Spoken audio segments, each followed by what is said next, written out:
after season, we've watched the players of Japan prove to one another who is truly the world's strongest warriors in the realm of Street Fighter V. And today, after months of the best matches we could possibly witness, we've arrived at the pinnacle of that journey. Ladies and gentlemen, Street Fighter fans all over the world, we are about to witness history in the making.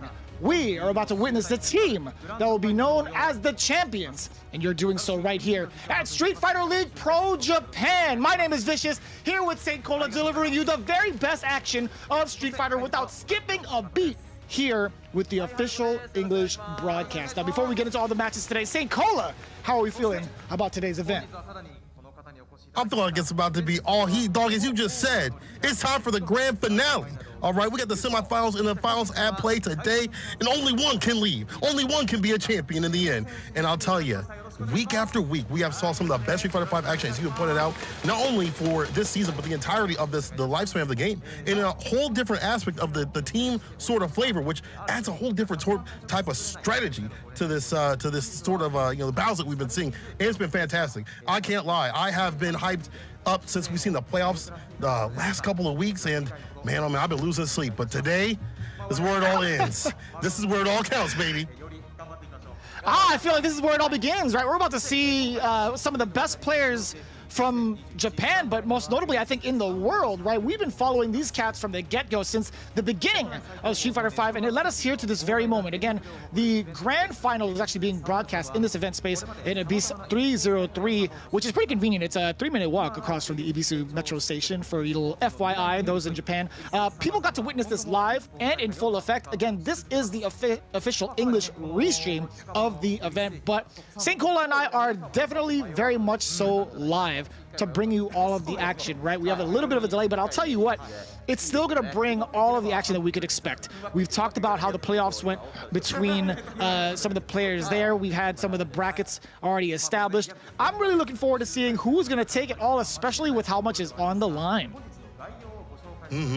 That is definitely true. There is more than just the pride. Of course, there is the prize that's on the line. We're gonna get to the first place, second place, and third place, pools here in a second. But, to just reiterate, unfortunately, we're not gonna be able to have the U.S. versus the Japan just yet. Unfortunately, it's gonna be canceled for now. Hopefully in the future. Hopefully we can get that in the future.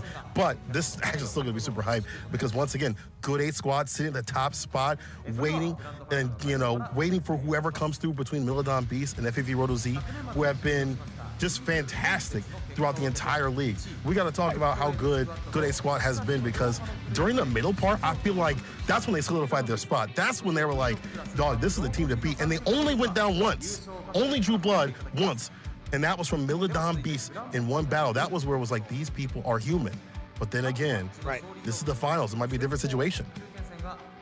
Yeah, and again, you're seeing the rules and how it's going to play out, right? It's going to be a little bit different from what we experienced last month. The teams will play against each other with 3 players using the home and away system, similar to the rounds we experienced during the league. The first and second players are going to be best of 3. Winner gets 1 point. However, the anchor spot is going to be best of 5, where the winner gets 2 points. And the teams will repeat the sets until one team scores a total of 7 points, right? We went to 5 points for the playoffs. In the grand finals, we upped it just a little bit. We're turning it all the way up to a 10, right? But 7 points is what it's going to be. Minimum 6 rounds, and we're going to be experiencing maximum of 10 rounds. That means a lot more Street Fighter in store, and that means I feel like if you're playing these teams, there's more to think about. More you have to think about for your stamina. More you have to think about your strategy, even more in depth, because there's 2 more points on the line. So as usual, every point counts. But placement and placement where you put the characters and the players is going to matter just as much. And again, that's the great thing about Street Fighter League that we've seen time and time again. So that means a lot of action today, people. You better buckle in, because we ain't leaving until it's done.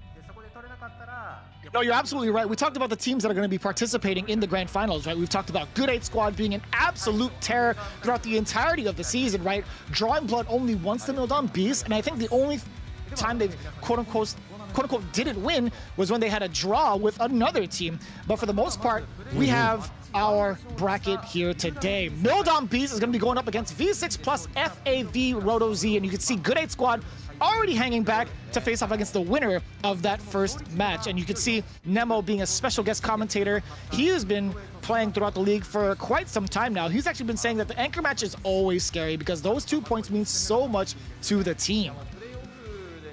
We saw that last time in the playoffs, right? Even before that, in the up to the qualification spot, FAV Roto Z had won 3-1 against Milodon Beast. Same thing in the away spot too as well. But then the playoffs fell, and now we're seeing the prize pool 8 million yen on the line in totality. That's split up between 3 portions, so everybody's walking away with some guac, at the end of the day. But we're gonna have first place is 5 million yen, second place is 2 million, and third place is 1 million. That's 43,000, 17,000, and 8,500 respectively. That's a lot of guap right there for playing some Street Fighter 5.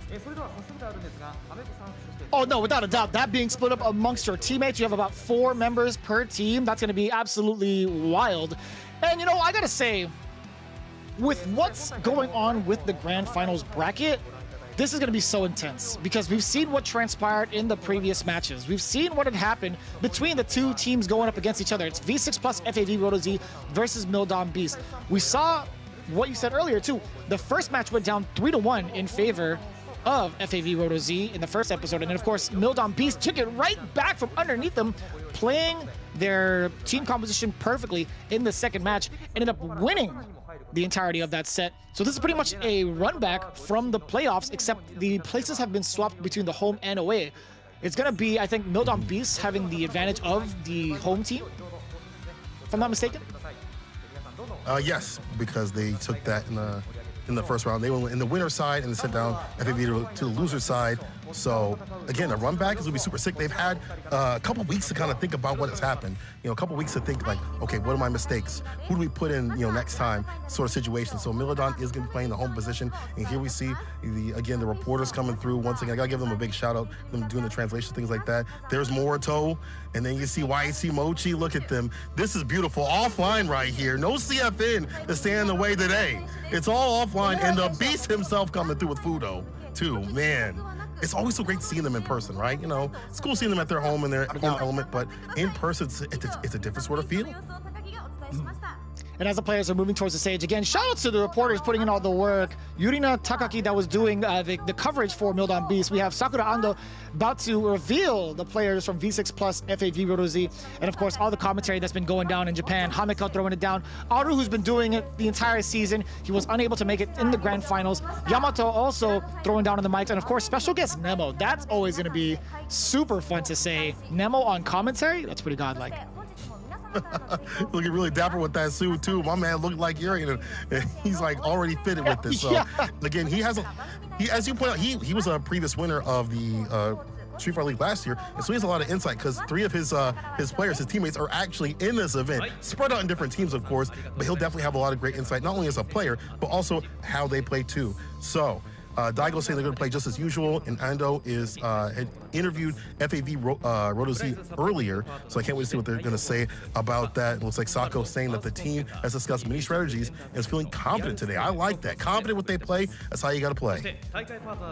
Yeah, I saw something on social media when it comes to having that kind of confidence, right? If you're not confident in yourself, the quote actually said, if you're not confident in yourself, be confident in your training. And I think that's something that Sako really exhibits, right? He is a man that grinds it out in the lab pretty much 24/7. I think, as I'm going to bed, I take a look at who's streaming what. It's always Sakonoko that is in the lab playing Street Fighter 5.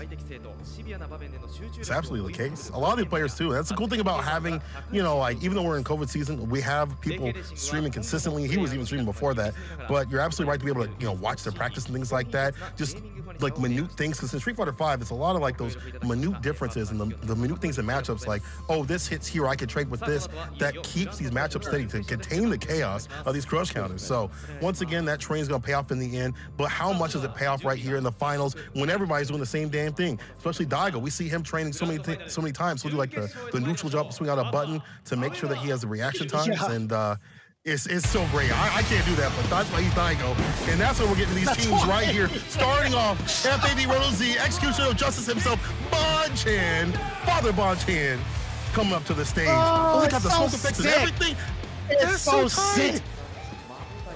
Let's go. The grand finale, the granddaddy of them all, I should say. Bon-chan looking as poised as ever. Of course, following up, it's Tokido. What else can we say about the genius pro gamer, St. Corla? I mean, he's a genius for switching over to Yuri, and it's a fantastic pick for him. When he found out the Akuma wasn't working, he said, I'm switching to the Illuminati, and he stayed solid with it. And he's been making the magic happen, not only in Street Fighter League, but other tournaments as well. I mean, this dude's definitely a genius. He's inside and outside the game. He's got a big brain. Oh, without a doubt. Without a doubt, indeed. And of course, coming in with the eyes of desperation, it's none other than Ryusei. Imagine that. Another Urian player to back up the other Urian player. Ooh, a little bow, too. Always with the introductions, eyes always open at the ready, staying steady, and, you know, different sort of Urian play. So even if you're fighting one, you gotta worry about the other one being just a whole different strategy. Ryusei staking his life to this esports kind of style. And then in the end, it's the strongest halberd at the ready, bro. It's Sako, as you have pointed out, just a master of the lab himself, ready to practice what he preaches on his opponents. And that slight shaky smirk from Sakonoko. You never know what's under that wry smile, to be quite honest with you. I think, you know, Sakonoko always has a solid game plan in and out of the game when it comes to like matchups and character selection. But I think overall, he does a great job of figuring out the matchups they would want to play out. I was just like, hey, can you move over a little bit? But no, I think, scoot over. Yeah, the Bonchan wave. I think Sakonoko and the squad are feeling themselves quite a bit. They're absolutely ready, and they have to be, considering their team that they have to play against is going to be Mildom Beast coming in with Moruto with the Road to Psycho, the wild gun of the team. You don't know what he's gonna pick. We've seen him practice on the stream with Luke. He's got the Dan, and he's master of like many of the Shotos. Sagat, Kage, don't matter what he play, he hot with it. And so he is a wild card you have to worry about. You also have to worry about this dude too right here. YHC Mochi, the granddaddy of all the Sims, Herman Shimai himself.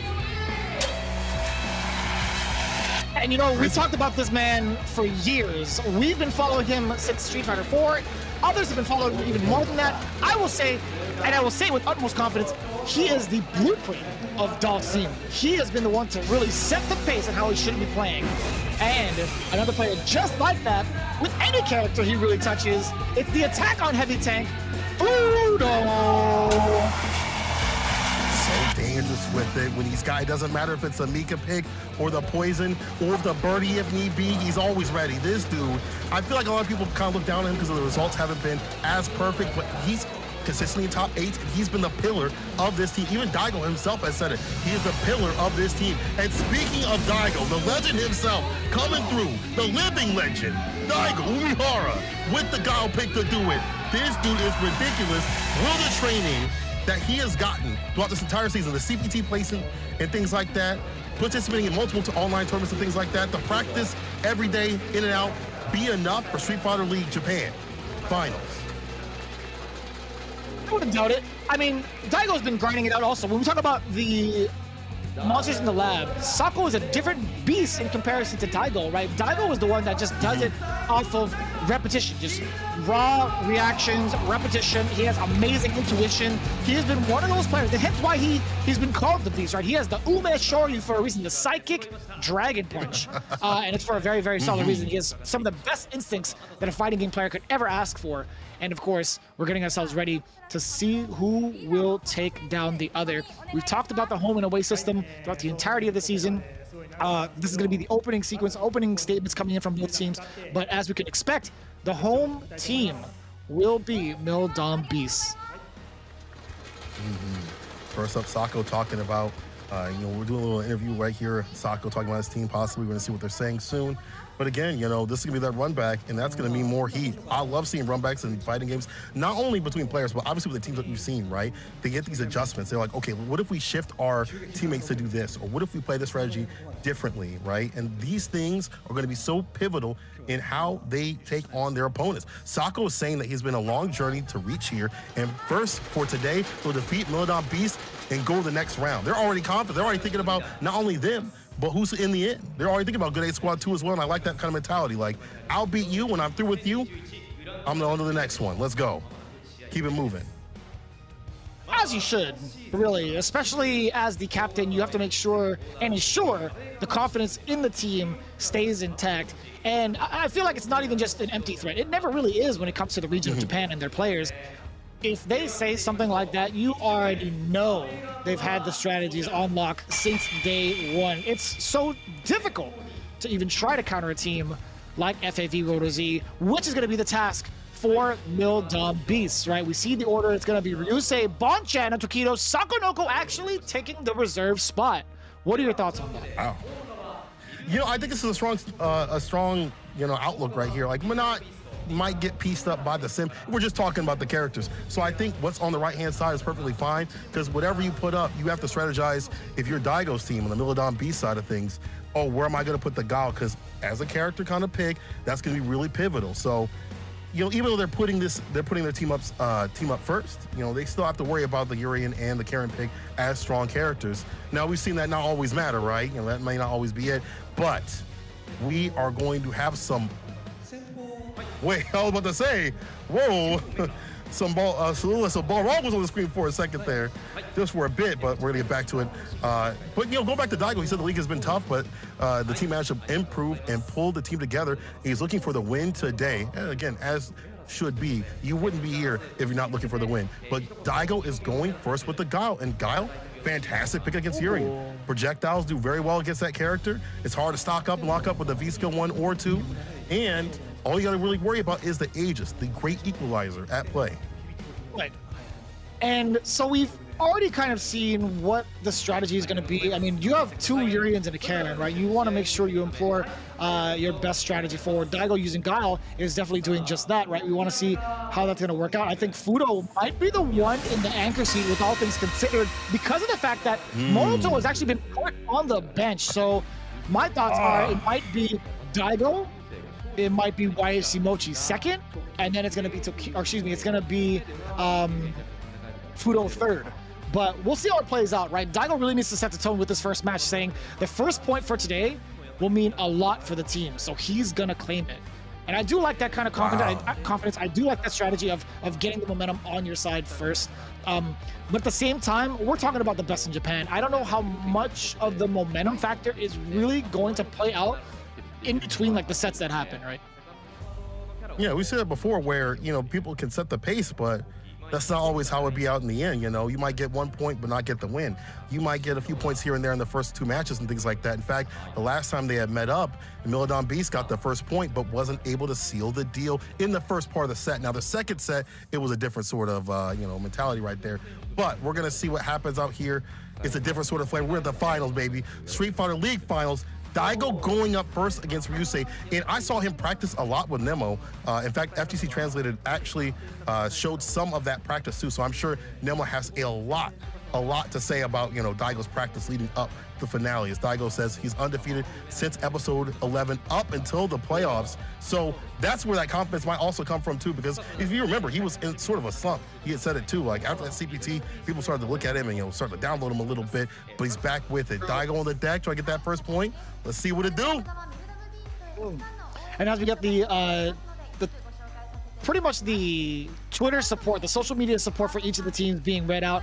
One of the fun facts about Daigo, like since that birth into the Capcom Cup, he's been on a hot streak. I feel like he had time to relax. He's like, yeah, I made it to the big dance. But at the same time, since episode 11, he has been completely undefeated.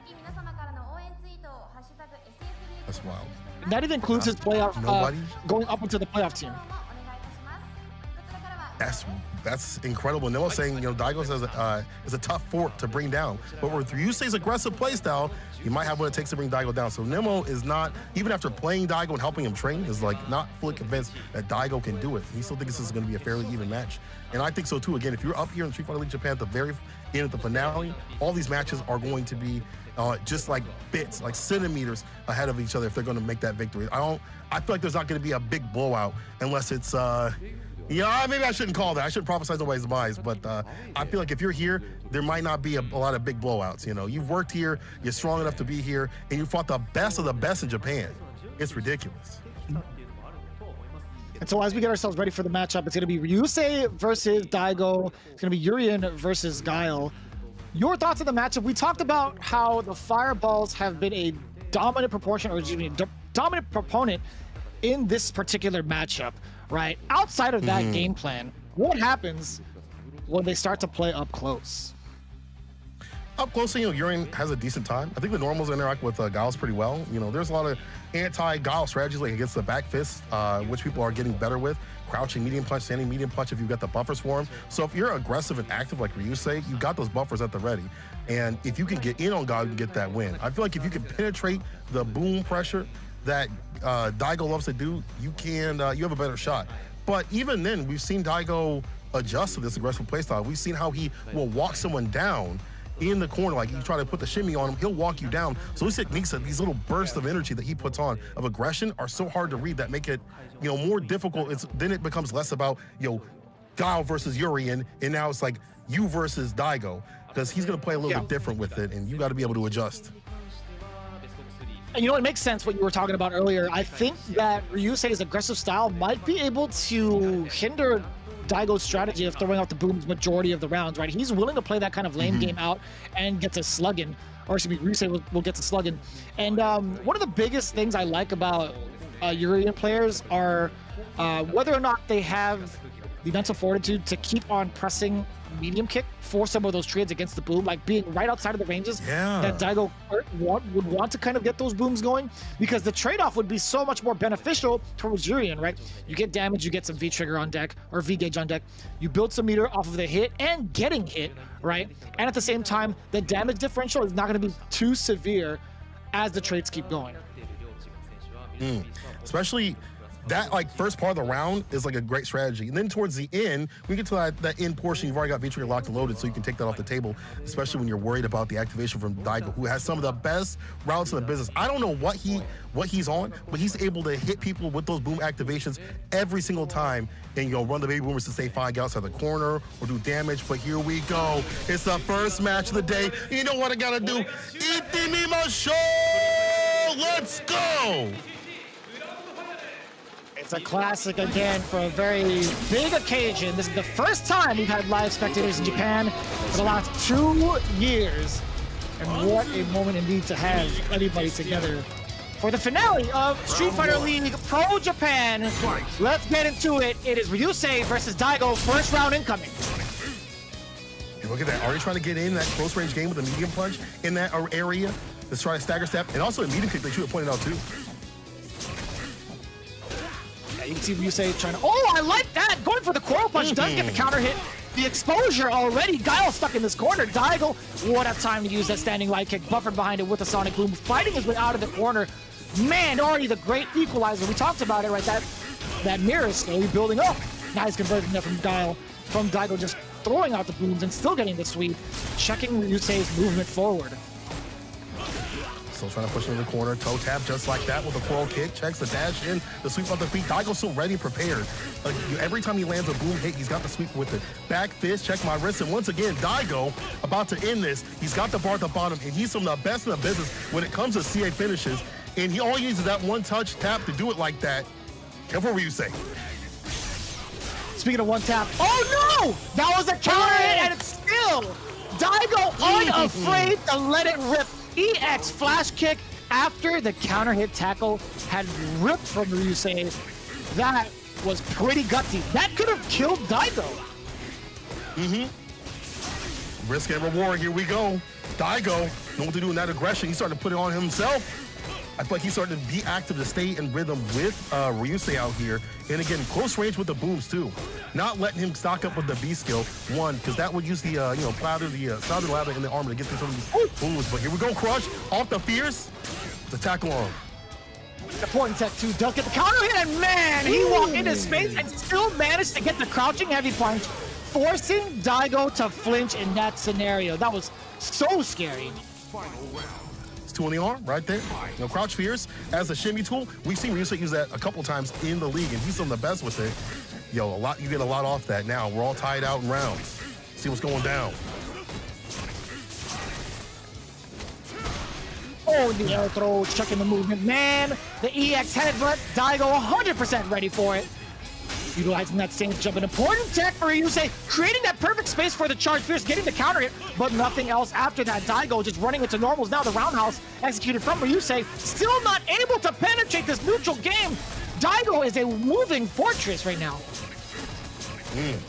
One thing to have a fortress staying in one spot, but when it's moving around, hard to stop. One touch situation right here, and if you activate, you know what's going to happen. Daigo will hit you with that super situation. Oh my God, this might not be so good, but Ryusei going in, he's got to get that win. Don't let Daigo send out that super to finish the train combo in his favor. Get flash, Daigo does it. He's a madman. Vicious, he's a madman. We've heard of how often he relies on the EX flash kick. Once he lets the first one rip, that gate is opened. It is not closing for the rest of the evening, I feel like. Daigo let it rip in the most unnerving situation. That was the riskiest play you could ask for because of the fact that if it was blocked, Daigo would have been banned for that match. But as it stands right now, Ryusei just not being able to get Daigo to stop pressing those buttons on Wake Up. It just not enough media in some of these situations, and Daigo unafraid.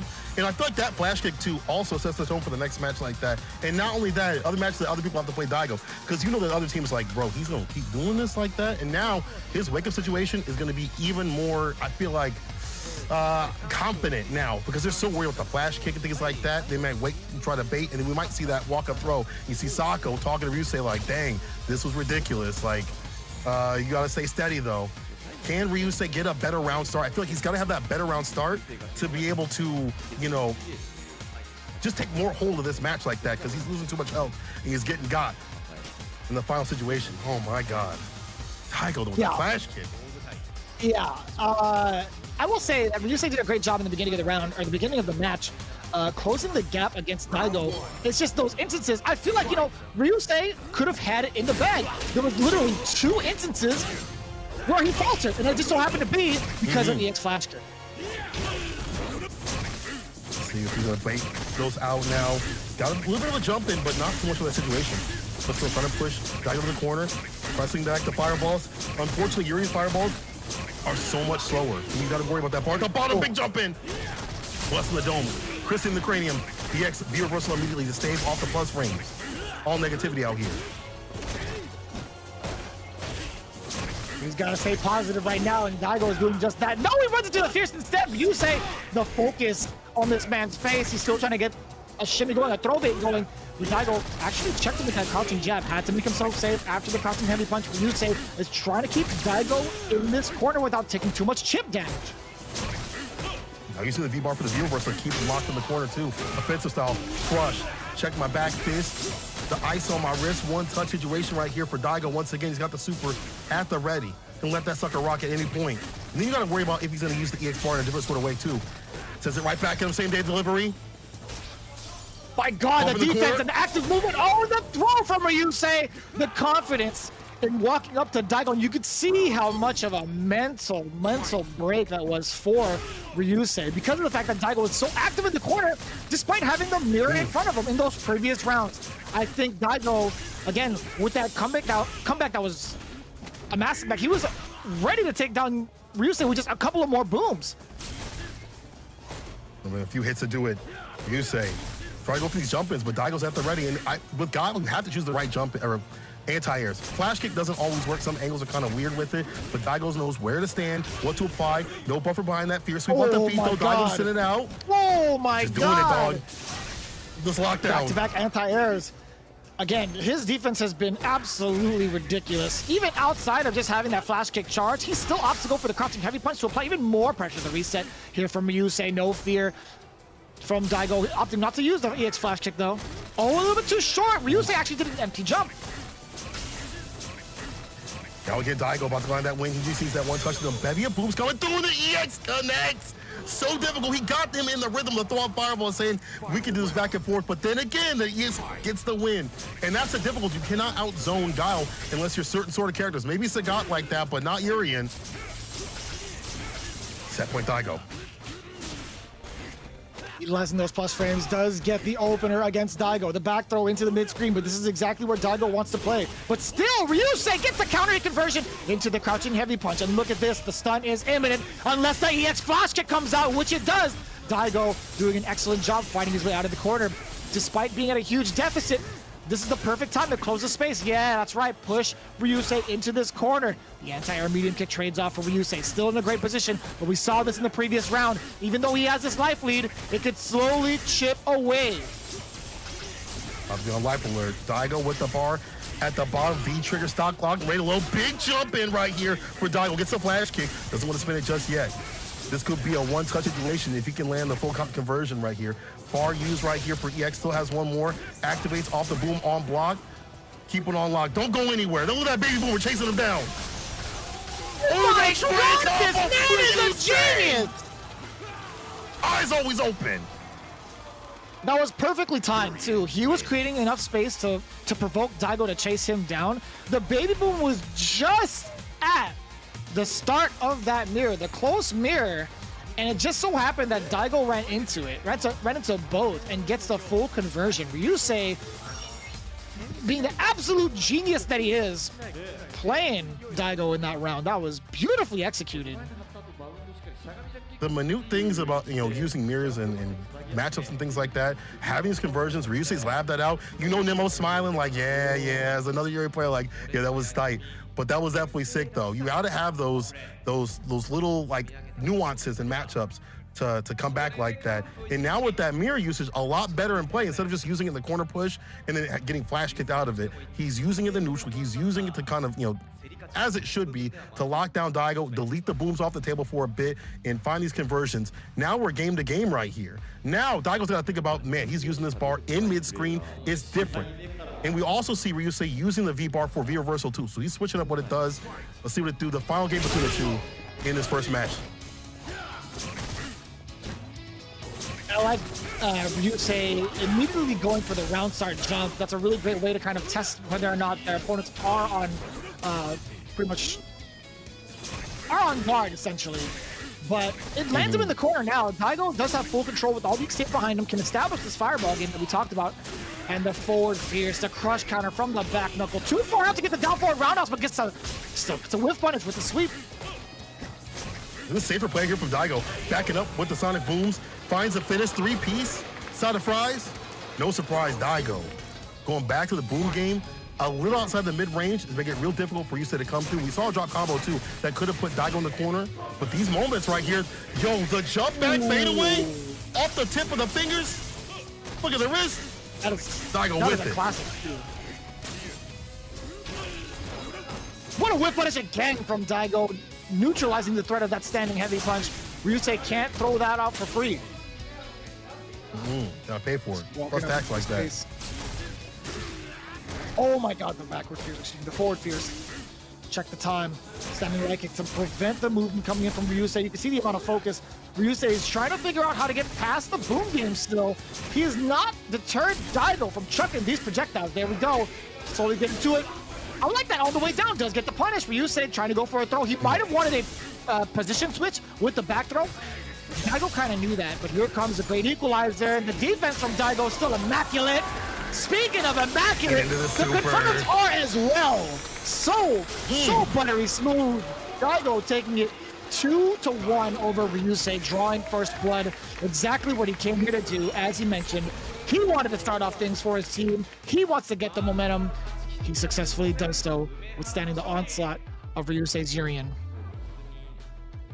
And a lot of that's just going back to the boom game. When you don't delete that off the table for Gao, he's comfortable. He's in full control. And we saw how much health was taken in just the first couple of minutes, the first couple of seconds of the match like that. He ate too many booms, and then your game plan switches to, I gotta make the return over seat with the Aegis, and it just didn't work out that way. Daigo definitely, as you said, came to play. This dude had a strategy and implemented it very well. The practice that he did with Nemo, you can see it right there.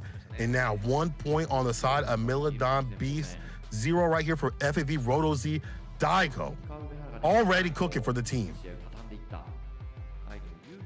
Yeah, these matches are going to be going for quite some time, right? You see the 1 point earned there from Daigo. They are playing to 1st to 7 in terms of the overall points that need to be earned for these matches to get into the grand finals against the Good 8 squad. Daigo already starting off pretty well. This is what we're anticipating next. Right, we're looking at the current stats, but as we roll through, Bonchan is going to be coming up next. 3 out of 3 when it comes to wake up invincible reversals. Coming in from Daigo. The anti-air game, how many times has Ryusei jumped, utilized the knee drop? In total, it's been about 15 times. But damn, even though it's under 50%, he still made the most of it. 7 out of 15 for Daigo Umehara. Fantastic play right there with the wake-up situations. And again, that does set the tone for not only that match, but also how Daigo's going to play. Like, people are going to be looking out for those flash kicks also, too. They might like wait back a little bit, try to bait them out and things like that. You watching that match as the other team, you might be like, Daigo might be like this. Like, this is the way he wants to play today. That's the form of Daigo we might be seeing. So that just sets ripples through. So 100% on the Umi flash kicks. You'll love to see it right there, but maybe not if you're the other team. But as you said, Bonchan coming up on the deck with that Karen pick, one of the best in the business to do it. In fact, I think he's tied with Punk to be the best Karen in the world. Just the way that he's so aggressive with it. And if you watch his matches, he's so, like, even if he loses like half his health or he's like 1 point away, he still has that aggressive play that he doesn't like back down at all, which makes him a dangerous threat because he knows one good crouching mini kick could mean death for the other side. So I'm curious to see who they're going to pick for this battle right here. We have Fudo or Waichi Mochi. Of course, Morito is on the bench. Who did you say that you thought was going to come up on the deck to fight Bonchan? I would think that Waichi Mochi would kind of want this matchup because I do like the way that he can play it against Bonchan in terms of keeping Karen away for so long. Having that kind of mobility, having the limbs to stop someone like Karen can be a really big thing. We've seen this kind of matchup play out with Mr. Crimson and Punk. We've seen how often that has actually played out. I think Waichi Mochi might be able to emulate the same kind of results that Mr. Crimson has had against Punk this season, but at the same time, these are two different beasts. So we'll see how it plays out. If it were Fudo instead to go up with Poison, we can make that comparison between Punk and Idom, right? And how often they've played and how often those results have turned out for Punk for the most part. So if we're looking at it from an American standpoint and looking off that kind of history, I would say that Fudo wouldn't want to be the one up next up to bat. But again, it's a whole different story when it comes to Japanese playstyle and Japanese strategy. So I personally think it's going to be Waichi Mochi. I think that's a better pick too. I think Poison, there's more opportunities to jump in on Poison and push to the corner, things like that. With Sim, there's a lot more escape options, EX Fireball, lockdown, sort of stuff like that. All those are going to be a little bit, in my eyes, more painful than fighting Poison as Karen. So like, if you're looking at this match on Daigo's side, you put up Waichi Mochi. You put up one of the best Sims in the business, top 3 in my opinion in the world, and we saw it. Evo, second place, only falling to Kawano. He's done the duty out here, Street Fighter League, especially after having maybe a little bit of a shaky start, but coming through correct, just showing, I would say, a brutal play style of Sim, like less about like pure mixes and things like that, trickery, but just all offense, all with the buttons all damn day. I think he's pretty active when it comes to defense as well, right? When it comes to how well he understands how to play the neutral, right? He'll utilize his medium punches his medium normals very, very well. It's so difficult to tell when he's going to stop pressuring you with those medium normals to even try to switch it up. And I think that's his best attribute. He's unbeatable. He's very hard to train, really, or at least to have sit still. You can't force him to play one style, right? He's always adapting to the next bit of movement. And I think that's what's great about Waichi Mochi. However, Bonchan on the other side, one of the most offensive beasts, one of the most offensive players in the game. His Karen is bar none one of the best in Japan. And I guess, as you mentioned earlier, pretty much in comparison to Punk, right up there. We have some great players, great Karen players in the world. I think it would be right now Punk and then Bonchan. It's hard to say who would be who, especially with the way that Bonchan's been playing up until this point. So right now, I think number 1 Karen might be up for contention, depending on how Bonchan does. Yeah, this will be definitely a big determiner right here. But Waichi Mochi saying that defeating Karen today is his mission. Like, he is hyper-focused on defeating Karen, so he might have a strategy at the ready. Bonchan, of course, going with the Karen pick. The Sagat pick, not so easy in this matchup, despite what some players might think. If you understand the matchup and how things roll, Sim just rolls all over Sagat. So the Karen pick, a little bit more stable, especially with the damage output. And if you do find those hits and you are in the distance, you can get in off of medium and things like that. But again, it's hard to read the rhythm of the normals that YT Mochi puts out, as you pointed out. Like, it's hard to say, okay, he's gonna whiff this, and I'm gonna come in like this with the fierce and things like that with the whip punish, or at this distance. He might wait and bait a little bit, and just find those hits, and you've lost 70% of your health. And Karen doesn't have a lot of health. She's a fragile type. She might get packed up softly. We'll have to see though. I think they're about the same, no, with Karen and Dulcim? Oh, you mean health-wise? Yeah. But what I mean is, like, Karen herself, though, doesn't have a lot of health to play with. It's harder to get in on Sim, though, on the other hand. If she does get in, though, you're definitely right. It'll be a wrap like that, and that's what Bonchan's probably banking for. No, without a doubt. That's going to be the main strategy for any Karen player going up against Dulcim. It's how soon can I get into close range? And what do I have to do to get past the plethora of normals, right? I'm kind of curious to see what the V-skill of choice would be for YHC Mochi. It's going to choose the movement option, always going to go for the V-skill too, because we've seen Arturo Sanchez, aka Saturn, utilize that V-skill too, just in case somebody tries to get unnecessarily risky and close the gap, especially someone like Karen with a Sapo. That fireball's going to be coming back, so there's going to be V-skill 1. That is going to be the movement choice. It's going to be the yoga stasis for YC Mochi. And of course, it's going to be the 1-1 set for Bonchan. Here we go into the next match. And that medium, once again, trying to get in with a whip punish situation. Saying that Bonchan probably expected YC Mochi to be his opponent and prepared on the Sim matchup to himself. So they're both ready. Let's see whose practice is going to be a little better. Already eating a lot of these normals. And again, it's so hard to come against the limbs of Sim. I think both are doing a pretty good job. I think Bonchan, he was biding his time. There we go. I wanted to see how he's going to utilize that standing light kick to stop the drills. Very, very smart decision making there for Bonchan, but still, this isn't actually got the counter hit. YHC Mochi adjusting to the timing and the spacing against Bonchan's light kick. Look at that. He's just baiting out the light kick so many times. YHC Mochi in full control. We talked about him not sitting still. He is untrainable. This one is here, there, everywhere. And that's how I feel like you got to be as a Sim player. You can't stay in one spot at all damn times. And again, to switch up what you do with these normals too is going to be super important. Don't let her get in objective. Don't let her get in. We saw the reversal 2 come from Bonchan. That's going to be a very important thing right there to build up that bar, block a little bit, get the V-bar up, but gets the hit right here. Knockdown situation, hold this, throw off the tick. Ooh, V-skill 2? I like the counter hit conversion off of the jab. And I like going for the light Mugen just to get the Oki situation. He wants to get that media established, but YHC Mochi fends off the assault back into this neutral phase where he's going to be throwing out a bunch more limbs against Bonchan, but still Bonchan actually trying to stay away as much as possible. Oh boy, nullifying the V trigger.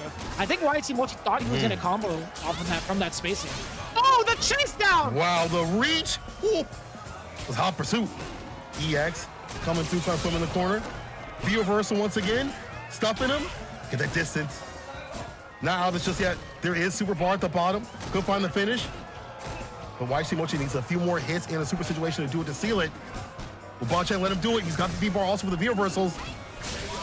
Oh, and of course, the medium. Getting himself out of danger from the drill, punishing it on the way down as well. I do like that. YHC Mochi was trying to get a counter hit off of it. I think from that angle of using the yoga drill, I think he would have clipped the standing light kick as a counter hit. So that was very smart from Bonchan to just sit by idly and get the punish. Very, very smart choice. Because previously he has been switching up what he's doing on the drills, so it's very smart, as you pointed out. From Bonchan, gets in with the medium, uses the EX, and at that distance, it's hard to get that at that very minute bit to do it. The reversal. Back at him, base god acting coming through. A lot of damage done. Side switch with it. Still roasting him. Baits and waits. You're definitely dead.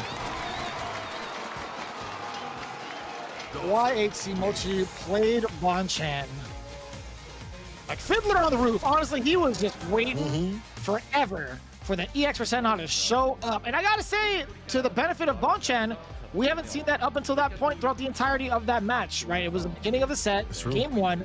I do like Bonchan testing out the waters, and it's not, you know, that critical moment just yet. It's still the adaptation phase for Bonchan. I wonder if he's going to actually switch it up into Sagat, because I would love to see that. I think having the Sagat play, throwing up some of those fireballs to prevent the limbs from stopping him, would be fine. I think playing the long-range game should be something that Bonchan is prepared for, but at the same time, I think his consistency with Karen is something that really needs to be considered. I think he should just stay the character, he should just stay the course, but we are going to the character select screen. Bonchan talking it out with his teammates currently as YHC Mochi prepares himself for the next game. Personally, I like to see the Sagat. Looks like on the screen, it's still the Karen pick to do it. You know, Sagat pick, you know, you do have the damage differential. You know, that could come through with the, you know, V-Trigger 1 if you do land those hits and the fireballs. But it's just a wily sort of situation. I don't know if it's just Sagat players maybe not having figured out the matchup in totality, or it's just, you know, the difficulty of that. You know, watching the U.S. players here, so he's going with the Karen pick. It's so hard though, because I feel like as soon as he gets in, just YHC Mochi gets slippery with it, as you said before, never sitting still, teleporting in and out and about. It's hard to lock him down, and this is the final game possible between the two if YHC Mochi has it his way. Here we go with the next game. Pretty much do or die time for Bonchan. Down one whole game in the set, but still the standing heavy punch counter hit, continue with the combo, and I like it. So it may not have been the most optimal in terms of damage. I will say the carry on it was phenomenal. In that corner, gets the crush off the crouch fears, and the shoulders too. Tick throw, there you go. The stun is rising, throws the damage. Uh-oh, back throw though. And lets him get going. Like that, using the V-shield, trying to clear out the space. He does not want to be susceptible to getting back thrown also. But it's going to be just fine. No, not until this point. YHC Mochi does get the escape route out of there after that trigger. And look at how much he's cooked up Bonchan's health. Already in the lead off of that. That was a scary reset on a throw. That could have been a light confirm into Yoga Flame. Oh, you're dead! With the crush coming through. The heavy kick doubling down, make it look like a clown. Set point for YHC Mochi. Heavy punch from down low. YHC Mochi, again, really changing up the momentum with the kind of normals he wants to utilize. I do like Bonchan going for the V-Skill 1, capturing that moment. Now it's going to be a full-on offensive assault from Karen. You're kidding me. You're actually kidding me. No, it does! He gets the trade-off! The hitbox is still there from behind Karen! That heavy punch traded off with the ending knee of the critical art. That's ridiculous. Yo, Bonchan, lucky boy, being able to get some damage on the deck. YHC Mochi though has the V-Trigger. Hell of damage. Cook him up a little bit. Was a ton. Again, Sim don't have the help to play with either. But the drill's on him. She's trying to answer back just like that, just to catch him on the landing. See what she's trying to keep him out. This is so tough. So tense. Despite that unfortunate circumstance, YHC Mochi still trying to play it out, right? 35 seconds on the clock. He is at the deficit, but Bonchan is the one that's going to be rushing in. The low is exposed, and down you go. The V-Trigger coming in full force to confirm from Bonchan, staying alive another round. Kudos to that very, very lucky critical art that I feel like shouldn't have hit. YHC Mochi again. That was just an unfortunate trade. It wasn't even a trade, actually. It was a very unfortunate interaction. Yeah. This one definitely only hit though with the super on YHC Mochi's side. A lot of damage applied. The stun's rising once again. Vegan slide. No vegan with it. Caught the back dash, so you won't last if I get these hits. Once again, you gotta get him to get the win, and I like how he's sticking to him like glue. Ooh, the crush too. He's got a lot of power built up too for trigger. Oh. Right back at him.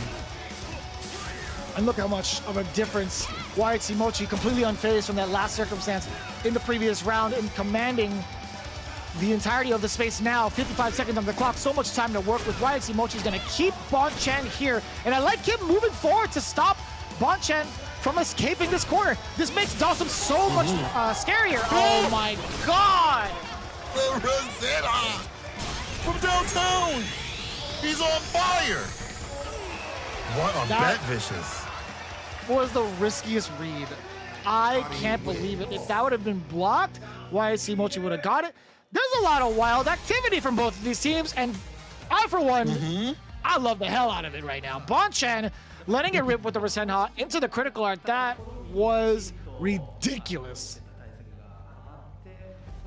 Oh my gosh. This is already these matches. Already these matches. It is not even over between the two. It's not even over. Bonchan knows too. I'm sure in his art, he knows some of these things, you know, risk, luck have played a part. Can he solidify it though? Can he find a better strategy? I feel like he's starting to gain a better solidity against Mochi's rhythm and things like that. Maybe not perfectly, obviously, right? But then again, it's like one of his situations that Mochi, if he just waits back a little bit and baits, it could be a wrap like that for Bonchan. Man, I can't tell who's going to win. Even with Mochi having such a good lead in terms of, you know, how these rounds have been going down and having Bonchan get these lucky hits and things like that, or these risky reads, I still feel like Bonchan, it's still not out of his hands. He still do it. Without a doubt, I feel like YHC Mochi kind of forcing these very risky plays on Bonchan is going to pay off, I feel like, in the end. Because YHC Mochi has made these comebacks happen. He's reduced the life deficit considerably and consistently. I think right now, Bonchan, he's kind of on edge. He's thinking to himself, he's like, man, I got a couple of lucky instances. How do I stop this man from even taking it down the next one? Because YHC Mochi, I don't think he's going to let those kind of risks fly any longer. I guess it serves as a question though afterwards. It's like, if you're gonna force someone to play a little bit more risk averse, doesn't that mean that's the green light to go? It might be. Maybe this might be a sign for Bonchan to kind of get in. He's like, this dude's super risky with it, and then Bonchan just kind of speeds up with it. And now with the beast skill running it raw, put him in the corner. They try to put the pressure on him. But there again, the escape factor that comes from Sin to get the teleport outside the screen, so he gets a knockdown. And you got to dash in again. He just dashed right in, double dash in front of his face.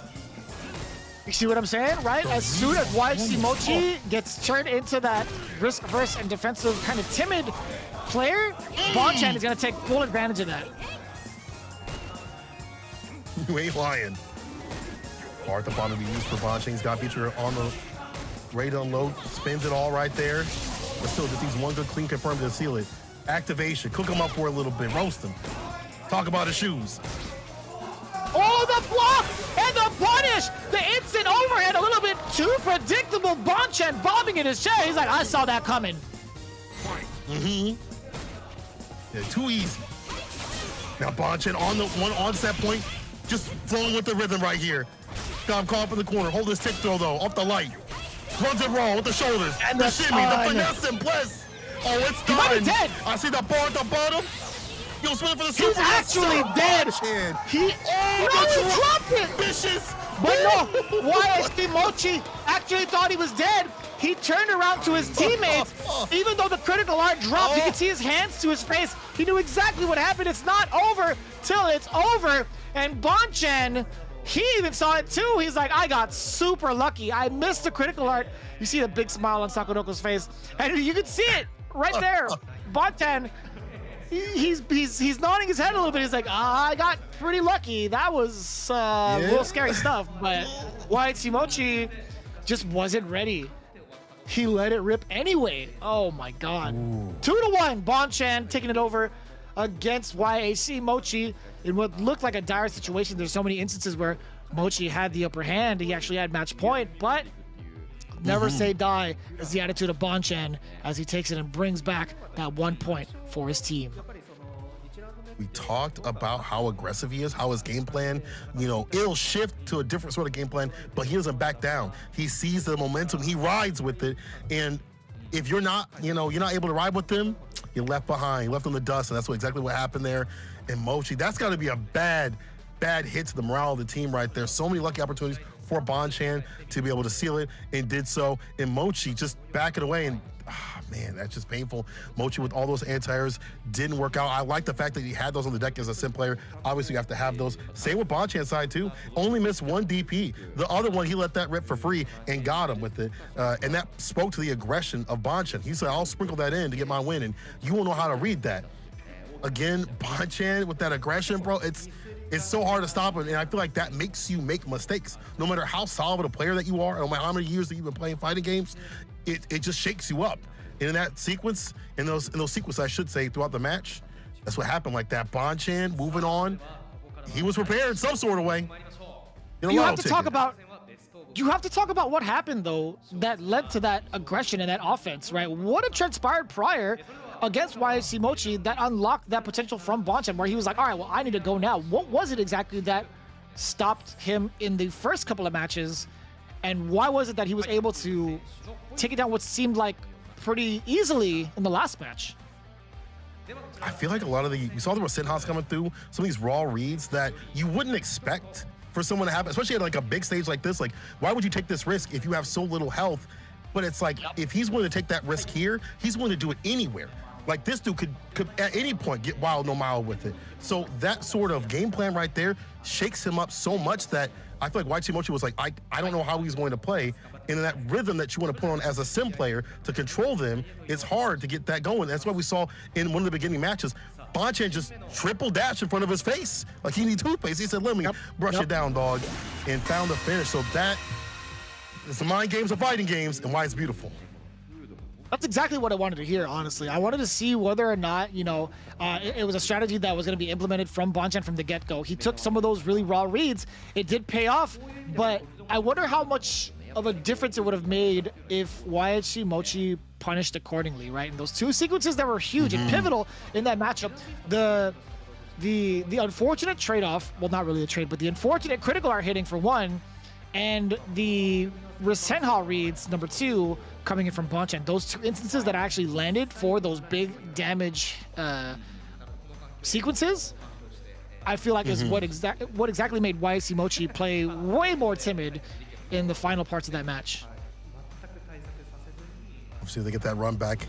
Right now, Fudo's coming up with the poison pick to do it. He says he expects Tokido to be the anchor match. He's prepared well for the playoffs, and even more so for today.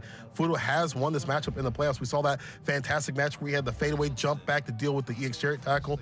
Reading just Tokido's approach, right? And that's hard because Tokido, he's a different sort of Urian. A lot of Urian players like to play really aggressive with it. We see how active Nemo is. Like, say active with like the headbutts and things like that. Always, dashing in the neutral.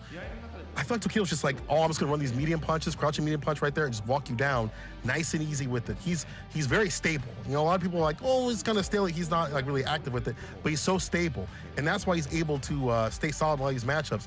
He knows how to not overextend to get the win. Fudo, however, was very prepared for any of these sequences. We saw again how he dealt with Tokido in their last match. So Tokido must have something ready for him right now. Nemo says that he also mentioned that Fudo did not practice any of the Yuri matchup online at all, so Tokido has no clue on what Fudo is gonna do. That's bars. Yeah, so you saw that how Tokido, you had mentioned that, Tokido is one to kind of really study his opponents. If there's nothing to study, how do you even stop that? So I do appreciate that approach from Fudo. I'm pretty sure he's well versed in the Urian matchup and can study all he wants against Tokido, right? Tokido had to have gone in the lab and played against other poisons, etc. Like maybe has gotten some first to 10s, first to 5s. So I think all the information for Fudo might be the big benefactor here. Oh, that's true. And someone like Fudo's gonna be like watching a lot of things. He's a lab monster, so people kind of forget that he is a big lab monster, that he'll sit in the lab and figure out things on his own. Maybe not always need to have these, first attempts and things like that. However, Tokido having a lot of practice on his own hand, even though it's not maybe for Fudo, he might have some things ready. And maybe I have studied the previous match, said, I shouldn't have did that. I should have backed off a little bit. Maybe I should be a little more stable. So let's see how stable he is in this run back like that. It's the anchor match, and boy, oh boy, is this one important. Remember, best of 5, 2 points on the line. It's gonna matter a lot who's gonna get that lead. And of course, as we prepare ourselves for this match, after this, we are going to get the side swap from both teams, meaning the V6 plus FAV Roto Z team will be on the home side and get that advantage of being able to counterpick. But we'll see how it plays out right here in the final match of this first interaction between the two teams. Man, I love Fudo's poison. I gotta say, I love this poison because it's so aggressive. He'll just walk up and use those normals, but right now, double time with a Batista bomb. Trying to go for it 3 times. Said, no, I'm fine. Fudo gotta find a way to find out this corner. This is where she does not want to be. Crouch meaning kick, conversions, things like that, especially with V-trigger, will be the name of the game, but it's gonna spin it on the V-reversal, but still, call up it against the corner. Another Batista bomb, throw.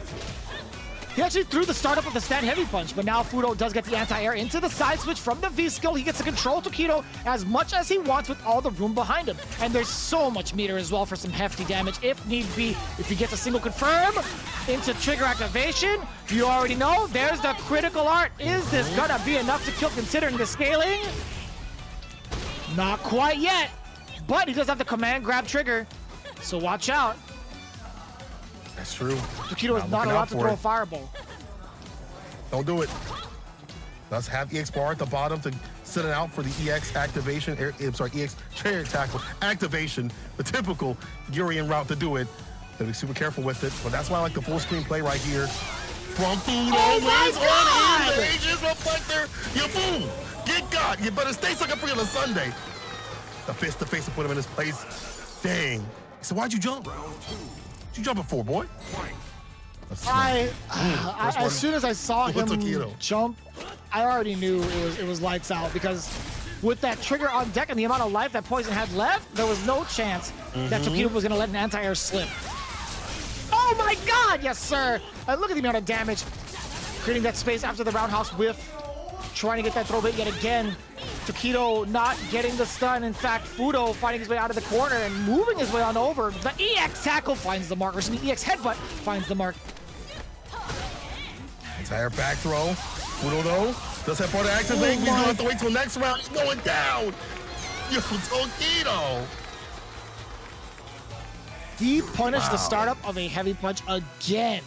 The first time he did it with the throw, I think that was just fortunate timing. This time, it was way more intentional and way more personal. Using that mirror, making Fudo look at himself as he faces his own demise. Tokido making all sorts of dreams come true with that Aegis Reflector. I gotta say, using it as an anti-air the first time, absolutely smooth. Using it as a way to interrupt a normal, buttery smooth. Tokido is a certified pro gaming genius. Man, Scott, I can't believe it's not Aegis. But the way that he's playing is so different than what he played Fudo last time. I feel like he's a lot more aggressive because we see that Fudo gets, is willing to get these dashes and things like that, get aggressive with it. A lot of Poison players like to play lame, and that's fine. But at the same time, Fudo loves to disrupt that rhythm and dash in.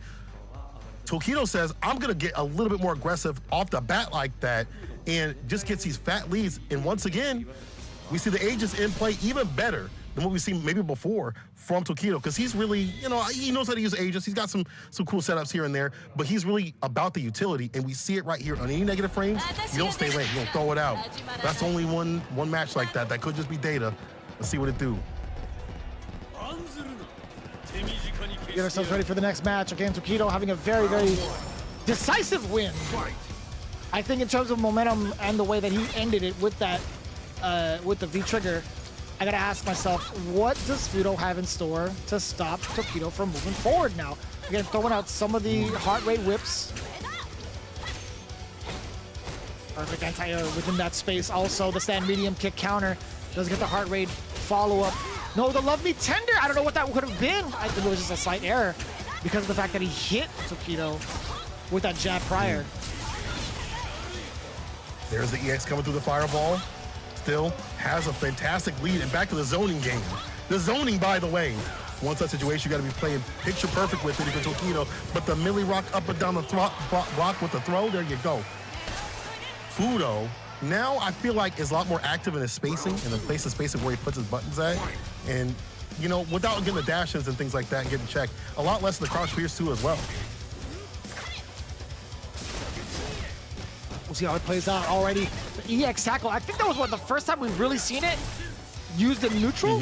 Tokido getting that block. We've talked about one of the keys to success in his Capcom Cup run in CPT was because of the fact that he's able to land so many EX tackles. That's not the case so far. He's been very timid in regards to utilizing that utilizing that special with the meter.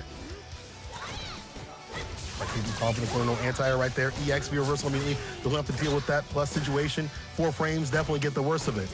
Does have him in the corner with a lot of bar at the bottom to spin. V reversal though from Fudo. Get some distance. It's not you, it's me kind of thing. Ooh, no EX up. Anti-air right there. Again, the V reversal, but that's a lot of great life. Good cash out to the standing light kick, stopping Tokido from moving forward, and a great big buffer behind him, and another V reversal coming through, so we might not even see the mirror. And we just, yeah, that is confirmed. Fudo taking down game number 2, nice and easy with the critical art, because of the fact that Tokido was just not able to press on his offense against Fudo's active, very active defense. That was looking breezy. This dude going back to the zoning game once again and taking a lot of the negative situations off the table for a bit. The crouch fears had been getting him. We saw how the ages came into play, but not only that, we saw the crouch fears come through the interruption too. So taking more of those, you know, I guess lingering buttons off the table, negative frame buttons off the table, and staying active with it, and then getting enough hits, not only on block, also, but just, you know, chipping away at the character. Did enough to, you know, take Tokido down. And also what I liked is he was blocking a lot himself to get the V-bar back like that. So go for the V-reversals, cash out for that, get a ton of great life, and we saw the damage that was done. Now we're 1-1. We're seeing the big adaptation coming in from Fudo, keeping it a little bit more compact. He's not letting himself get stuck in the corner as early as, what, game number 1. He was pretty active with contesting with his normal standing medium kick being the primary tool, and also forcing Tokido to jump in these very awkward instances. So he is kind of training Tokido into thinking he's going to be utilizing the heart rate whip a lot more active, or a lot more in neutral. But as you can see right now, he's getting within that range of stand heavy punch and stand medium kick to deter Tokido from moving forward. One of the things I also like too is that he's so in that range, that mid-range or close range game, to disallow Tokido from stocking up with the V-skill. Having that armor would be a fantastic way to come through correct, because you get that one hit of armor with the knockdown, you run your game. But not right now, because again, Fudo ain't staying lane. EX right over the fireball. Catches him for coming in. Once again, he's getting these big jump ins again. Boy. EX up kick. Oh, the damage is racking up. And look at this, he has so much room to work with yet again. Tokido, if he lands a single hit, best believe there's gonna be a mirror. Actually, no, I don't think there's gonna be a mirror just yet. He needs a full sequence, at least a knockdown, and then go into mirror afterwards in the next sequence that he gets, because there's just too much life on the plate, or on the board from Fudo. Yeah, you can see it right there. He went for the low, and instead of going for any sort of confirm, he tried to get the throw. I'd imagine he wanted the back throw for the positioning, but fact of the matter is, again, Fudo is just so active on defense. He understands the situation, plays it out perfectly, looking at match point. EX trying to come through.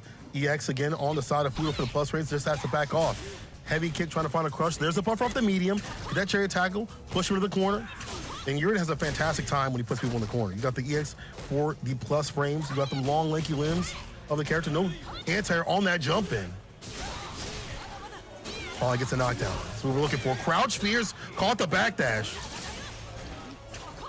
What a time to V-reversal also coming in from Fudo, trying to create some more space. Does it again, no longer having the V-trigger too, but also coming from Tokido. He doesn't even care about the mirror. Look at the amount of gray life adding up, but still, it's something he's willing to spend. That's fine. Look at how much he's containing Fudo in this corner. That was superb.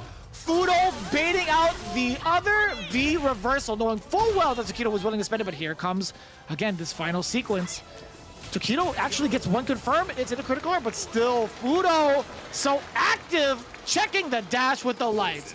Textbook defense from Fudo. Listen, dog, you're speeding out here, going 60 to 25. I mean, you just slow down. I love the fact that, again, you keep pointing out that he has that active defense. He's not letting anything come in. No dashes. He's blocking the EX chariot tackles. We've only seen one of them come through, and he's staying outside that distance, so none of these long, lanky normals are getting into him. And he builds up so much V-bar just from blocking, just from holding back on the controller. Down back for the down back like that. He's just willing to get the V-bar built up to go for the V-reversals. And the bait on the V-reversal from Tokido, you see the frustration. Tokido is down. He's down too. This might be game point right here. This might be it. This is game point, but this might be it though. See how it plays out. We still have another game to play. Tokido, I will say, has done a great job of utilizing that view reversal, but just a little bit too predictable. I'd imagine he has to fine-tune it against someone like Fudo afterwards, or maybe try to get a bait for himself. But we'll see how it plays out here in the 2-to-1 scenario. I was going to say, yeah, Tokido definitely got the first game, I believe. You're right. It's all been Fudo's way. Crouch Fierce again, outside with the mid-whip. There's a chariot tackle coming through. Hit it raw. Now doesn't call up in the corner. I like to see more of that like corner play from Tokido. Keep locked in here. Oh, but these EX and the V skill gets the corner push. Back to mid-screen we go. Look at that, pretty much tit for tat right now. Fudo still has a life lead, but barely. Tokido does have the full mirror intact now. And these trade-offs, again, Fudo is not going to let these fireballs fly. The medium heart rate just reaches so much out there. And he's willing to take that trade. There's just so much damage on the board for Poison in comparison to getting hit with the Metallic Sphere.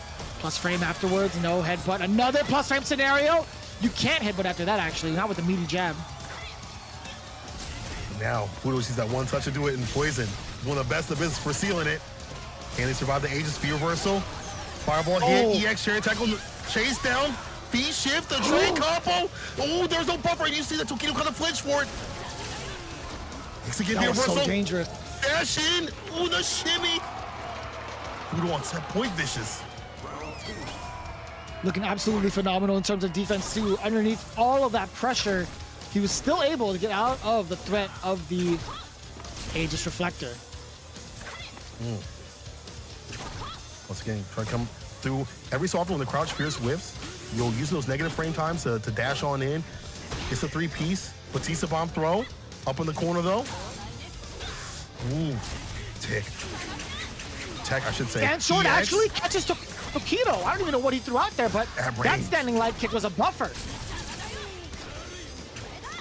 The reversal, creating some more space out of the corner, but still the EX chariot tackle does find the mark. It's exactly what Tokido wants to do to put Fudo back into this corner. The coral kick, again, cannot be punished from that far out. So much activity. The counter hits, back to back, dashing in for the throw now. This is all Tokido, keeping him locked in the corner. The trade-off yet again, the medium kick, putting in all the mileage. Reversal chase down on the back dash. B skill. Let's see a Avant line on him. This is not looking fine. I'm telling you right now. This still not looking too good because Fudo can still seal this as he builds up the bar, the dash in, try to put the shimmy on him. Look at the defense from Fudo, but gets hit in the end with the fireball situation. Still in and it. I like Tokido. Still in, Tokido. Standing his ground with the Metallic Sphere, knowing full well, is like, yeah, the trade combo or something, the trade-off could happen.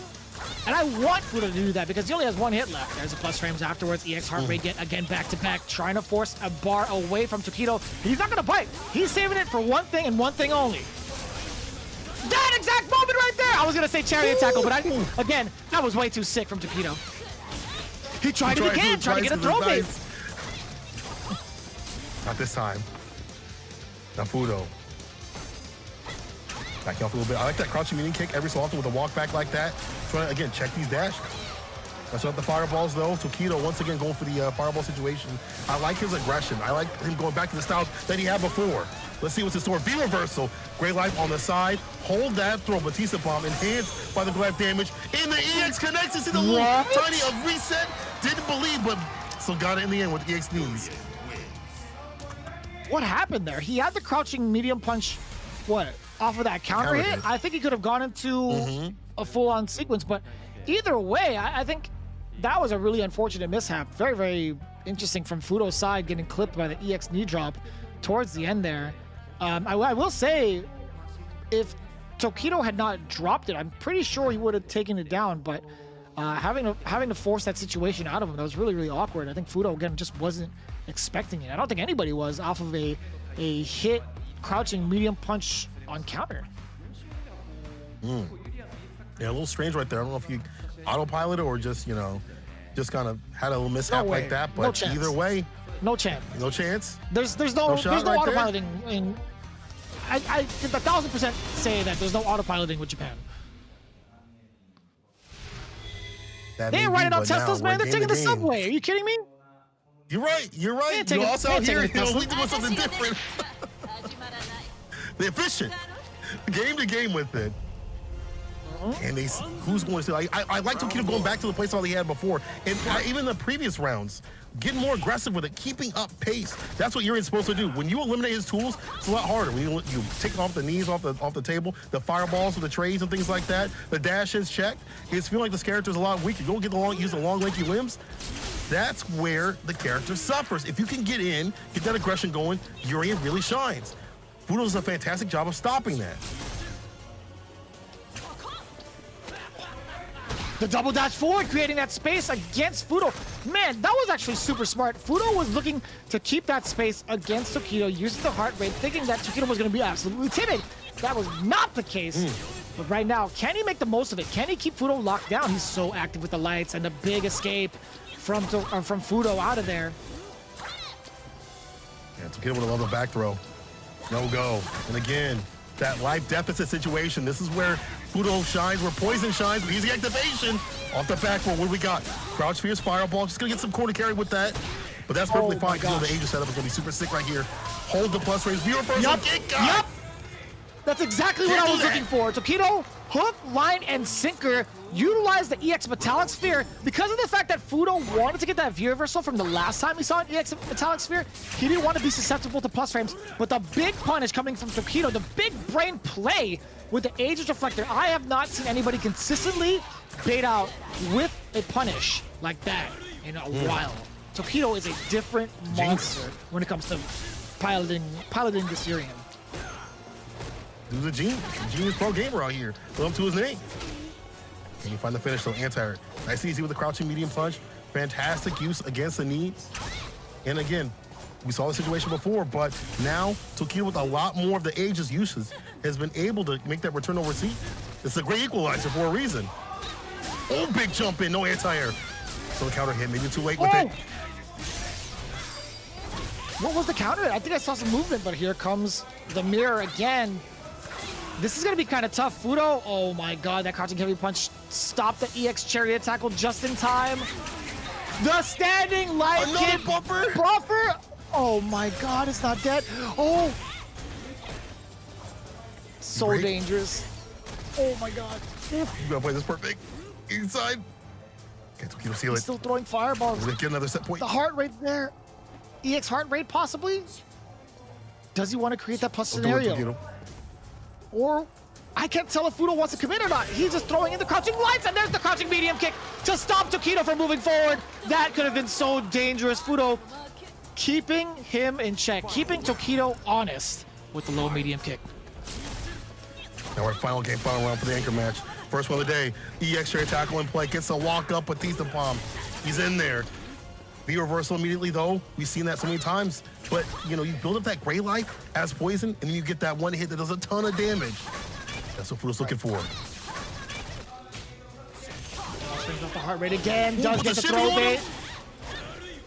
A good amount of damage, but more importantly, escapes the corner. Now back to mid-screen, especially after that forward throw. Does get the Oki afterwards. Tokido is in all defense mode right now. He has to, as Fudo has been forcing him since pushing back from the corner. Fudo's always got a bar at the ready too, to stay steady, to deal with the fireballs. But how steady can you be when the Aegis is on play? Back to the corner you go. Don't be reversal again, dog. Don't do it again. Another Aegis in play. He's gonna find the hit to do it. The V reversal finds a jump in. Is this the reverse? EX plus frames? EX again? He doesn't have any more meter. Can only block. There's no more meter left on the side of Fudo, but the V reversal's still there. I like that, getting rid of the tackle. The counter hit instead. Tokido is still dashing forward, and you can see the pop-off and how much it meant to Tokido getting that one instance. He knew how much of a risk it was gonna be, but still the dash prevailed, forcing Fudo to flinch and getting the full conversion off of the crouching medium punch. Counter hit, immaculate read from the genius pro gamer. Tokido getting himself and his team the point advantage as they switch sides. This is going to be huge going into it because of the fact that they now have the advantage of being on the home team position to counterpick any of the orders that Mildom Beast presents. That was fantastic play, especially if you compare it to how he was playing previously against Fudo.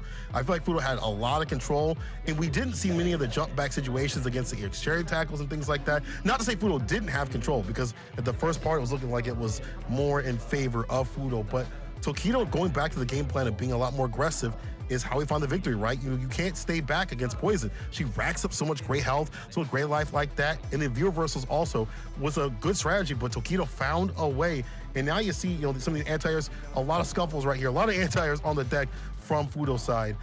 Not so many on the side of Tokido, but however, Tokido was the one to pull it out in the end. Man, now we're getting the side switch too, and it's so hard to tell who's going to take these, because as we said, it's been weeks, it's been days. They've had a lot of practice in play, so everybody has different strategies.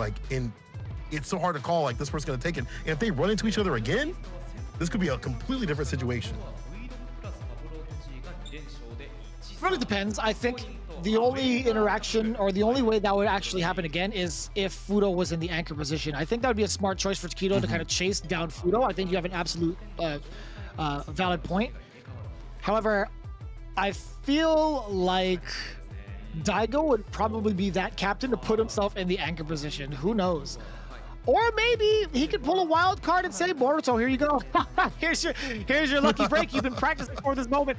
But I highly doubt that, right? Statistically, I don't think so. I don't think Boruto has had enough games under his belt to solicit that kind of behavior, solicit that kind of strategy.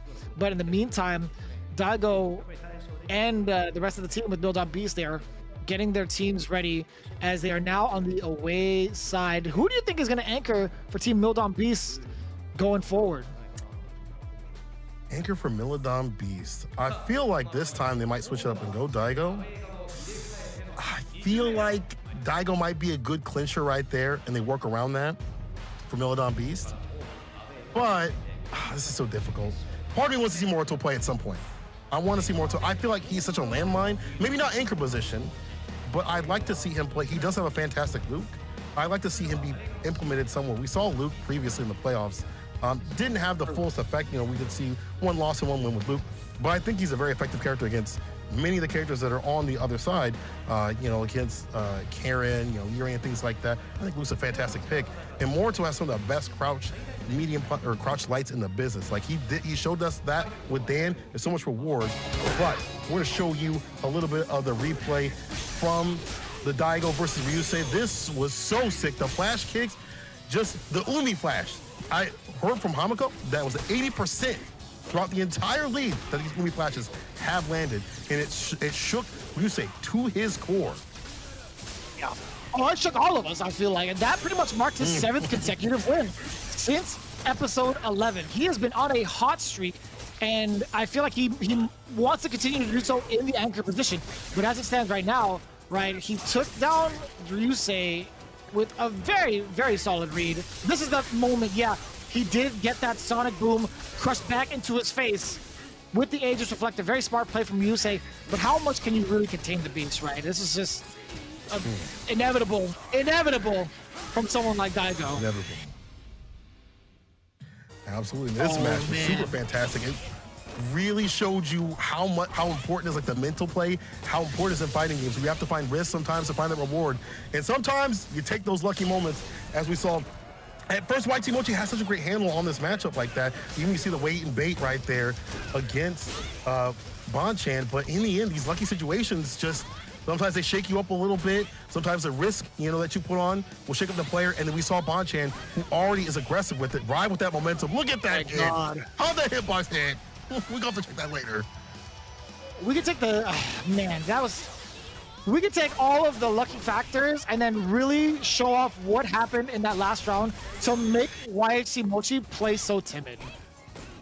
Because of that single factor alone, and even that too, Bonchan was just so good at making the right reads. And then towards the end, YHC Mochi, look at this. YHC Mochi wasn't even looking.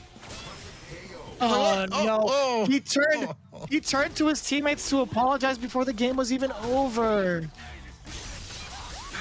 Until you see the KO screen, and it's just same thing right here for Tokido. Until he saw the KO screen, it's like, it's not over. And I like how he found a different way to play against Fudo. I mean, before I feel like more about that stable gameplay, a lot more aggressive with it than we maybe saw, you know, not only against Fudo, but also in some of his other play, but still keeping stable with it. At first, it was Fudo's game. I like the V reversal and Gray Life build up, and the punish of this V reversal was so sick with the, I hope y'all clipped that home, because that was tight. But it was Tokido that was what stayed all right, bro. That was so tight, bro. How do you do that? That gets me every single time. I love it when Poison players are able to suss out some of the V reversals that players use and be able to get the heart rate. That is such a cool mechanic from Poison also. But anyways, going into it, yeah, we talked about Tokido. Yes, the punish. That was so smart.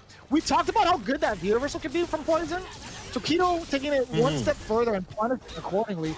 It was so smart. And Tokido just taking it down, just getting or staying in that position against Fudo, where it's a little uncomfortable to press buttons. He has to go for those lights, but still was in that space to get the counter hit, catching minion punch. Tokido, an absolute unit when it comes to adaptation and confirming. But as we see right now, Daigo is indeed in the anchor position. So we see now it's YHC Mochi going up first, Fudo going second, Daigo going last. Morto on the reserve seat yet again. Maybe I believe in Morito in some of these situations or these matchups like that. But hey, even if you're on the bench, you're still giving a lot of support to your team. You're still giving them, you know, a lot of information, like stuff like that.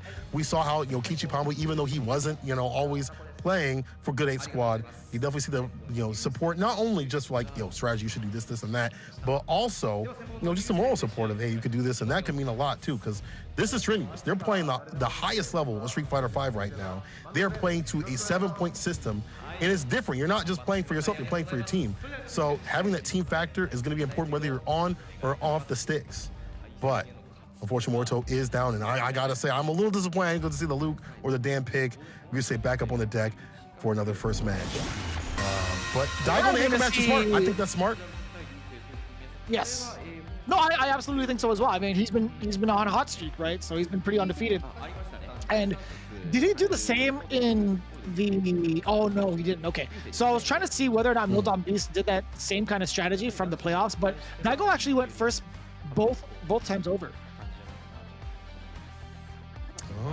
They actually kept the same order. Yeah, but this time they've switched it up significantly, putting YC Mochi in first. And so when you're looking at V6 plus FAV Roto Z as well, Sakunogo also on the bench. A little side note, we're not going to see that Luke from him again. Also, at least in this match, really unfortunate. I was actually looking forward to it because you talked about Luke, and since the playoffs, I've been grinding him out. That character is pretty belligerent. He's pretty good, man. But on a serious note, as Ryusei gets ready, he was saying that he doesn't care who he is playing against. He's happy as long as he gets to play. And he's won this matchup specifically against YFC Mochi previously in episode 3 early on. I don't think there has been anyone else who has utilized Dawson from the season. I can confirm that no one else was using Dawson the way that YHC Mochi was using him. So that's got to be pretty good for Ryusei in terms of trying to study the matchup, or at least study the player into this specific matchup. Yeah, going with the matchup previously won, you know, since episode 3, I'm sure he's showing us how he knows this matchup. But YG Mochi, we've seen him also when he loses to somebody, like how much it means to him to get that run back and get that fight back. He took down Kawano in one of those matches after losing to him at Evo. And you could see it on his face how much it just meant to him to get that revenge. You know, he's a fighting game player. He wants to get that run back like that. Especially at Street Fighter League, where you're trying to get all these points and things like that. It's super important, and you know, maybe just as important to him. It's going to be very important right here to set the pace. Again, you want to get as many points as possible. Mochi also lost to Tokido, but that was a mixture of Voxer and Yuri. So it was a 2v1 out there to get it done against YG Mochi in an anchor match when they had fought. We'll see how different it is because Tokido plays way different than Ryusei. We've already seen how aggressive, openly aggressive Ryusei is, and how Tokido will have these bursts of aggression, whereas Ryusei is just continuously aggressive. I feel like Ryusei's tech with Aegis is a little bit more deep, you know, from playing the character after years upon years. Waichi Mochi, he's never afraid, man. Again, he has these violent comebacks, and the way he loves to slug it out is just different. He's, as you said, the blueprint for sim players. So this is going to be a very interesting predicament, right? We've seen how Mildon Beast wanted to really utilize the home advantage and counterpicking. Now they're the ones that are susceptible. We've talked about this a good amount of times in the season. What happens when you put YHC Mochi up on the away side, right? He is the most susceptible to those counterpicks, and we're about to experience that right now. I think Ryusei throwing in that Urian is going to be a pretty intimidating thing to face off against. I don't like Dawson versus Urian personally, right? I think Dawson does a pretty fine job in the neutral, but other than that, in terms of trying to get out of that close quarters situation, which Ryusei can get to pretty quickly, that might be the most daunting task for YHC Mochi. We'll see how it plays out though. Round 1. That V-Skill 1 is going to be very important. Having that one hit of armor, they can back off and get that. And if you're not ready, prepared, it's good. Yeah, see, already. Puts a lotion on him for a bit, and that one bit of armor is going to make sure that all those tackles come through a lot more correct. So now YHC Mochi has to deal with that and worry about what limb he sticks out in the end. You don't want to get hit and knocked down because, as you said, when Urian's in, it's a wrap like that. That's a silverback gorilla. That dog hits different. We'll see if he can actually get the hit first. Again, that V-skill you mentioned earlier, he's going to be able to tackle his way through past the limb. He really needs to pick his shot. That's actually one of the shots he wanted. He was expecting YHC Mochi to throw out a limb so he could absorb it. But, of course, YHC Mochi being as risk-averse as he is, 100% expected it. Absolutely. So walking down for a medium punch, he'll teleport, caught up in the corner. But we've always seen that Sim gets a knockdown, teleport out situation, trade, heavy kick. Oh, we're still swinging out here again. YHC Mochi, never afraid to press. We out of there. EX float, with a jump medium, caught him. Back throw, where you going? Goes for the V-break, and that's been such a beneficial system for the character this season, is the V-break system. The V-shift and break, let this character stay in. What's the one more Aegis in play? He's still trying to dash in, but there's not a lot that YHC Mochi can use. No, oh no, punish! And I like that, checking the dash up. You know what was really scary in that instance? You know, how hard it is for Dawson to actually get damage off of those lights. YHC Mochi actually had the meter for the EX Yoga Flame before the finisher. He actually could have finished it early if he spent the bar, but he opted not to. That was so scary. That was so sick though. Skate 7 through the fireball right there with the slide at the max range. Yep. Knows the distance. Years and years of yoga. Yeah. He is a practitioner for so long that he's become a yogi now. He is the top of the yoga community. Although I don't I don't think there's no amount of classes, yoga classes, that'll enhance my breathing to throw out fireballs. Dang. I was about to sign up too. Once again, under the fireball. Your YHC Mochi's got this all locked down, but you know what could happen. The equalizer, don't matter what the matchup is, if I put the Aegis on you, you're through. Careful now. This is tough. We've talked about this before in numerous instances. When that V-skill is active and a fireball comes out, you do not want to neutral jump or jump forward. Good thing about Dawson is that he has yoga stasis, right? He can easily navigate around these fireballs without too much of a risk. Nope, he tried to get a whiff punish at the medium with the mirror. Oh no. This is looking dire for Ryusei. Biding his time, 18 seconds on the clock. Pulse the fireball. Not a lot of damage though. The reversal. Get Scott. Didn't get the full hit though. That would have been sick. The throw. One more touch. Can he do it? EX. Yeah, back away to stay in play. He's got the lead. I think Ryusei might have the lead. Actually, no. YHC Mochi. No, that's gonna be YHC Mochi. Ryusei thought he had it. He backed away ever so slightly. He looked back at his teammates. He's like, I'm so sorry. I actually thought I had that. He was trying his damnedest too. He was throwing out metallic spheres. He was using out all of the meter he had left over. He's like, no, I'm emptying out my plate at the buffet. There is no leftovers. You can't take anything to go. You better eat it at the buffet. This is all you can eat, son. You better get this meter. So that was an unfortunate turn of events for Ryusei. He legit thought he had the lead, just the time over again in favor of YHC Mochi by a pixel. You saw V-skill was applied, but he couldn't use it because, you know, that one hit would have definitely did it.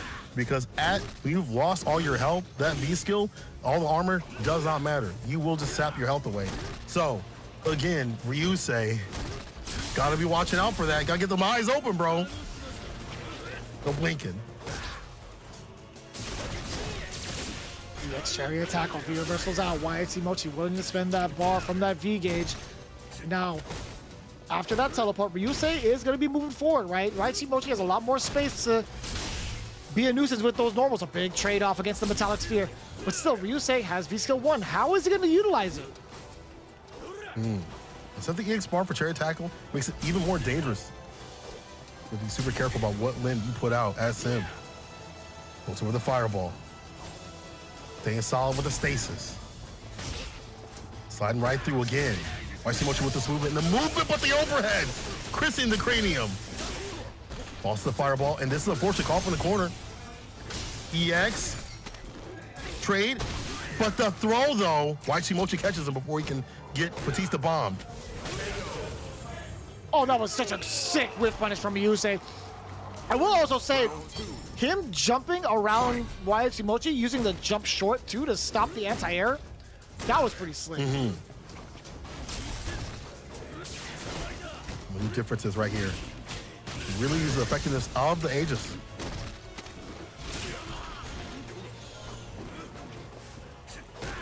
Oh my god, I'm just so involved with this matchup. I'm just looking right at it. Ryusei, I'm trying to pick apart what he wants to do against the plethora of normals that YXC Mochi has presented.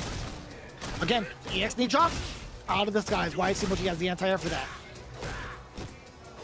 For medium punch to try to check that approach. In this mid-range, not so bad. You got the forward medium punch, of course. Crouching medium kick too as well. But YXC Mochi can squeeze that back to neutral until here's the epilogue. After the credits scene with the Aegis. No cancel the EX. YXC Mochi not ready to punish. Call up in the corner. Oh my god, he's dead! Oh, the call the corner. The pickup. No crouch fierce though. V reversal. What do you say? He's one that one hit to do it. Is he gonna fall? The shooter's on the roof with the scope. The sniper in play. Take the shot. Take the shot. On the way down, It's in my too, sights. he just spawned back. He just spawned back from this shoot. He was just like, oh, well, I have another chance in life. Boom, right in the dome as soon as he lands. 360 I with just it. spawned here. Trick shot. I just spawned here, dog. I just got in. Just got in. Stay on step point for a little bit longer. Ryusei. It's louder than that armor once again. And that, you know, Get to for fight YXC Mochi, Yeah. because Going it for takes YXC off Mochi. the limbs for a little bit. Oh. No anti-air there. He tried to slide past it, actually. Trying to get underneath the EX knees. So close to V reversal out. YXC Mochi is still stuck. V reversal actually gets him out of danger. Actually prevents Ryusei from pursuing after the EX chariot tackle. Oh, the big jump in. Reset. No, he goes to the tackle. He wants the damage. Loki situation. Forward throw now.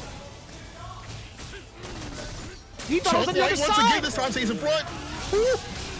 The side switch though. YXC Mochi picks him up a bit. EX Gale float on him. V-shift. The tech though to stay alive, but checks the dash. You may not pass. YXC Mochi getting his revenge once again. Absolutely pivotal. YXC Mochi keeping the dream intact, getting the first W in the second set as the away team. That has to have to be super stressful for someone like YXC Mochi. He was not happy one bit as he walked back to his seat. He had his head down. He's like, whew, I don't want to do that again. I don't think anyone wants to fight Yuri like that, especially one as strong as Ryusei. YXC Mochi came to play. He said, dog, I'm ready. 2 points on the side finally for Milodon B. Still 3 on the side of AV Roto Z. Still in the lead, but YXC Mochi showing that it can be done, showing that even though he had those weird interactions previously, not shaken fully and still coming back like that. They 2-0. That is a fantastic statement and a way to start the second set of matches here. Ooh. My heart. We're seeing what's coming up next, right? Fudo is going to be the one to be up on deck next. With that poison, he might be able to... No, he is going to be confirmed with poison. It's a matter of whether or not Tokido wants to chase him down. We've seen what happens when, you know, the Ryusei pick doesn't play through. Are they going to try to secure the points, or at least scrap for those secure or like high percentage points. Granted, it is Fudo, so anything can really happen. Are they gonna go for that high percentage point, or will they focus more on the anchor positioning? I do like I do kind of like Tokido going up against Daigo. I may not like Urien versus Guile, but I think Tokido has a very solid chance against someone like Daigo. But at the same time, throwing in Bonchan there, I don't know if it'll yield the same kind of success. So I'm kind of curious. Are they just going to go straight up for hunting down Fudo with Tokido, or are they going to save him for last? I wonder. I mean, like, Tokido? I mean, so I think that if Bonchan does good to go against Daigo, he does have the Sagat pick, though. But it looks like it's going to be Bonchan, Karen next either way. No deliberation right there. We're going right into it as Bonchan comes up with the Karen pick. And we talked about how this matchup is still difficult for Karen, but not as hard as if you're fighting Sim, right? Those limbs you get to jump in, like if she whiffs the crouch fierce, jumping heavy kick has a lot of range on it. And again, the view reversals, things like that are going to help push the character to the corner. And she doesn't have the escape options unless she's able to find a hit, get the V skill going, the cartwheel, the side switch. And those are very minute instances. And Bonchan is saying today, saying that he won against Fudo in the playoffs, and he's ready today to repeat that. Yeah, that actually came down to a very, very slight victory. It was 3-2 in benefit of, or in the side of Bonchan, taking down that poison. So I would think to myself, if I had to face off against Daigo, that would be way harder. So I'd have to try to get my points against someone whom I've already beat before. But Tokido and Bonchan already proven that they could take down Fudo's poison. It's just a matter of what they wanted to do against that anchor, against the beast sitting and just waiting. So I'm glad we got to talk about that at least, because again, I think having Tokido in that final position would yield greater results, I think, because of the experience that he has over Daigo. Or excuse me, over Bonchan. That's true. In facing off against Daigo. Yes, yes. I also think the way he's playing right now, the way that Tokido's shown us how he's going to play, is going to be the same sort of effective style against zoners. So we saw that with Poison. We've probably seen that something similar against the Guile pick. It's different, obviously, with Guile. You know, he's got the flash kick and stuff like that, seeing it full screen. But, you know, the way that he is playing a lot more active, a lot more aggressively with that stability is going to be real dangerous for Daigo to deal with. I think that's one of his weaknesses. Ryusuke wasn't able to put it together, but I think someone like Tokido can do a little bit better job, even if his Asian reflector setups aren't as strong. But let's go back to the Bonchan match right here against Fudo, where once again, you know, on a matchup situation, like Karen players, they got to find those hits to get in, but it's a little bit easier than Sin. A little bit easier. You don't have to deal with the EX Fireball. It's standing like a V-trigger in and of itself. But you do have to deal with the building amount of Gray Life. And again, she ain't got a lot of health to play with. So we'll see how it plays out, right? Poison versus Karen, Fudo versus Bonchan. Who will take it down over the other? Again, as it stands, I do believe it is 2-3 in benefit of V6 plus FAV Velozi.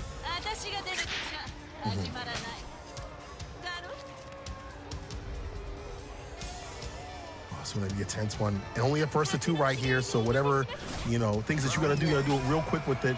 If you're on the other side as Bonchan, you got to make those reads happen real quick with it. Act like a librarian. Side switch though. Fudo, round start. Beast gonna run in it raw. Get a knockdown and a throw. Corner push. Oh.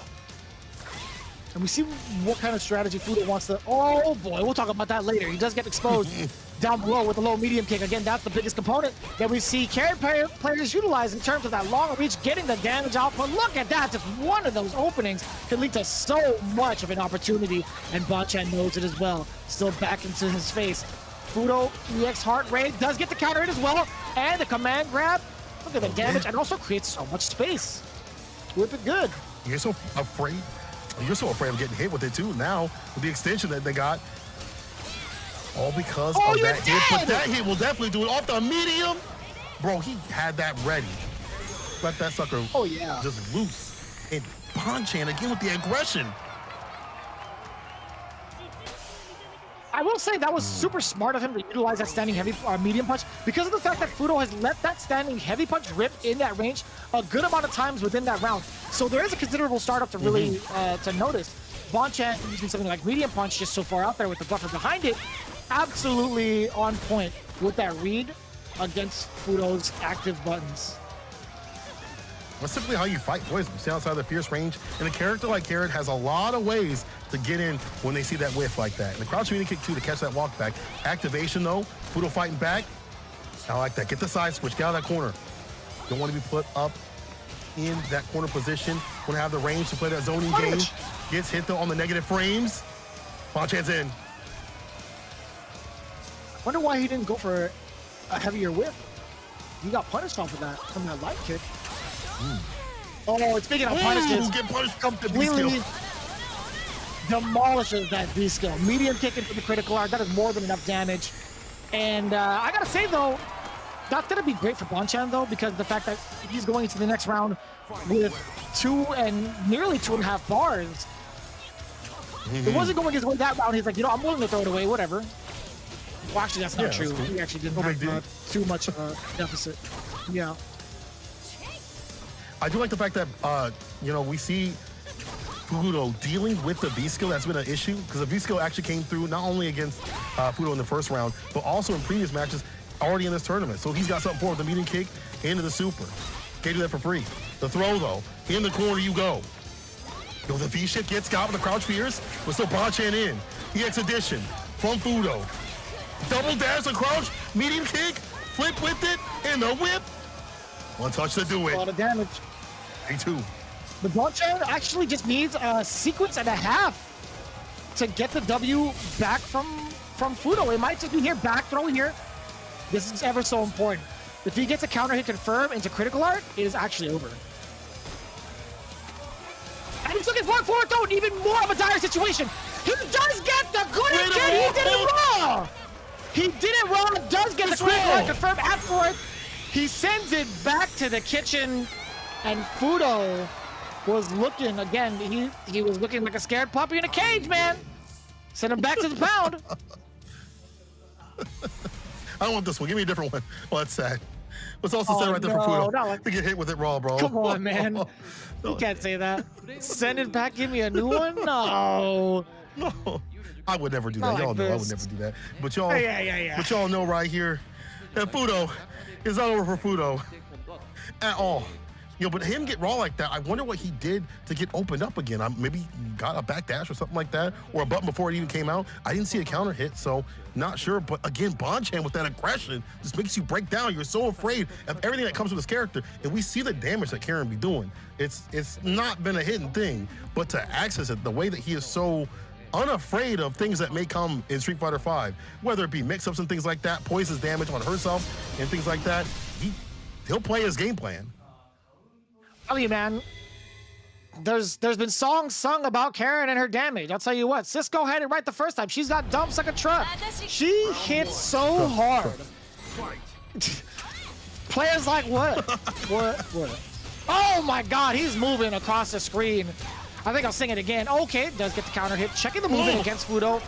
Look at that, stun steady already. Wait, we're here? We're here already? Already? What's that point? Game point, I should say. With the quickness. Watch it, try to seal it. Fudo fighting his way back out of the corner, now pushing Bonchan. You literally just said it too. Watch out for those crouch fierces. But it came from the other side, actually. It was an anti-air from Bonchan, stopping Fudo dead in his tracks. Good awareness from Bonchan. Solely focused on the ground game, but still has time. He's got good space management in his head for the anti-airs, but that EX% hog gets fully punished. This is looking great for Fudo. Yeah, blocked it out, saw what it was about. Reset off the light, got him caught in the corner. About to make him go good night. I bet if he gets that stun, but the sweep on the feet. Activation to get the chase down. So Fudo advantage right here. EX again. Counter situation. There's the stun. Oh my God. But look at this again.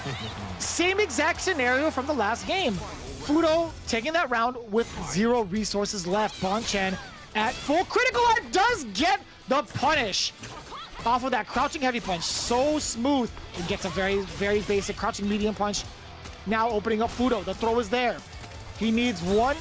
He definitely needs one touch now. Oh, that could have been it. counter hit. They'll finish it though. We'll let him come back like that. Fudo definitely not out of it. He's got the bar to work with. See V-trigger, you have to worry about all these hits, but the challenge right there, he's aware, and the EX coming through. Bonchan with a 2-0 on Fudo.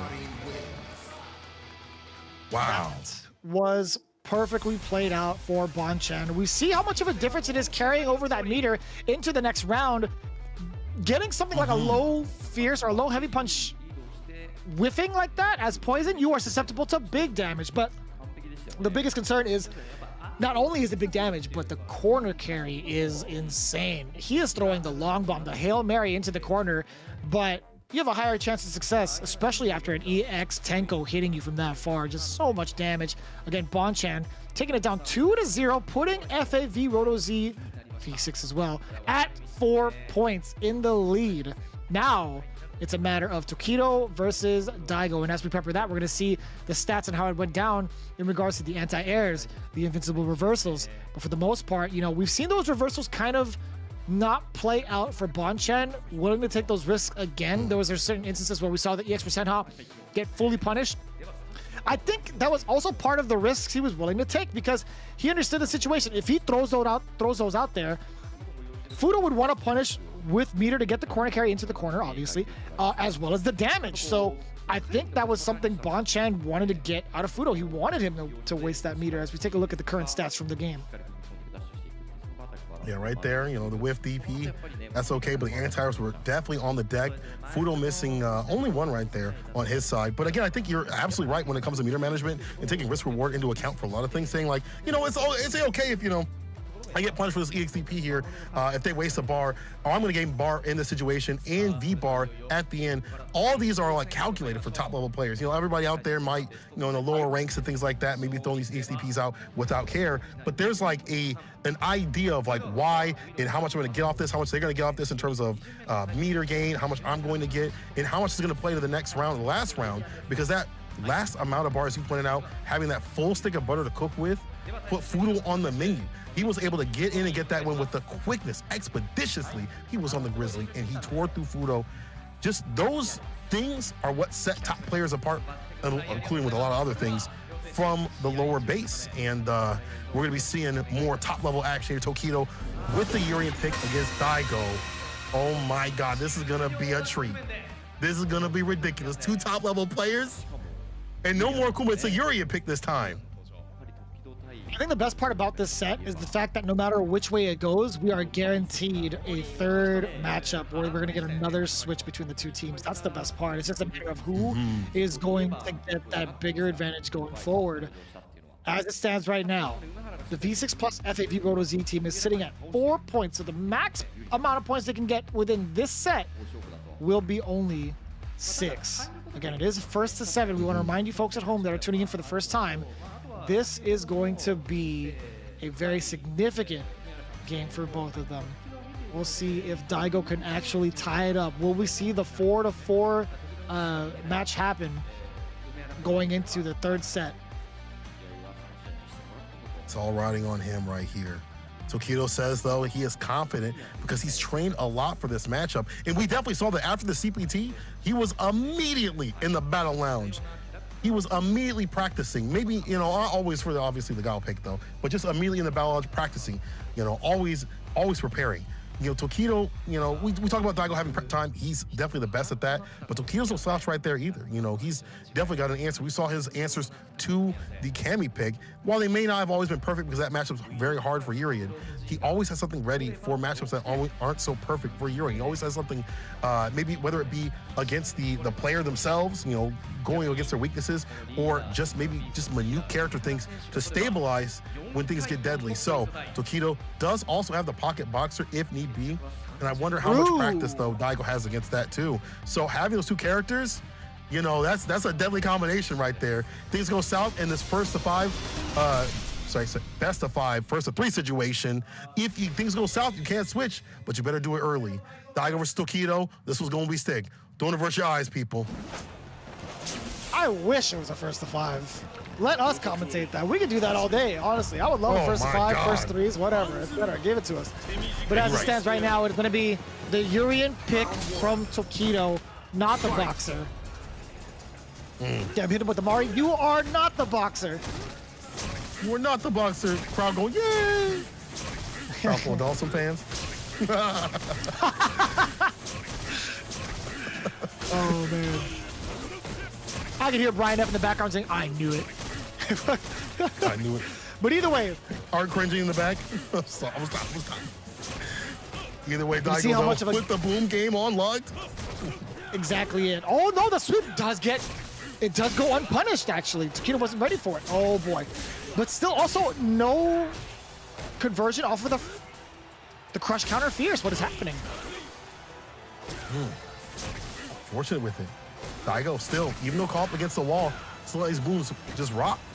And Tokyo's eating a lot, but we know the equalizer's on the deck. The mages could connect, and we see what it do. You want to block Look at it this. out. He's still not getting Wait past. for the right time to shine. Ooh. Takedo actually got that low forward earlier, but again, he doesn't want to activate too early. If he activates it now, he's not going to be within range to actually get a kill. He would need at least 2 sequences. Oh my god! He actually got to punish the startup of the Sonic Boom before it came out. This is very critical. Oh my god, is he? No, he's not going to die yet. I lied to you all! He had enough durability on the mirror to get the second pop-up for the second metallic sphere. I thought the mirror was going to be gone. That was ridiculous for Takedo to get that conversion. And he didn't need critical art to do it. Save some of that bar at the bottom. How important that is, especially during the middle of these booms, the EX chair tackle, just to get in to push that corner push positioning too as well. Just those, and even the EX fireball could help out. Batista bomb, forward medium punch, and he's getting in again. But now Daigo's like, I don't want to fight in the corner. Go back. This is where you live. This is where you want to be stuck there. If Takedo has his way, gets aggressive with it when he puts him in the corner.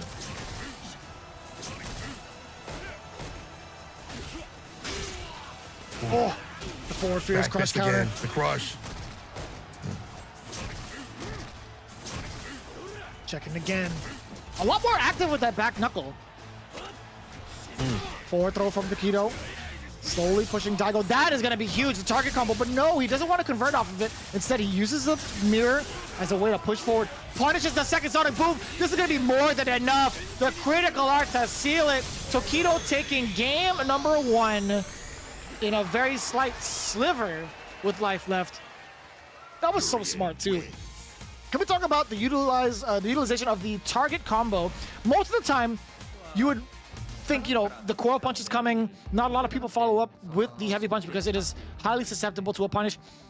You would think that Urian players would go to that a little bit more often if they have the V trigger ready. So once it hit, the thing I like to commend Takedo on the most is that he sacrificed the damage from the conversion of the mirror off of that target combo. He didn't want to go into the combo, right? He immediately went for the shorter mirror to push Daigo further into the corner and waited. He let the first boom rock. Obviously, the mirror's going to catch that and reflect it back. He wanted to catch Daigo being antsy again and punishes the Sonic Boom. That play is hard to execute. You have to have so much mental fortitude to be like, all right, I'm going to look at the bigger picture. I'm going to let go of this first mirror instead of getting the combo. That was so well done. Ridiculous decision-making here from Takedo.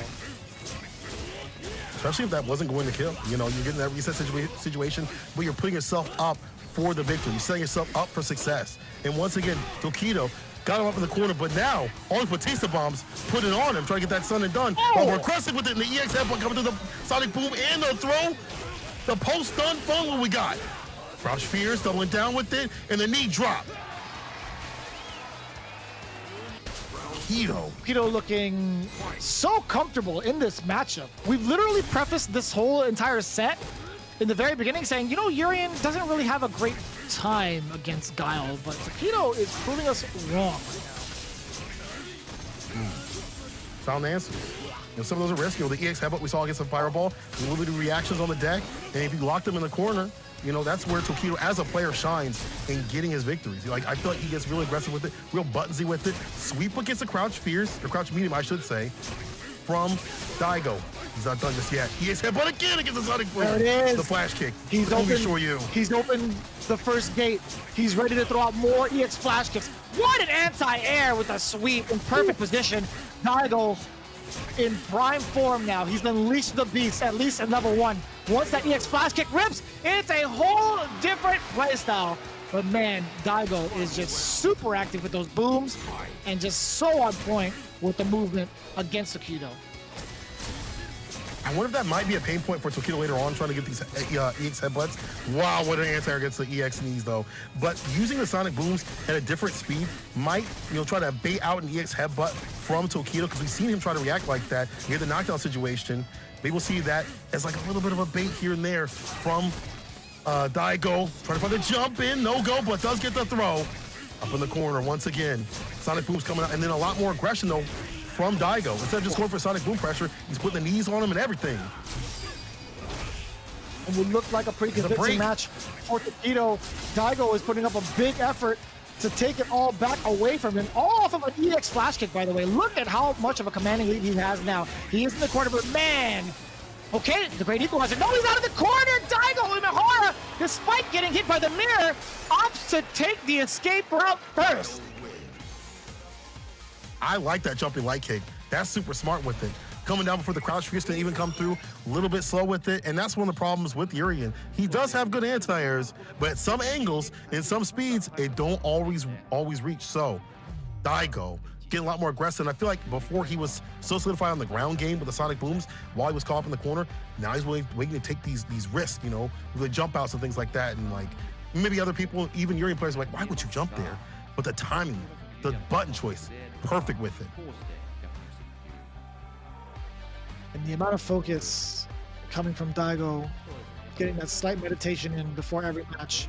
On the offhand, Tokido trying to get his comms going with his teammates to figure out what went wrong exactly. He had all the momentum in the world going into that second match, but once that EX flash kick ripped, there was just so much aggression from Daigo. Not even just in terms of forward movement, but he was so set on throwing as many sonic booms as possible against Tokido. It was quite impressive, actually. He's burying his fangs. As soon as he got that flash kick, activated something in him.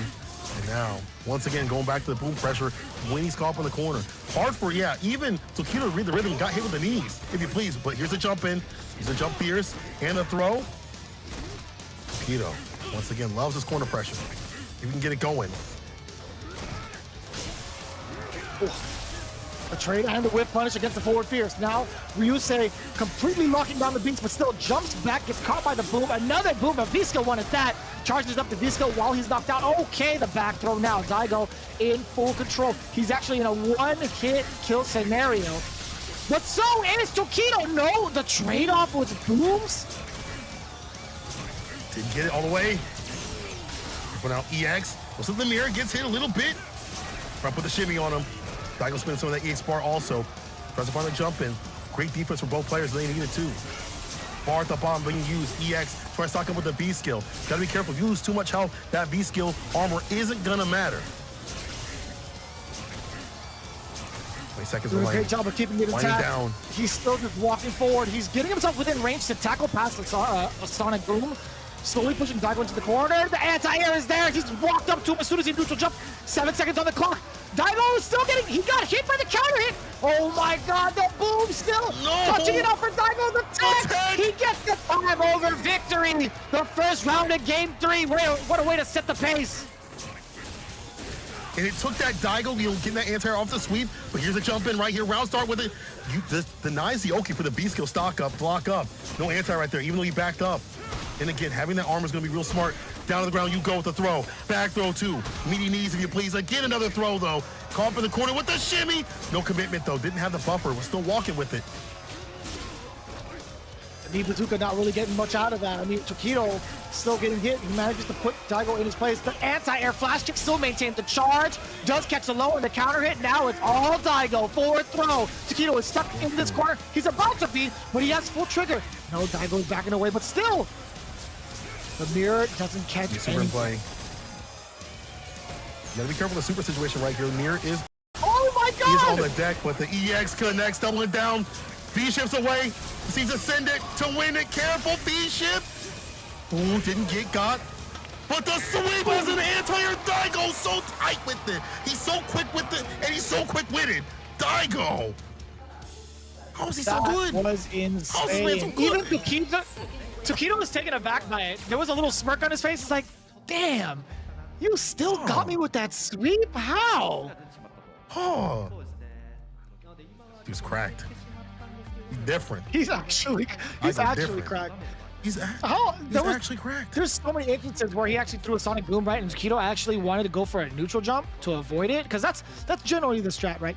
But he was still within range for Daigo to walk up, because, you know, Guile's walk speed is actually pretty good. Walk up and get the anti-air sweep, man. Actually insane. That takes a lot of guts, especially when a jump in fierce could lead to a full corner carry, 40% of your life from Urian, or starts the pressure off the ages. Now, we're starting off with game point for Daigo, trying to stave off that one final point situation that D6 plus MVP Rodas would love to be in. Oh, the trade-off there from Daigo. The whiff punish there from Taquito.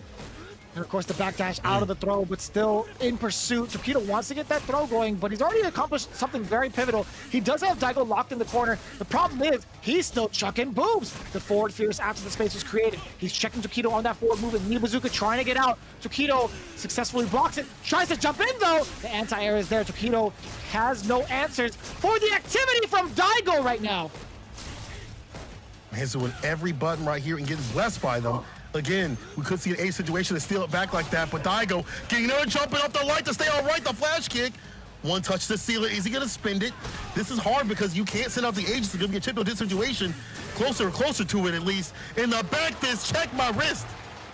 I'm on set point, baby, and I'm icy with it. Cool, calm, and collected Daigo. It's so scary when Daigo is the one willing to stay in that corner and beating you up with his back towards the wall. That's actually the most intimidating thing. What can Taquito do to open up Daigo's defenses? He's so active. What are you supposed to do? Crouching fierce to stop the knee drop. Daigo is still focused on the anti-air game while establishing a dominant ground game with the fireballs primarily. Jumping upside down kick, flash kick.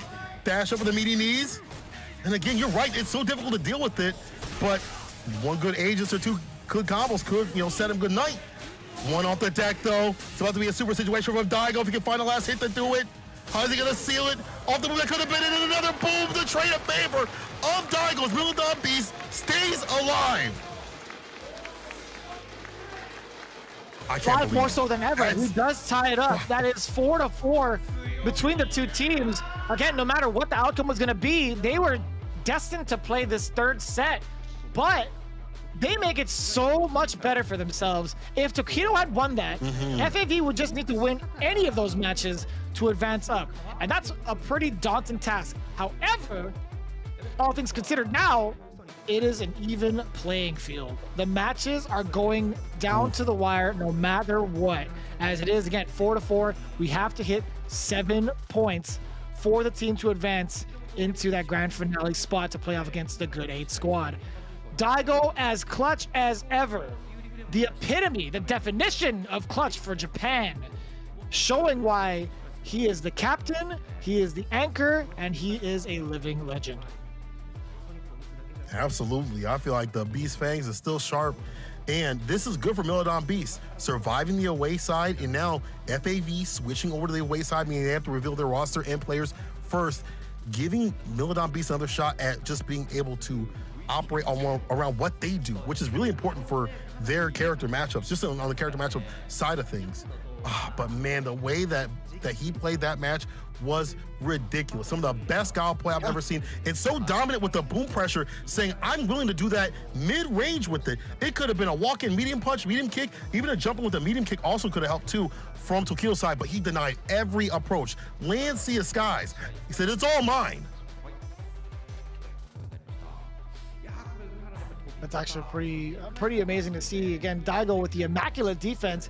You would think, he could be pretty aggressive with the way he's played over the years with that offense, but man, the activity he gets from Guile is insane. Back towards the wall and everything. That active defense is something to really take into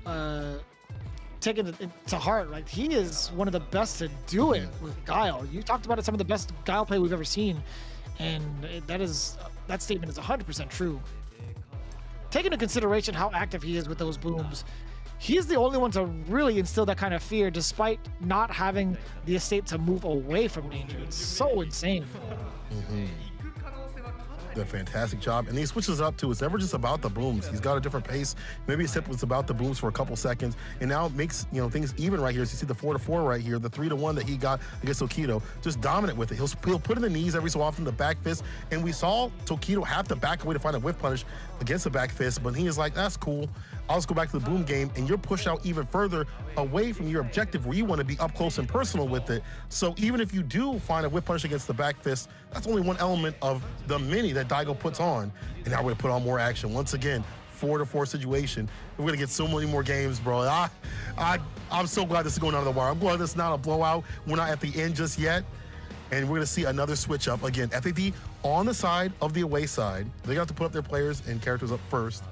And then Milodon Beast gets the advantage of the situation to say, who we're going to pick to come up to play. And I think that's going to help with not only that, with their momentum, could help them, in this match coming up. All the matches coming up, I should say. We are going to get the switch up between these two teams yet again, but this is going to be the final set. Who is going to be the ones to take on Good 8 Squad? We'll figure that out as we get the team formations coming up after these highlights. Now take a look, right? YXC Mochi against Ryusei. This was a matchup he needed for the confidence boost here. If he had lost this one, it would have been so dangerous. You ain't lying. I have more morale, but also obviously for the team too as well. But we talked about how, like, if he loses to somebody, he's like right back with it, right? Always got an answer. And I feel like he was a lot more confident in this match like that, able to just outpace Ryusei. Some of these sequences you see Ryusei getting the punish, but not too much off the Aegis right here. Does get the EX headbutt, the pickup, the drop, the V reversal.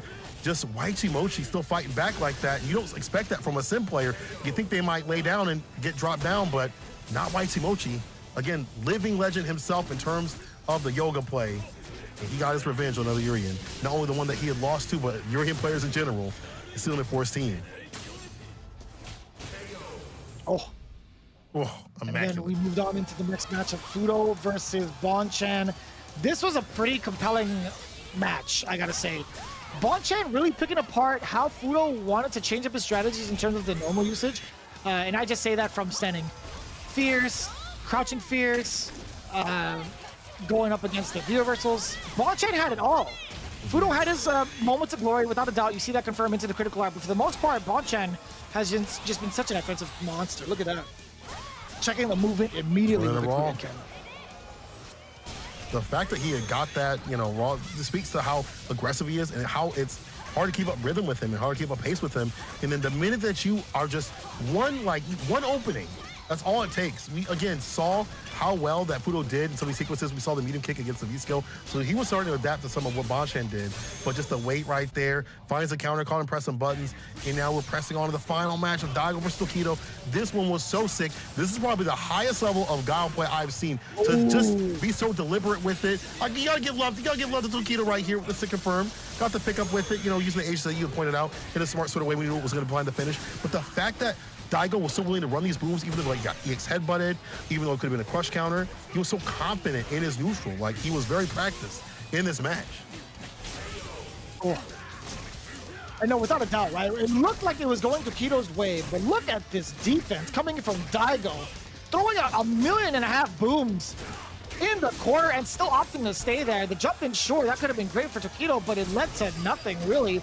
As you can see, Daigo here just trying to just maintain that. Look at the anti-air sweep. This man has been practicing that way before Street Fighter League, I feel like. Ain't nobody doing it like Daigo out here. We see the practice on his stream consistently, and it won him the win in the end, stifling V6 plus FAV Roto Z's, 1 point away victory, right? Now we're at 4-4. Now we were switching sides. And now we need a full set again. Another set, I should say, so he's going to get the win, because it's any team that gets 3 points out of this sequence right here. If we draw, we get a final game with the 4 set. That's going to be super sick. Ryusei, Bonchan, Tokido coming back up on the deck. A Urian sandwich with Karen in between. Let's see what Milodon Beast has to answer back with. What do you think?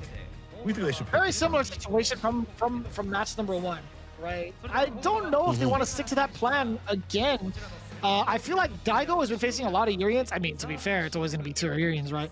But I don't think they should stray away from their initial strategy, and that's going to be actually it. It might be the exact same lineup from the first set.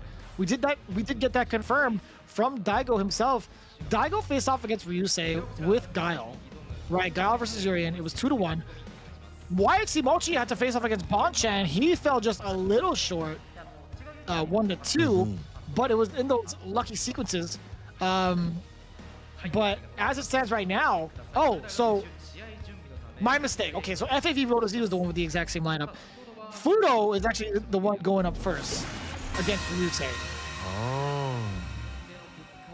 Immortal on the bench. Unfortunate. Don't get to see any Immortal action just yet. Maybe if there is a 4th and final game, he'll come out there for the final set. But Fudo coming up on the deck, obviously very practiced as we have seen against the Urian matchup. Didn't do so well recently against Tokido, as we saw just, a couple, I guess, half an hour ago or so. But he still has answers, I think. And I still think the way that he plays actually might be more effective against someone as aggressive like Ryusei. We see the consistency and aggression where it's not really like burst, it's just consistency with the aggression, like EX cherry tackle and stuff like that. Fudo loves to get those jump back, heavy kicks and punishes and things like that. And that aggression may be a pain point for Ryusei. So it's going to test a lot of that defense, and it's going to also test his patience, I would say, because you can't wait back too long. You eat too much gray life and things like that, and then you look down at your health, you're like, dang, I done lost like 3/4 of it. I got Aegis, but I may not be able to make the return no receipt right here. Fudo will keep him out. So Fudo's game plan against aggressive Urian play is, I think, a pain point for Ryusei. But we've seen people switch it up in this league already. We've seen Tokido himself get more aggressive with it, have more of those bursts. So same thing could happen for Ryusei. You know what's actually crazy right now when you look at Fudo's record currently in the Grand Finals? He was, in comparison, he was one of the top point earners, top 3 in the league. Right now, he hasn't had a single W. He's lost to Tokido in the first set. He's lost to Bonchan in the second set. And since he's going into it, he has to face off against another Urian player. Best believe he has revenge on his mind. In fact, he said that he lost to a Urian just now, but he kind of got it figured out. So Fudo is out for revenge after falling to the other 2 team members. Ryusei got to be extra careful. I can't imagine what Fudo has in store. I don't think he's going to be changing it up significantly, but we might just see an even more offensive Fudo with those whips. We'll see how it plays out. Yeah. I mean, that's also the danger, too. If he plays lame, it's fantastic for him in this sort of matchup, not only by character, but by player. And then he also has the aggression that you don't expect. We saw how in previous, during like the playoffs, how he would dash in on Tokido, with the mediums and things like that. Like, you don't expect them. You expect them to be crouch fierce, standing fierce and things like that, the avant line consistently with it, EX whip every so often. But those dash-ins catch you off guard. You're like, whoa, he's actually gonna, dash in on me like that. Usually expect that from other aggressive players and characters. So having that extra level is going to be harder for Ryusei. But then again, I'm sure Ryusei has talked back to his team. It's like, okay, we got Fudo up on the deck. He's starting to play like this. What's my game plan? What do I do? Do I stop? Do I back up, stock up with V-Skill 1 and try to come through like that? So if he does whip, or if he's just trying to find a hit, I have the armor to come through and get the knockdown and start my oppression. I got to find a safe way to do that. I'm sure, again, having the team aspect helps out a lot, because if you're by yourself, you're like, you only have your notes to think about. Maybe you can call up your friends on Discord and say, hey, what do I do in this matchup or whatever. But when you have your team member sitting right there, right beside you, it's a different sort of heat, We'll see how that plays out. I think one of the things that Ryusei would want to look for is obviously whiff punishing some of those whips and creating that false sense of security where Fudo could actually throw it out. One of the biggest things that I do like from Urian players is being able to whiff punish with Aegis Reflector. So I wonder if Ryusei will have that kind of strategy on lock. Will it come to fruition in this set? Because as it stands right now, both these players haven't got a W in any of their sets that they've played. now that I think, actually, yeah. In any of the sets that they've played, Ryusei hasn't gotten a W and Fudo hasn't gotten a W. I mean, out here, it's difficult. Somebody's not gonna be able to get a W. Somebody's gonna be going down. Let's see who goes down between the two. If you have the hardest competition, I'd rather go 0-2 out here or 0-3 or whatever out here rather than like a normal bracket, But here we go. Stacked competition. Who's gonna remain between the two? Will Fudo get that revenge? Ryusei finds something in the end. See how it plays out. Here we go. This might just be the final match between these two teams. Unless we go into a draw. Let's see how it goes down. Set number 3. Engage. He's still stocked up once again. They want to have that armor applied. We see that with the Urians. To be able to threaten, like if you even throw out a whip, I got something for you. The trade, again, in favor of poison, doing a lot more damage than that fireball would do. Oh. Trying to get that jump in, no go. Fudo absolutely ready for it. Again, checking the movement against Ryusei. We've labeled Ryusei as one of those players that likes to be aggressive. There's a lot of forward movement from him, but he's also willing to sit and wait. Just right now, Fudo's done a great job of trying to stop his forward movement. Now, it's all... Yes, sir. Ryusei does get the opening. He does have a second mirror also. Another. The throw. Another one. Another one. But the jump in gets it done into the super. Fudo gonna find the finish. We've seen this time and time again with these jump out situations. If you're a Urin player, maybe time to back up like that, find a crouch fierce at the perfect angle or standing heavy kick. These jump ins have been catching a lot of these players with these jumping light kick from some of these characters. And Fudo is now an answer. At least one. One of many. We'll see how it applies. Ryusei opening up the gates. Using that EX tackle first pretty early against Fudo. A big throw bait now. Fudo getting a ton of damage off of it. A big counter bump there. The standing medium punch stuffing out the whip. You were talking about that distance, and he had the buffer behind it to stay fine. That's difficult to do, to be walking forward and get the buffer off the medium, get the cherry tackle like that. Now caught up in the corner. Does have Aegis bar at the ready. Stays steady, finds a hit. EX, double it down with it in the mirror just to make sure the job is done. That was kind of BM. He didn't even need the second mirror to come out, but he just wanted to see his opponent bounce. I love it. I love it. Just so you know. Just so you know. I got that. We talked about it, right? We were talking about whether or not Ryusei was going to implement and utilize the second or the mirror as a whiff punish tool. He did so successfully and got himself the W, or at least the second round. Stay in the game. EX again. Yeah, I have to hold this. Even more so without the 3-frame. Yo, floats over the whip like it, but still. All this health has been taken away, even on block from situations from Fudo. Blocks out the EX. Takes back the turn. EX once again. Hold this throw again. Fudo with the lockdown. Look at this. Can't do a damn thing. Really huge advantage right now for Fudo in the life department. EX tackle is not going to find the mark. Forces the meter, forces the mirror from Ryusei early. That's going to be pretty detrimental going forward. Ryusei doesn't have a lot of resources to make this comeback happen. It's looking pretty slim to none, but anything can happen in fighting games. Fudo doing a great job keeping his cool still. He dashed forward the EX tackle, the big trade-off actually, and that's going to be just it. The whip against Ryusei's forward movement, doing an excellent job in adjusting for game 1. Excellent job by Fudo to just go back to that safe play every so often, you know, staying away from these bad situations. EX cherry tackle, the anti-airs on the knees and things like that, and the jump ins, and immediately going for V-skill side switch with it, and then putting those bursts of aggression to put Ryusei off his guard a little bit. And now we see what it do. Like, even though Ryusei's getting a little bit better about the V-trigger utilization with the whip punches with the Aegis, when he loses too much health, it looks like it's almost impossible by the way that Fudo plays. And he deletes that Aegis off the table. And one of the best things I've seen by not only Fudo, but many players in the league at top level play just in general is how they deal with V-trigger, how they stay away from the robbery factor. You know, everybody can complain, oh, this V-trigger, that, all this stuff like that. But you see how top level players play around the V-trigger, how they stuff that out. And then when it's off the deck, what do you have left? You know, Aegis, you know, Uri is so strong, but without Aegis and bar, only so many things you have to worry about full screen. We'll see how it plays out, right? That was a pretty convincing round or game for Fudo, right? 2 rounds straight against Ryusei. Is this the strategy they were looking for? Is this the optimal route that they need to get themselves a W? Putting Fudo up first against Ryusei. Here we go, though. We'll find out in game number 2. A lot of checks from Fudo, actually. Still managing to dash forward. And then using that light kick against Ryusei's normal is so good, or at least Ryusei's forward movement has been so supplemental to his game plan. If we see a challenge with that too, if he has a buffer behind it, that's some more damage to the EX whip too. Anti-air, up kick. Look at that. Being able to choose the right anti for the right situation in the right space to put him in his place. Again, Fudo with the positioning off the fierce into the super. That's gonna seal it. Yo, Fudo with the walk back like that. Oh, the control. Oh, it's pretty nice and Fudo clean.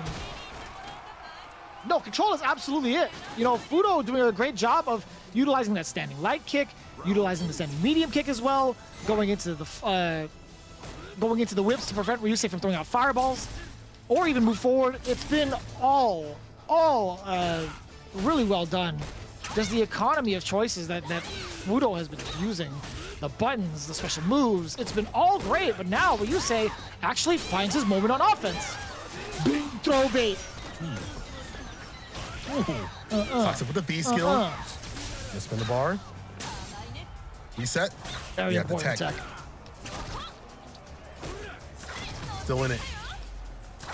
So it's V trigger and bar to use. But the EX comes through. That was so smart. I like that. Had the V skill stocked up. You so smart with it.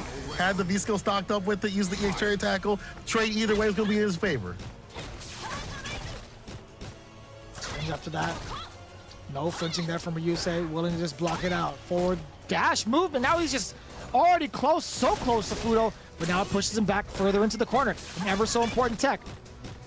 Plus frames after the heart rate, EX heart rate. Oh! Ryusei getting that So push to the corner. dangerous. Once again, V reversal situation. Yeah, this is looking so deadly. Crouch fierce. I like that Ryusei's backing up enough. No back throw. She got a lot of range on it. Caught him coming in. The crouch fierce situation. Oh, you thought the throw bait, but no punish though from Ryusei. Giant trade there for Fudo. EX tackle finds the mark, and now it's going to be all Ryusei. The mirror is there, does it off of the block. How is he going to open up the defensive Fudo? A second mirror. The other side, what a block from Fudo. He's out of there too, using the V-shift. In full control yet again. No, the metallic sphere hits. This is a slight life lead now for Ryusei. And firing right back. The trade yet again. Fudo is just trying to get out of the way. The EX heart rate, it stops. Fudo dead in his tracks. 2-0 in favor of Mil.B's own Fudo. Now in the lead for the entirety of this game. Wow. Again, the control. He said, I'm going to get my revenge. I'm going to get in. I'm going to get my revenge. Fudo gets it done. And another one on the board for the team. And we definitely saw the control. Not only the fact that he felt like he was comfortable enough to jump out of those corner situations, we also saw some drops on the side of Ryusei towards the end. The crack kick from Poison didn't get punished. That could have been a fantastic situation. The knockdown, I feel like the B skill usage was a little bit late in the game for Ryusei, but Fudo, the game plan from him, got him the win, consistently chipping away, and that's 5 points on the side of Mil.B's as they take the lead. Closer, at 7 point to seal it. Almost there. Oh my God, it's so scary to see the fact that it's 5-4 because of the fact that YHC Mochi, even if he wins his next round, it's not over because it's 1st to 7. Like, we still have that anchor match to play. No matter where we're at, we are guaranteed to play all of the matches through, right? Man, so lucky to get such great Street Fighter 5 all the way through. How things have equalized. But as you said, we're playing all the way to the end, unless we get a reset situation or a final set situation, I should say, if they go even. But man, this is gonna be. Yeah, so let's talk about the YHC Mochi versus. It's got to be YHC Mochi versus Bonchan next, right? I don't think Mochi would want to face off against Tokido. There's no chance. There's absolutely no chance. Yeah, I feel like if you're YHC Mochi, you definitely want to like get that revenge. You know what you did wrong, right? Some of that was, no offense, was luck. It was definitely luck. And then YHC Mochi break it down a bit. But the way that he's playing now, he's in revenge mode. He's like Fudo. He's in revenge mode too. He wants another win. He wants another shot. And he probably doesn't want to have to play another Urian. I'm gonna be real with you. Probably doesn't have to play another Urian to deal with that kind of situation. We get crushed and things like that. See, 4 out of 4 on the side, and then 2 out of 4 on the side of jump-ins. But back to YT Mochi, I feel like you're absolutely right. Would rather play the Karen pick, probably knows what he needs to do to shore up things. And I'm wondering how much that risk-reward will play in the next time they play, right? They probably would like to have that in his favor. I think he can shore that a lot quicker than what he did last time they played. And that's what I want to see. I would love to see, yeah, YT Mochi kind of a little antsy. You see from his body movement, his body language, I should say, it looks like he's getting ready to go up next. But we are going to get the reveal.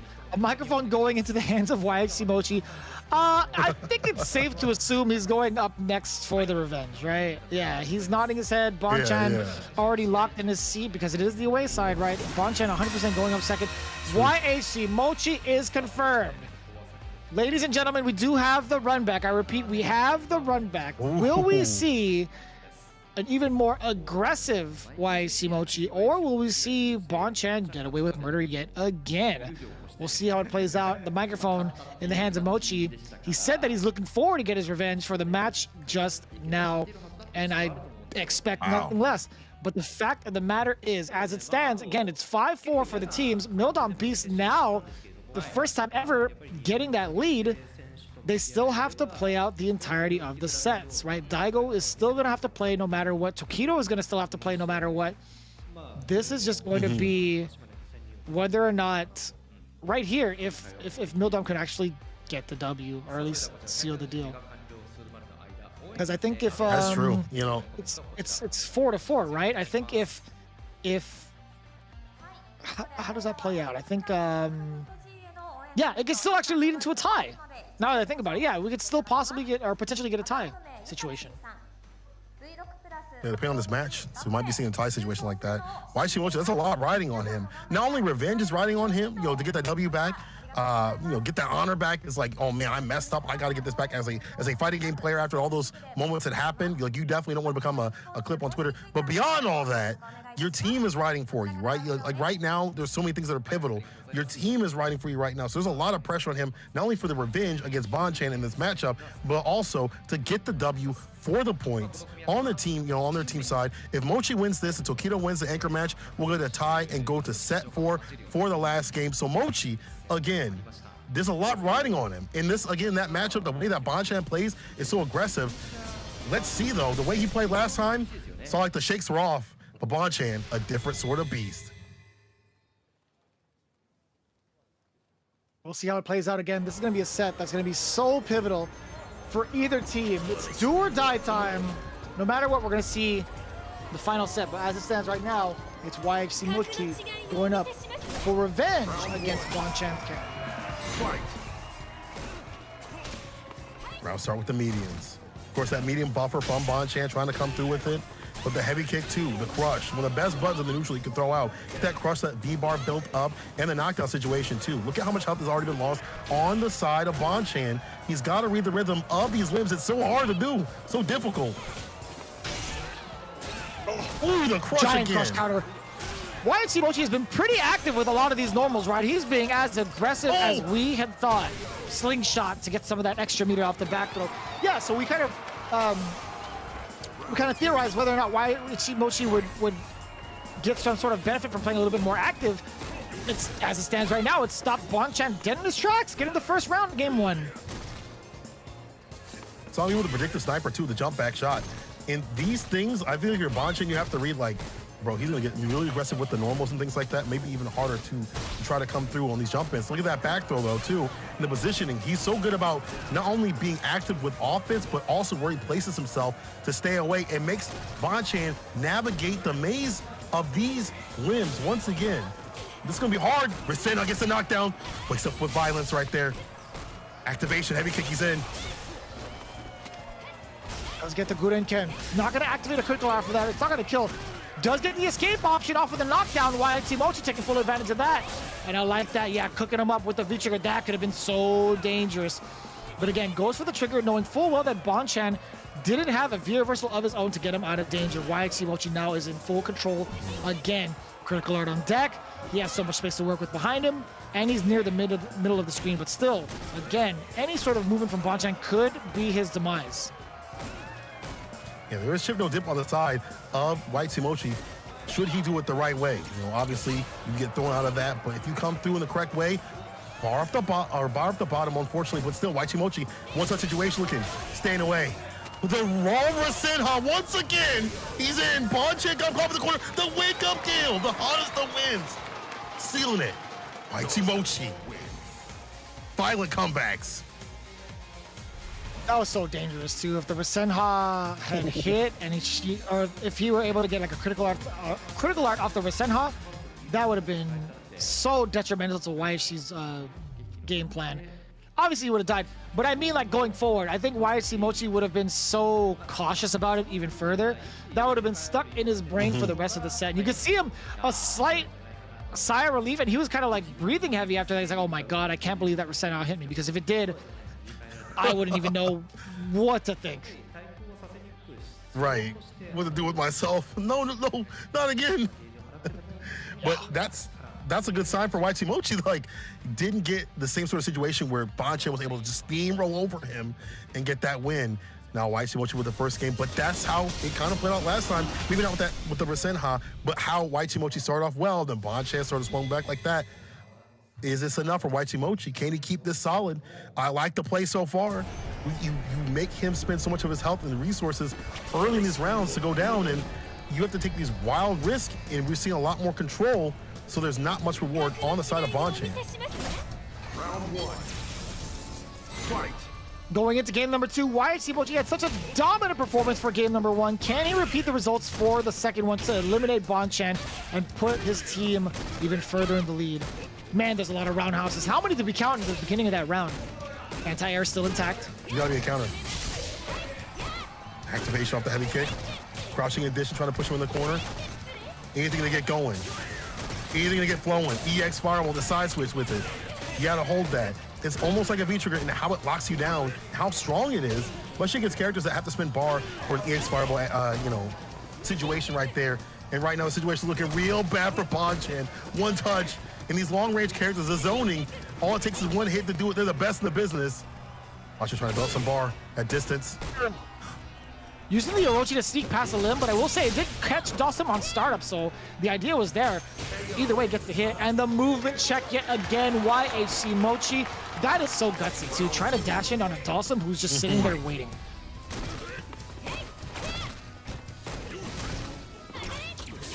YHC Mochi on set point. EX hits. Oh, how did that hit?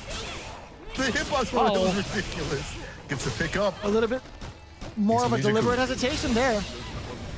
Okay, critical art intact. That's gonna be a lot of damage and escapes the corner. Very nice. Does get the Gale. Checking Bonchen yet again. The Rasenha is gonna be his demise. YHC Mochi takes the W. He gets his revenge and finds success. 2-0. That was ridiculous. That is the game plan he wanted the whole time.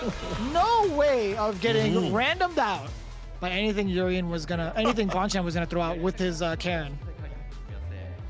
We kind of have to as Karen, but like the fact that he stayed solid and that one Rasenha, did come through, he was like, hey, I'm good. That's cool.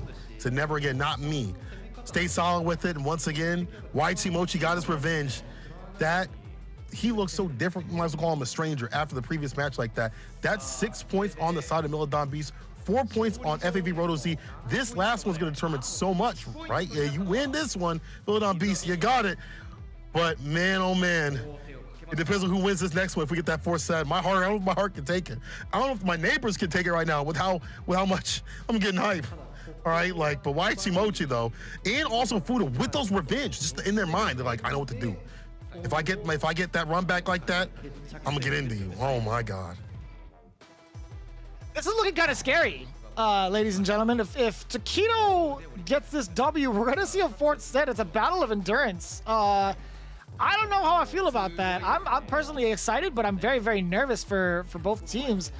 I'm gonna say right now, the way that Taquito was playing against Daigo, or excuse me, yeah, he fell short a little bit earlier ago. I think Taquito piloting Urien might just take him down. I'm not sure though. I kind of agree. Oh my God, dude. I'm sort of nervous right now. I don't know. I'm really nervous. I'm shaking. I think I think I have a feeling Tokido has already made the adjustments.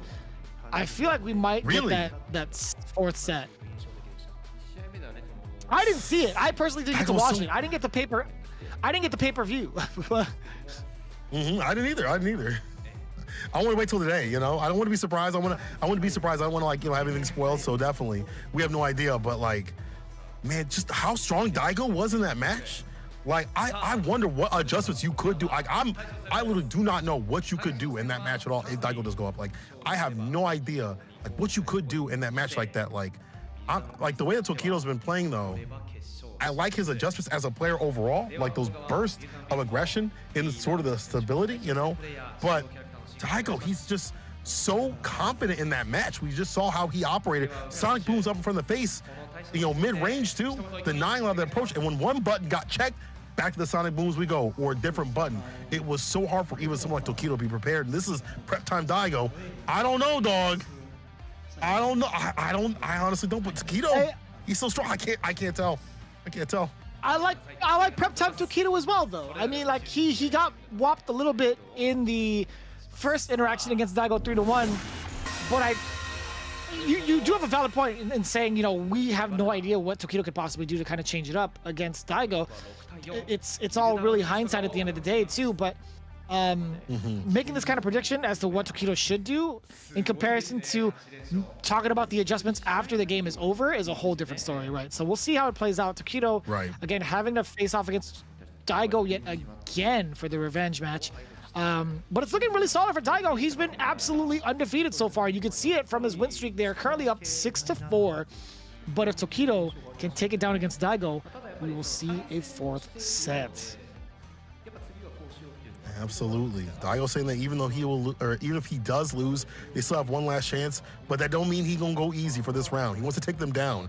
He wants to stop them here and now. And I would agree with that. You know, you want to end this before it gets, you know, too long in the tooth. You don't want to have to, you know, spend any more of that mental energy, because you're not only worried about this set right here, right? Or these players right here, this team.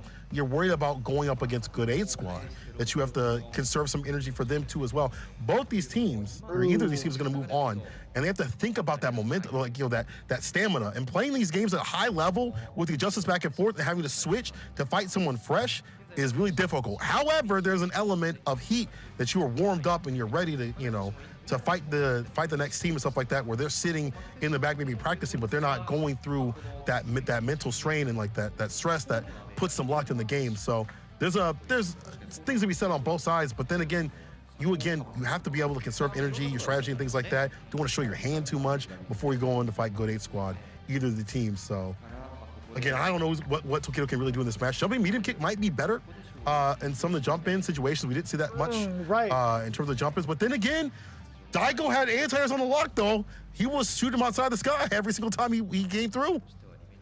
I think that's a very valid point. I think I would love to see that kind of interaction where Tokido takes to the skies.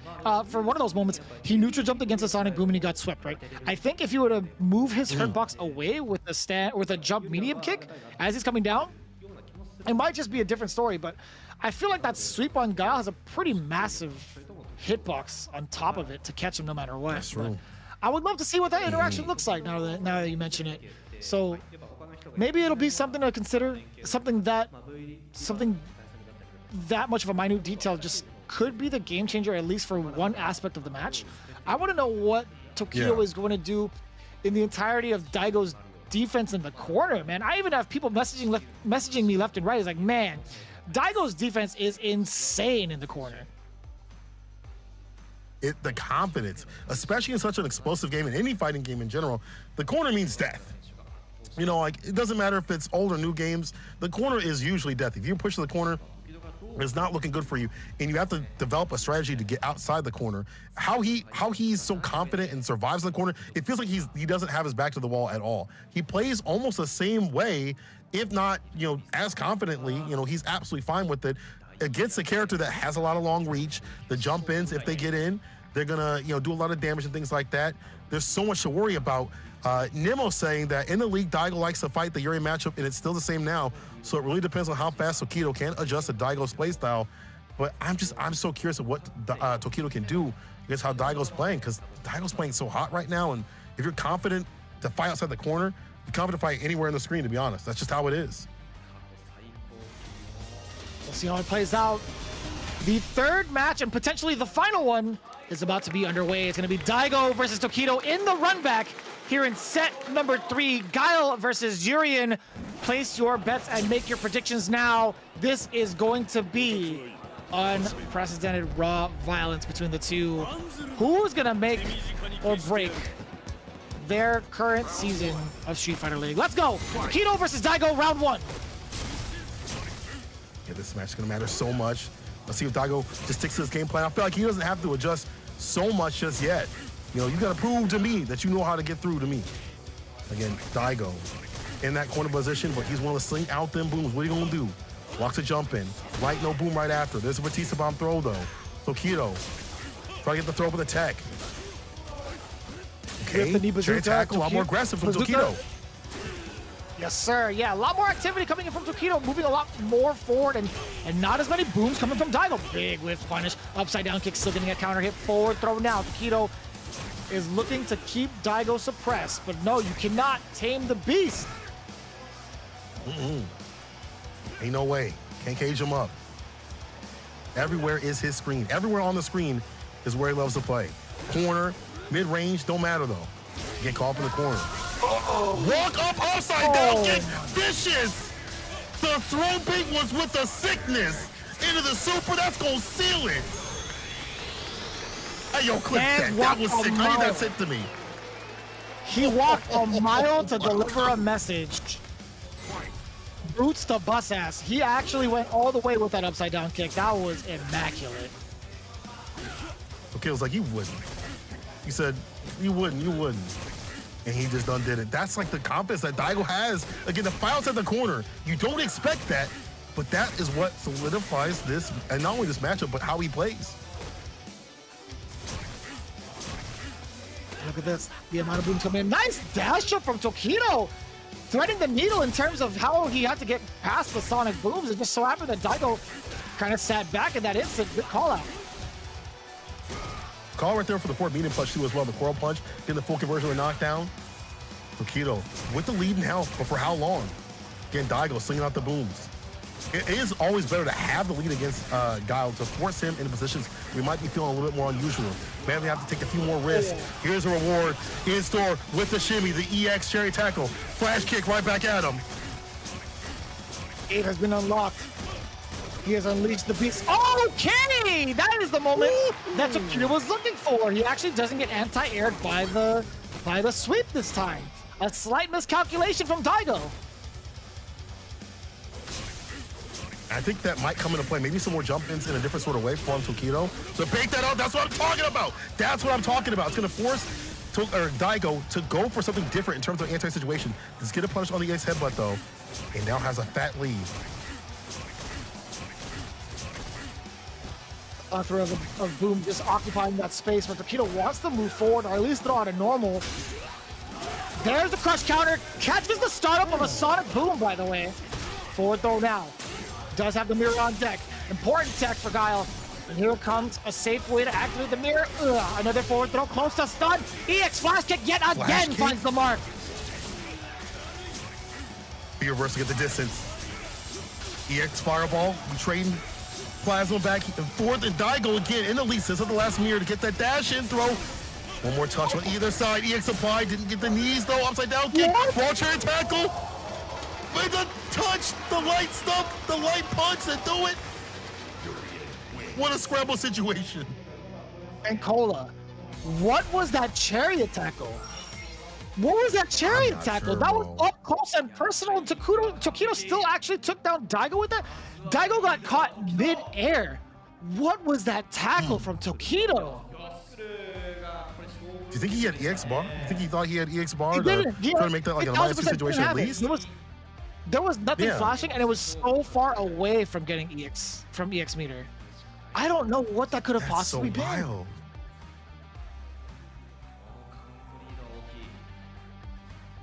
I'm still in shock so and awe confused at how that worked. the decision there from Tokido. I'm gonna need one like an analyst to break down that moment. I need Hi-Fi to do his frame by frame analysis in that very moment. Why did that tackle come out? That's so interesting. I don't know why he did that, but able to seal it. And I think if you're Tokido, you want less instances like that, less scramble situations. You see how Daigo is ready and prepared for those, especially if he's got the V bar, but gets hit with a counter hit, the pickup, the shoulder tackle right there, definitely gonna land.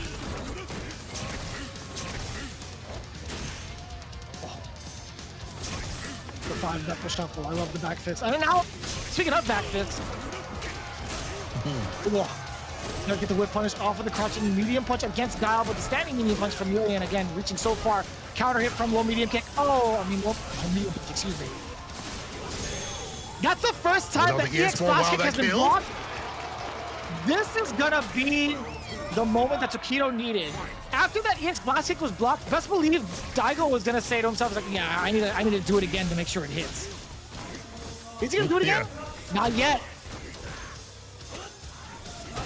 Top of the court, he needs to do something. That stun's rising.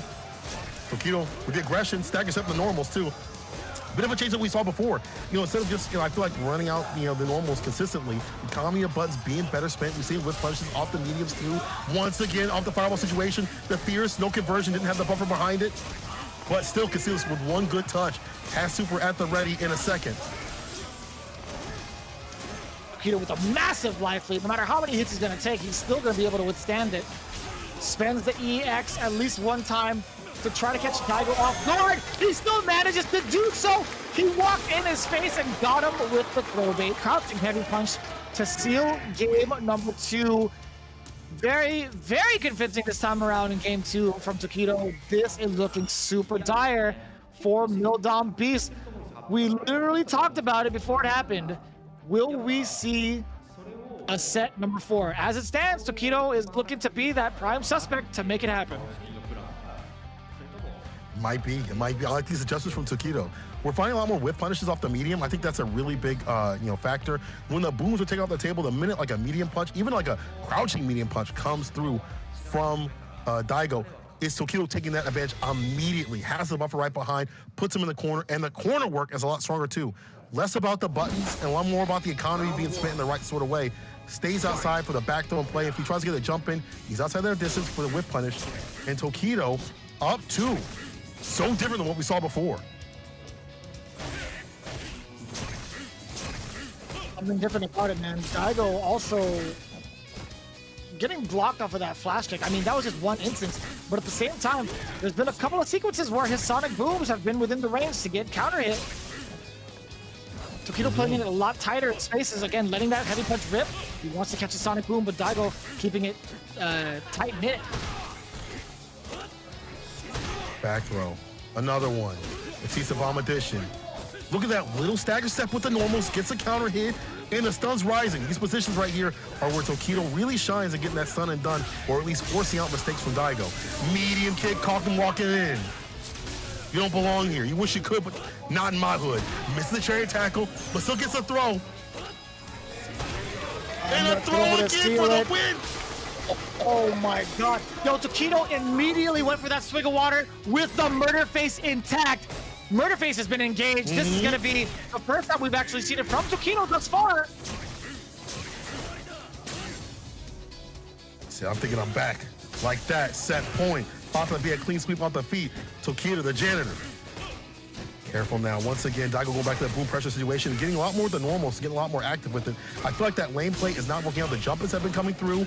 The stagger step with the normals from Tokido to stop some of the booms before they even come out. Like the fierce, we'd love to get that crush now. Just Daigo backing up, find a sweep too.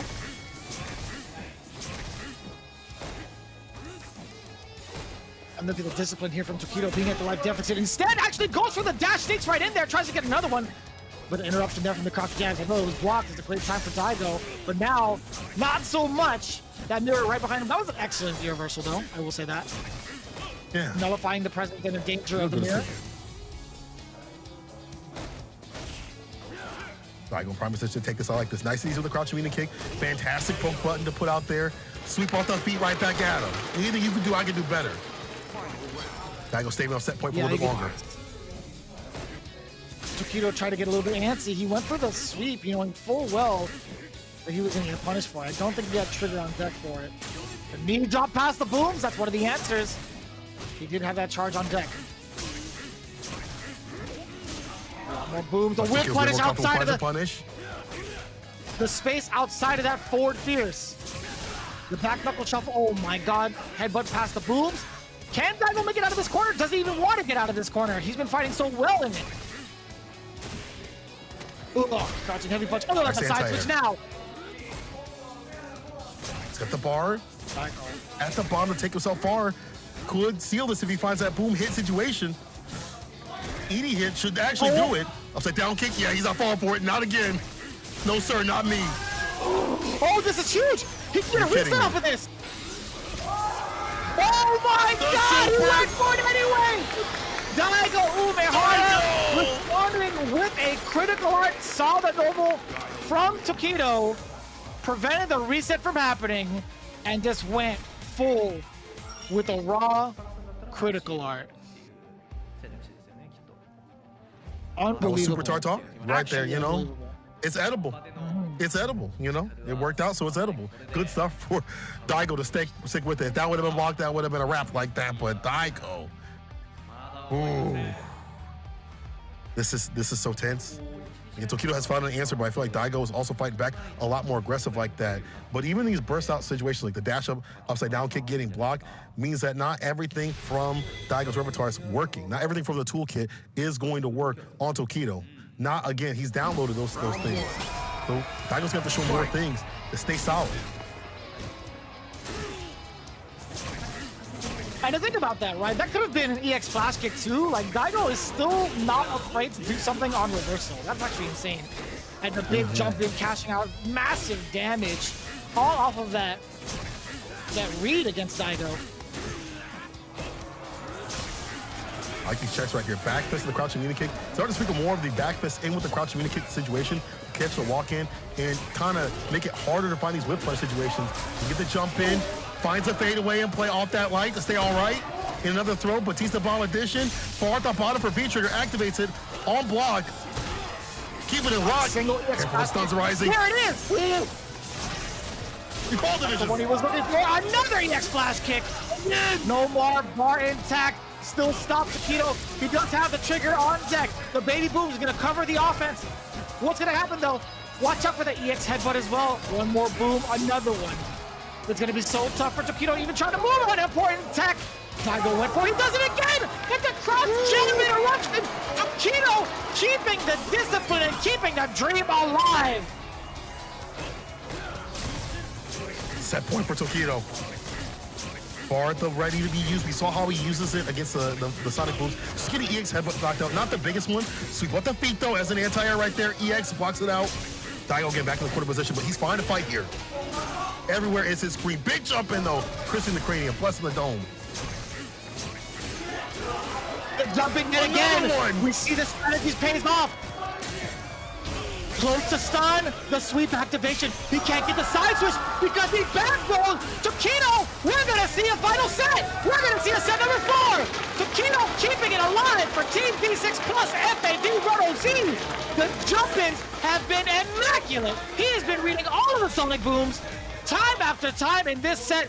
When we were talking about him finding the answer, it just so happened to be one of the most simplest solutions. Jump the projectile, react to it. Make sure you pay attention to the timing. And he's done it so many times to catch it. Tokido resetting the situation, all the momentum in favor of V6 Plus FAV Roto Z. We are getting the run back. But the significant difference is Mildom Beast is now in the counter picking position, or at least susceptible to the counter pick position. They are now on the away side. That's unfortunate with it. I'll be on the wayside right there. But going back to how Tokido landed those jump-ins, it was the ground game that solidified that spot. We saw the EX chariot tackles coming through quite a bit. Even on block, Tokido had to worry about those because he was in that close range kind of game. And a lot more than medium kicks coming through in the end. Also, Tokido, not able to get the, you see a lot of jumpers right here applied. I feel like there was a lot more. Am I wrong? But 5 out of 6 right there for the invincible reversals.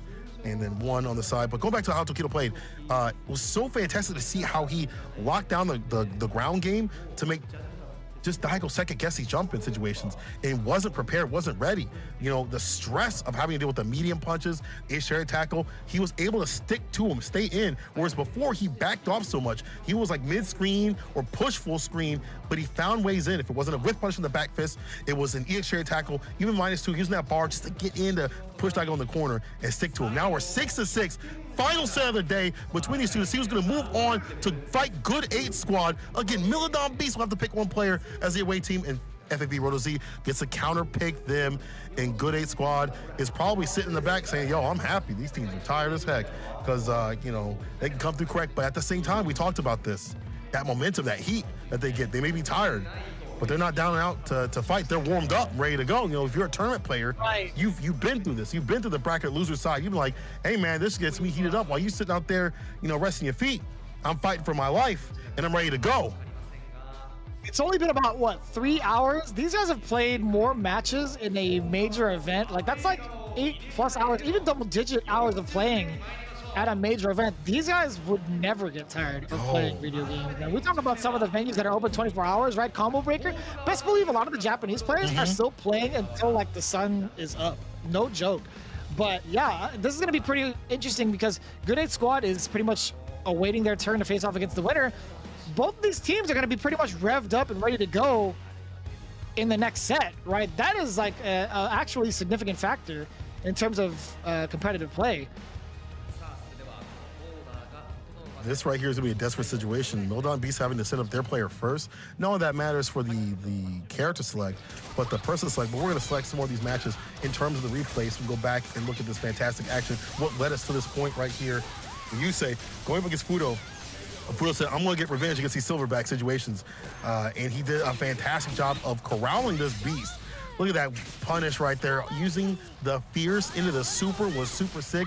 And we saw how he just sapped away Ryusei's health continuously. You know, Ryusei had some fantastic moments like this. The defense in the end was so good to not get got. Everyone else got got by that, but not Fudo. Said, no, sir, not me, not again. And EX whip again. Ooh. What a check. We also saw the revenge against Bonchan and his raw read with Rasenha in general, EX Rasenha regular. YC Mochi finally finding that revenge, and that's got to be pretty sweet going into the next one. However, as we see and how it all unfolded, Bonchan tried his best to get his offense going, but the wake-up gale was just too much. Enough for YC Mochi to prevail. Anti-air with the crouching medium punch. Man, again, Mochi did so well in controlling the space that Bonchan wanted to play at, and also being risk-averse against some of the wild ideas that Bonchan had in this set. And that was a determiner in that rematch, like staying away from that stuff and getting enough damage on the deck to make Bonchan feel, you know, back on his, back on his back right there. And look at that, the cook right there, waits and baits. Easy bait oven and eats him up. YC Mochi got his revenge too. And in the end, if we speak about revenge, is Tokido doing a fantastic job against Daigo. We thought it was going to be sick like that because Daigo had such a great game plan. It was so hard to decipher how is Tokido going to make the return over seat out here against someone who has such a dominant game plan, especially being comfortable in this corner position.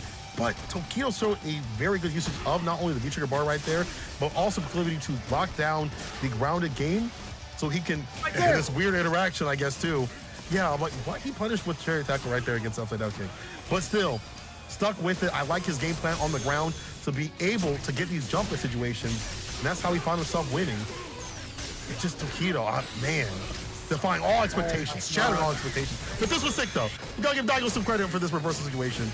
Never out of it. Stayed with that set point for a little bit longer, but then in the end, again, Tokido sealing it. You see that final instance? Yeah, he tried to go for an upside down kick again. Tokido locked his eyes on the target as soon as the stun happened. He knew it was game over.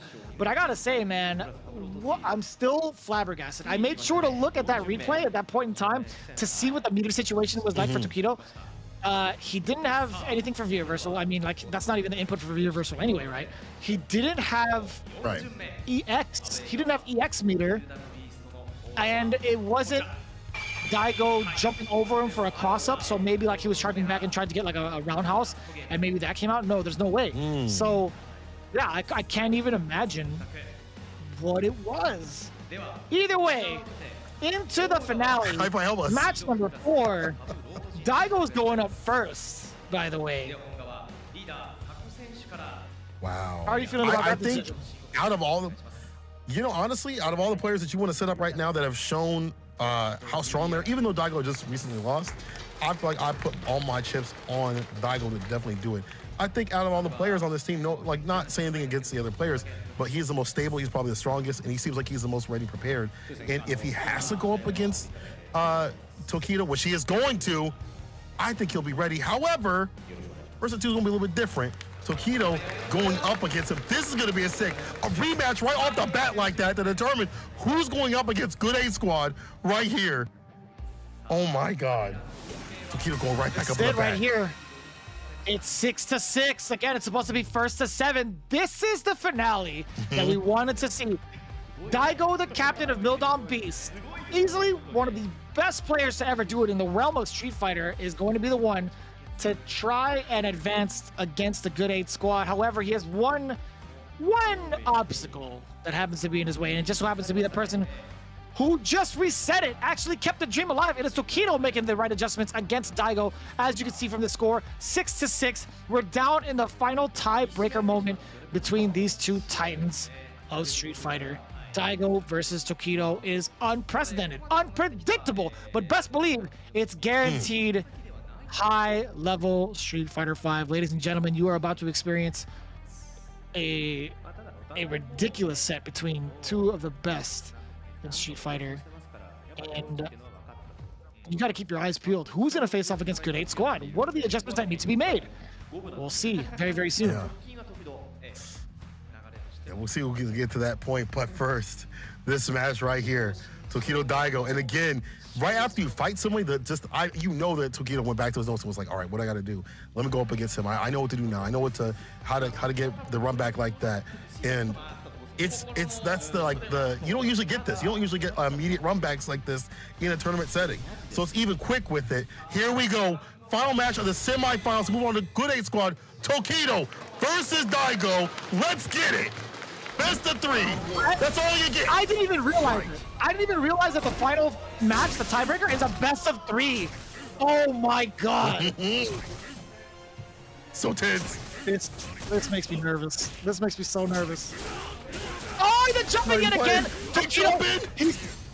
He's still paying attention to the spacing of the booms. Daigo is no longer able to throw those booms from that range.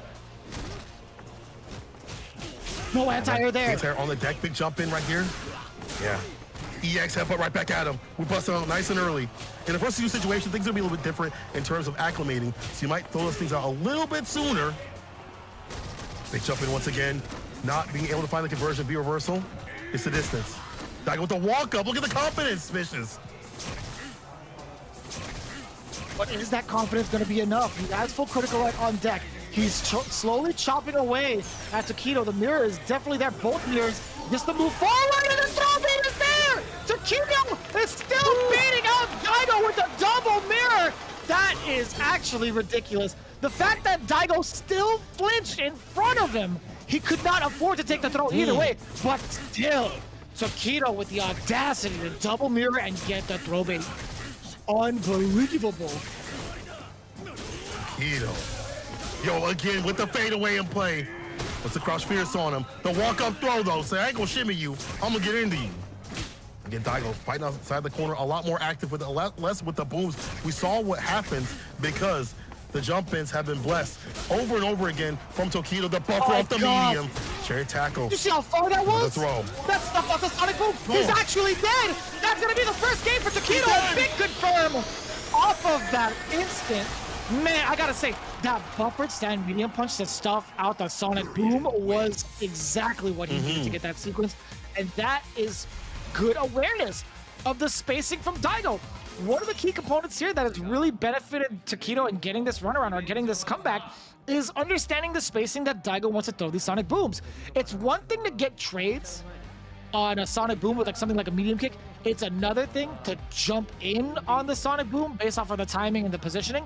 But it's a whole different beast when you're trying to maintain charge as Urien getting the standing medium punch and still being able to convert into the tackle, all the while staying within the range of the Sonic Boom startup. Freaking ridiculous. Amazing. That is so difficult to do. Round one.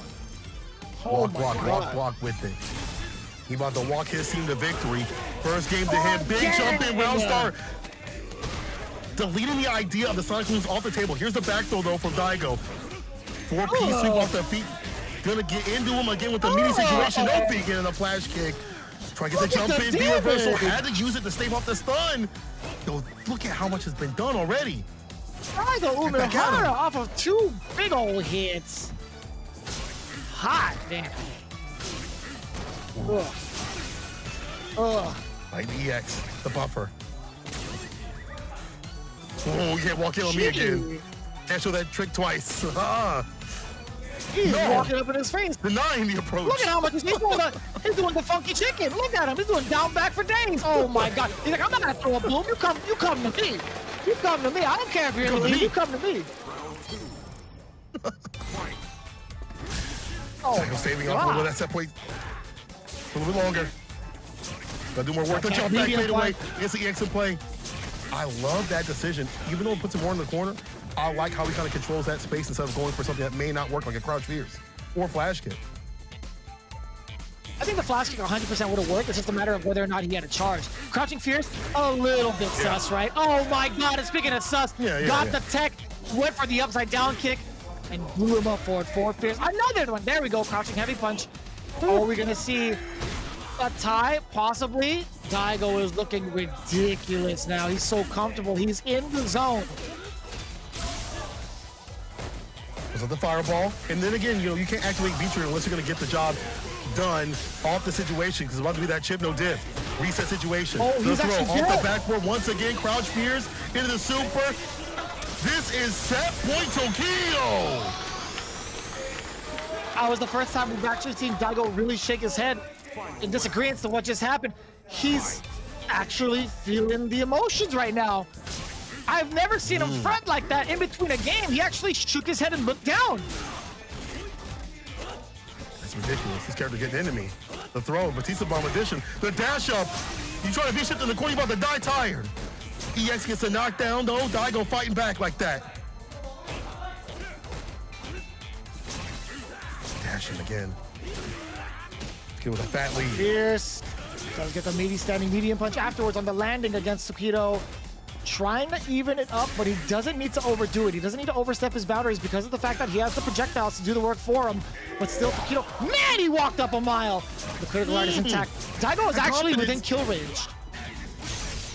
Uh-oh. You do it. Uh-oh. Careful now with the Aegis in front of him. Tokido also in kill range. The dash up.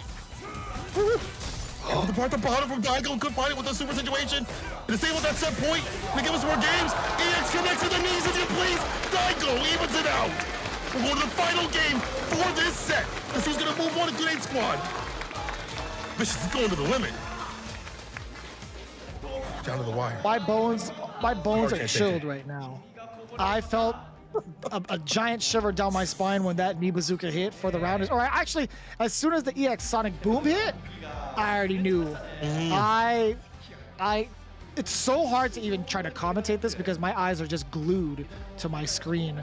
Everybody in the crowd took a giant gasp. Everybody was just like, our breaths were taken away from our home stations as well. I am so taken aback by how much discipline both of these players have to not succumb to the will of the other. It's absolutely insane. But we're going. This is what happens after that. We're going into the final game of the set between these two teams to see who faces off against Good 8 Squad. And man, oh man, it's looking completely unpredictable. And that's got to be the word of the day, man. It's been just completely that. But for a very good reason, man. Here we go. Back to Metro City. The final game between Mildon Beast and V6 Plus FAV Roto Z. We'll take it. Toe tap too far like that. Again, Daigo play outside that range of the medium kick, the toe taps in the long range of the character. A lot easier to control Urian at this distance. Back medium kick with it too. Solely walking down to the corner. No back throw for you, the tank. Uh-oh. Commentator curse though. Do it to him. Don't do it to him. Daigo in a very familiar position, right? Stuck in this corner. Tokido keeping it kind of tight-knit. That stand medium punch didn't have anything behind it. Probably didn't have the buffer in time, or I should say, didn't have the charge in time. But still, look at this. Daigo is not throwing out some of these booms. And that reluctancy might bite him in the end. You're actually right. Look at that. Preemptive with it, trying to get that fade away. If you're Tokido putting that in your information bank, like he's looking out for certain things, you can play around that, as we saw before. The dash up back throw, though, Daigo, meeting with the knees. Again, a throw. Bar at the bottom, and Daigo will spin to win. He knows he'll get that bar back like that. He'd love to save it, and he will. Daigo gets on set point. Return no receipt. Daigo Umiara. That V-trigger was definitely the will to keep winning. He wanted to enforce that plus frame scenario and also get himself in a favorable position to put another 50-50 guess against Tokido. But now, stuck in the corner. Tokido fighting right back offensively. The stun is there. I like the check, but still didn't actually get the dash in time. A very deceptive speed. Tokido that he's been playing at. The Sonic moves are still flying. Yes, double crouching medium punch. Oh no! It's the flash kick. The flash kick that puts him in the grave. This is so detrimental now. Tokido with the meter advantage. This is final game, final round at the end. EX Cherry Tackle getting in. With the throw though, counter hit, stuns rising, holds the throw. Tokido does it to him twice because it's nice to beat the bomb. The counter hit, and that's it. Tokido taking for his team. Gonna send him with a super situation and wins. V6 plus MVP Roto Z moving on to the finals, taking a $1,000,000 piece, baby. Oh my God, this shit. My heart. Nothing less than spectacular as expected. Of course it's gonna go final game, final round. But of course it's gonna be the better team that prevails. And today, right now, it is a V6 plus FAV Roto Z. And you can see the stress from the captain. The strongest halberd, a little shaky down there. He hasn't even played, but still you can feel the impact of that W and the journey within. That's just so stressful. A bunch of smiles all across the table from all three casters. You could tell, again, Nemo and Hanako, you could see all of them really just kind of going through it. But Yamato, he's losing it, man. Yamato is losing it. He got his hands to his face and everything. He's excited. He's enjoying the great Street Fighter 5 action along with us. I'm enjoying it. I know you enjoy it. I know the people around me in my apartment are not enjoying it, but maybe they actually are. But that is the end of $1,000,000 Beast. I gotta say, they played very well throughout this entire league, but V6 plus FAV Roto C, I can't even talk, has been ridiculous with it. And Tokido sealing it at the last bit, finding those opportunities. I didn't even know that he could do that. You know, against how strong Daigo was playing, it really honestly felt like Daigo had it in the bag, even though they came back with it. But that last bit of aggression in the end was enough to seal it. And Nemo is saying that Tokido adjusted very quickly against Daigo, and he really had to. A first to two situation, you know, best of three, not a lot of room to breathe right there. And, you know, you got to be quick with it, with those, you know, deliberations. So Tokido, he was ready and prepared and sends his team through. And we're going straight into the interview real soon. If you see Ryusei talking, and he is also a pivotal point in how his team did. Man, all the Urian and you know, Karen action has solidified their spot to move on. And you know, we didn't get to say Sako play just yet, but I'm sure he gave them words of encouragement as well. But boy, oh boy, it's not even over. It's not even over, Vicious. Not even close. I wish we could get the kind of translation from this interview. I'd imagine we're going through some of the moments, the highlights for some of these players, and figuring out what the adjustments or what adjustments had to be made, or at least how they were feeling in terms of like certain matchups. But we do get that translation perfect. So Ryusei's comment was actually that he has prepared a lot, but he felt too nervous and didn't perform well. And that's kind of true because he didn't actually get a W, unfortunately, but he still gets a chance to play. He'll reflect on that and try to earn some points for the team in the finals, as he should. I mean, like, if he gets that chance to play, though, I mean, will we see a mix-up in the strategy for Sakonoko and the gang? Will Sakonoko actually take himself off the reserve and replace Ryusei there? So we'll see how that plays out. Could switch it up and down too. And Bache says every match has been really amazing. He's just amazed at how well everybody did. I feel like even the matches that, you know, even Ryusei have fell short, and when other players that did fall short too, even Tokido when they fell short, it didn't feel like it was completely free. Obviously, we saw Bachan go, you know, 2-0, but it forced so much out of Morito, not Morito, sorry, YC Mochi. It forced so much out of YC Mochi that even though it was like an 0-2, you could see how stressful it was for all the players. And Sako says, although he was just watching, he felt really nervous. He might have been better if he played, because you know he wasn't in control. Yeah. It makes sense. You're like, you're not in control. Your destiny. You're to watch other people. You're hoping your team does well. But I'm sure he gave him a lot of support while he was on the bench. Yeah, that's the best part about team tournaments, right? Like if you are sitting back and just waiting, it's like, man, I just want to play. But if it's like you have to sit on the bench the whole time during the team tournament, that's got to be like stress-inducing. And of course, we rounded it out with the final member, the one who's clutched it out, Tokido. His comment was that he's trained so hard and long for today, and he's going to make sure Sako gets to play today. Oh my God. What could that possibly mean in terms of the order for the upcoming set between those two teams? V6 plus FAV Moto Z going up against Good 8 Squad. We'll find out momentarily. In the meantime, we do have the losing side interview with Mildom Beast. Daigo Umehara, again, there was just so much to say about his performance overall. Just a spectacular athlete. I gotta say, it's been completely unprecedented, like the way that Tokido had adjusted, but it had to take someone like Daigo to put him in that situation, to force that kind of adaptation from Tokido, which resulted in some of the best Street Fighter we've seen. And it's only the beginning of the year, man. It's crazy. Wow. And this is like some of the pinnacle of where I think Street Fighter 5 has been at, and like it's basically it's the best it's ever been, right? The balance patch has shown us so much, V-Shift adds so much, the balance adds so much, and if we're gonna close it out with this and also the season finals coming up in a couple weeks, I'm satisfied. And not only that, we're gonna be moving into probably what might even be better with another balance patch and you know, some changes here and there, but for what we've seen so far, I love the adjustments of the players.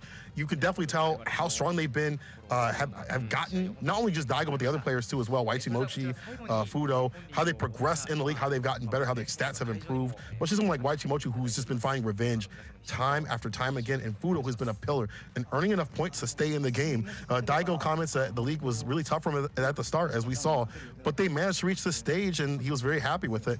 And he really depended on Fudo, again, as a teammate a lot. We've seen him, you know, say that consistently, and, you know, there's probably a little bit of credit given to Morito, who was a surprise pick.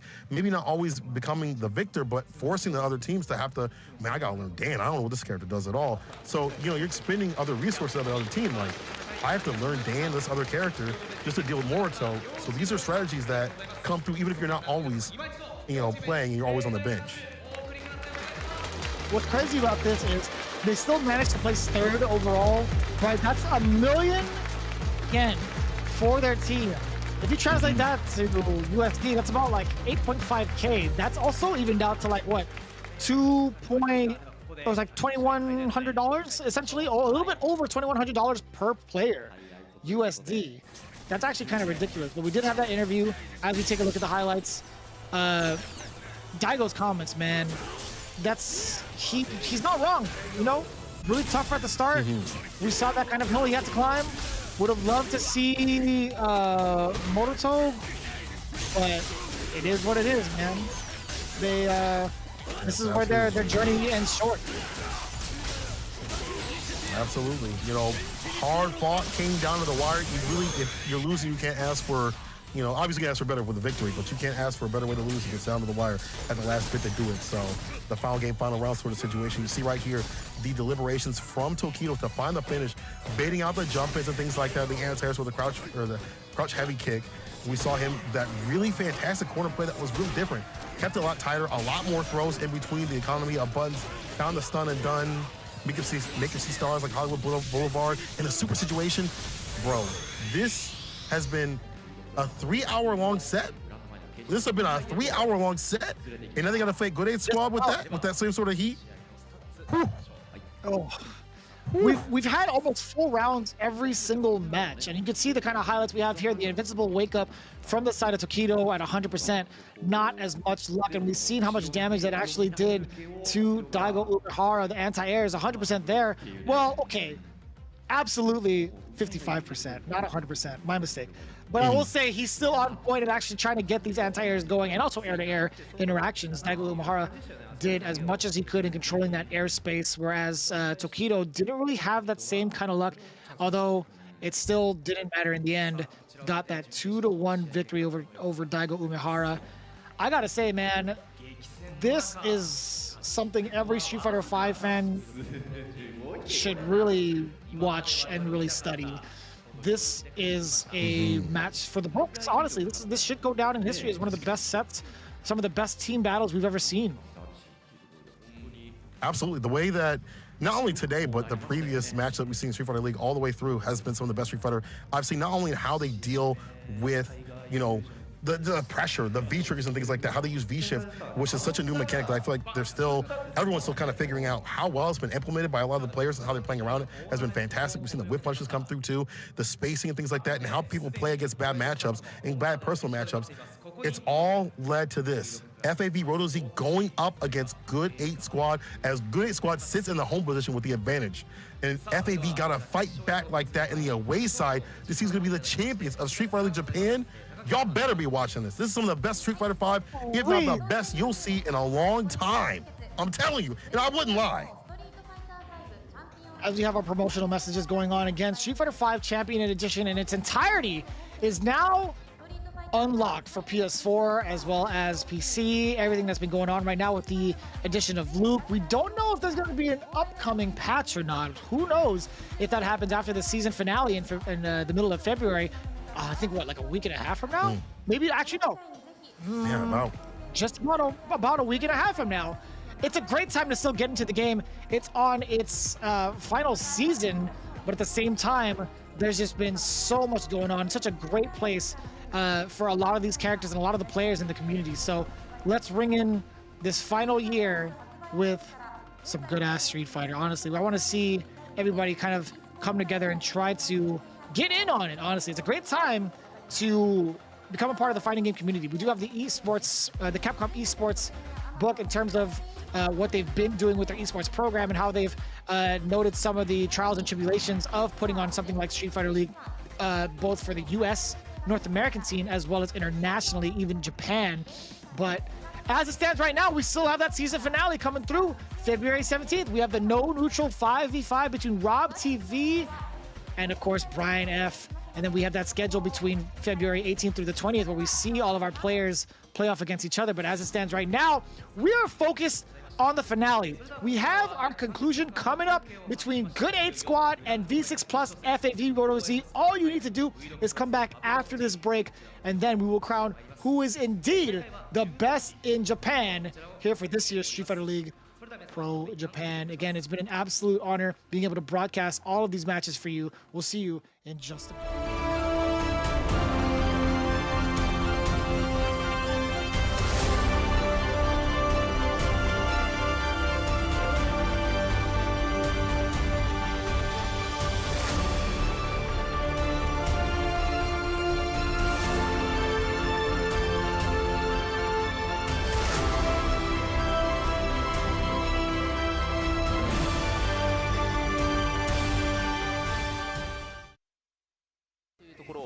中心に見ていきたいところだが、このバイソンの牛、紙一重で透かしての大パンチから差し返し。はい、うまいよ。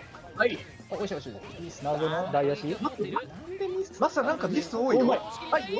しっかり。はい。家じゃねえ。こい。使っていく。はい。あるよ。うまい。うますぎる。オロチから追撃を決めていく。からここの攻め。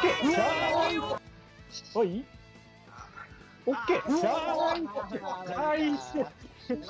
やったマジかちょっとヒヤヒヤさせんといてしょうがないっすいやーマジかー惜しかったねいやすごい新しいコンボで自分から画面端飛んでいったのビビっていや本当にもあでもよかっためちゃくちゃよかったナイスです。あれ良かったです。ああ、うまい。つけて超気合いでしたね。そう任しとき。お願いします。満を持してよ。登場っすよ。なんか慣れとらんな。いや、なんか緊張してるっすね。そんなことない。そんなことない。素晴らしいコメントありがとうございます。それでは両選手はこのストリートファイターリーグでキッチいけるよ。存在感そして成長を見せた竹内キッチいけるよ。キッチ頑張って。いきなりツンドラ挨拶にしてはやりすぎじゃないか。これでそれを狙っていきます。シフトを読んで前捨ていくスキルじゃないかこれ。これ危ない。はいよ。降ります。しっかり垂直飛びは竹内ジョン。そうですね。いい感じに。かなりの体力差がある状態。うお DX ドンクしっかり。これ危ないぞ。からの上。落としてからの。きた。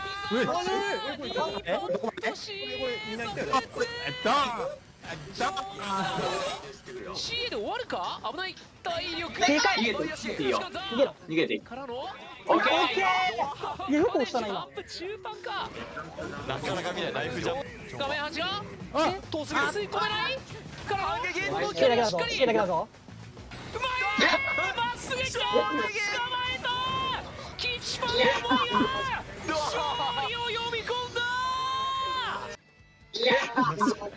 無理やりすぎるな。危ねえ。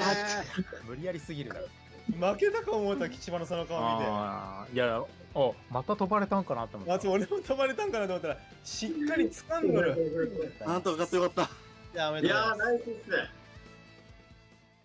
安い懸垂長いですから。えでうまい。チャージさせた。でトリガーも止まりましたよ。無理やり来ましたね。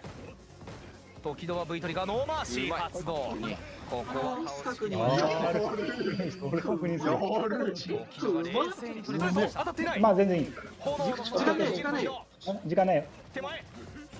残りは3秒。ここうまい。クリティカルナイス。で時間を稼ぎ。完璧すぎる。焦んなくていいよ。焦んなくていいよ。焦んなくていいよ。ゲージは溜まっている。3バーストどこまで行くか。残っている2択。あばれ。V リバ上投げ足りていないぞ。抜けだ。ダブルゲー。おおマジで。これどうなの。これどうなの。ね。止めている。繋がらない。どうかな。止めた。その前についに止めた。手前ドリル。トリガーでいいと思う。後ろ投げ。フルゲージのユリアン。V リバ使う。画面足時間。カウンター。クリティカルはどうだ。ドミナントクラス足りている。オーケー。ナイス。使い方完璧。行ったんじゃん。ダブルじゃん。オーケー。ナイス。さすが。いやあそこまでセーブ高く殴ったのがマジで全てだ。伸びた手足。いや、すごいな。いや、そう、相手かなりきつくなってたよね。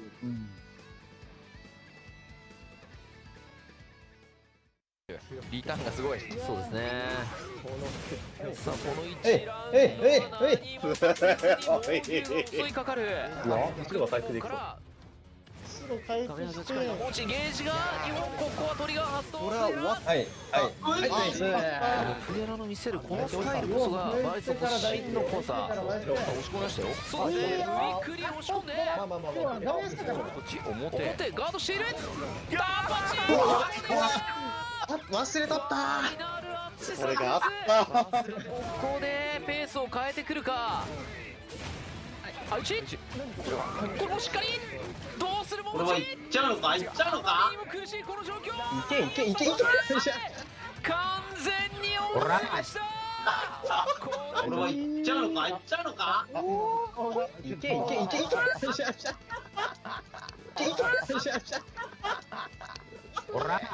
いやー気持ちよかった。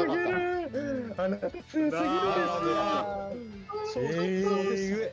人類に確かにどうにかできるんですかね。僕はできないと思ってんだけどな、あれはやっぱ。ちょっと強いっすわ、マジで。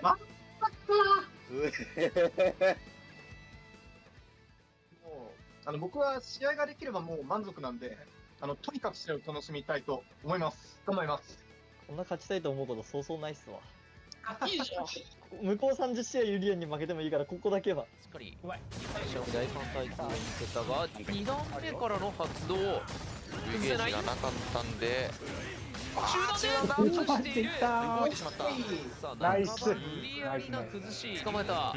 体力差かなりある状況。目の前にあって、おっとゲージを形しかもいたんじゃない？さあ落ちてこないと足りしっかりゲージが溜まっている。さあこれどうなるか。足りないっす。残ったゼロドット投げしっかりフォロワー流星。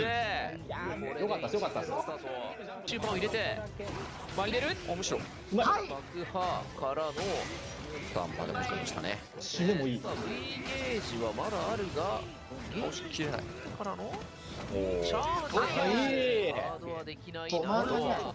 どこからハリアナを通すか流星。リーチはかかっている状況。残り時間は15秒。大西としてはやっぱり逃げ切りたいですよね。そうですね。削ってやり過ごしてからいいジャンプだ。うまく誘い込んだ。さあ流星はもう少し。こらナイス。焦んないよ、絶対焦んない。エイジスがある状況。それでもうまく当てていく大力。ダイバー軸をずらして壁を立つ。今のは素晴らしいですね。鬼木は絶対絶命。苦しかった。この1ゲージあるか。トリガー割る。抜ける。超流星。お疲れ。いやー、申し訳ない。いやー、ちょっと。内容はもうよかった。いや、よかったよかった。いや素晴らしい。素晴らしい内容。開幕を抜けていきました。お互いトリガーが溜まっているが、外側。いい。ドンマイ。ここ端まで。ドンマイだから。境界を置いて有利奥いやータイミングがうまい。序盤はまずはお互いの使用牽制技の差し合いですが、いいよ、これドンマイうめえ。これ流れあるな。あ、ないわ。差し返しますし声が。絶妙な前観に確認スタート。大量の8、絶望のフロストタッチから遅らせワンゲージ溜まっているカード。はいはいはい。ワンゲージあるぞ。前に来る。タイマーは使い切っている。崩れた。中盤選択肢投げ残らない。あー、次か。あー、いやー、もうすごい気持ちが楽になった。ナイスー。さすがにうまかったでしょ。いや、マジうまかった。ございました。噛み合ってそのまま走る。体力は取り返した。セーフティの知恵を生発動ダッシュ。うわー、ピッカを置いてやる。川野くん前に出ちゃダメだと。昨日違いを見せた。ただ川野側もね削りっていう手段も考えられますんで、前ステップから止めて有利を作っていく。ビットがその手助けをする。上から水晶1本降ってきている。大きめだ。11。マジ今のジャッキクイット職人技でしたね。いやしかも引き寄せ有利抜ける。発動ですね。ここで V トリガー発動です。バックステップ通過。引き寄せてる。おおドットから大逆転。水晶で前に出てさあの知恵ここでやってきた。崩していく。おっ残ってるがそれでも最後はミット。さあこの知恵とジェフティの知恵シナジーは抜群だ。いいですね。あー、よかったね、これは。すごい。ありがとうございます。一点ありがとうございます。はい。あとはね、お任せしますわ。はい。アダーと思うんですけど、単純に中距離の軽くはカリン、おおなるほど。フラップスピンから入れ替えコンボ選択。画面の足前ステップ嵐を立てて前に行く。うわー速いな。シフト、ガードが間に合う。距離2は以上。トリガーが発動2段発動から強化。さあ嫌な流れを作られているボンちゃん帰ってるか。ここ一番かなり遠い距離から踏み込んで重視中継連携。少し連携パスされてるがワーウィンド生から打っていく。シフトブレイクマジか。確定まで嵐がやってくる。落ち着いて、また俺。しゃあない。入れ替え、さらに入れ替え、まだチャンスある。いや、お互い鳥が。嵐は強いぞ。三角飛び警戒。落ちている。ゲージはマックス。無限の可能性を秘めるグッドウェイトスカット。最後はリーダーガチ君が本リーグ首位通過を確定させる。投げられといて、こっちが県内。強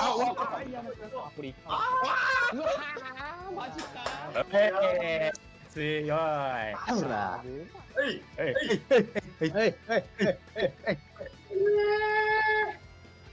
いやーよかった、みんなありがとう、ほんまに。いや、泣きそう、マジで。いや、もうめっちゃ大声出したいんですよ、今。ちょっと娘と嫁が寝飛んで出せんのですけど。そうなんですね。めっちゃ大声で喜びたいんですよね。マジで嬉しいです。ほんまに嬉しいです。その喜び伝わってきてます。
Ladies and gentlemen, we are about to see who will take it down here in Street Fighter League Pro Japan. Who will be crowned as the champions between the Good 8 squad and the V6 Plus FAV Roto Z team? Only time will tell, but I'll tell you what, we are guaranteed some damn good Street Fighter. My name is Vicious, back at it again with Saint Cola. Yo, hit me with your expectations coming up for this next match. Man, after what we saw in the previous ones, I don't know who's going to get it done. I'm going to be real with you. I have no clue who's going to take it. Good 8 squad has proven themselves time and time again to be the top spot team. They've got a variety of different players and characters that take down any threat, right? They only bled to Milodon Beast, but out here in the Beast 303 event space that's beautifully spacious and well suited for such an occasion, I don't know if they can take down FAV Rotozy, who is heated up. You know, it could be a back and forth. We saw what happened previously where it went down to the wire. I expect this same matchup to go the same way, the same sort of play. I ain't gonna lie to you.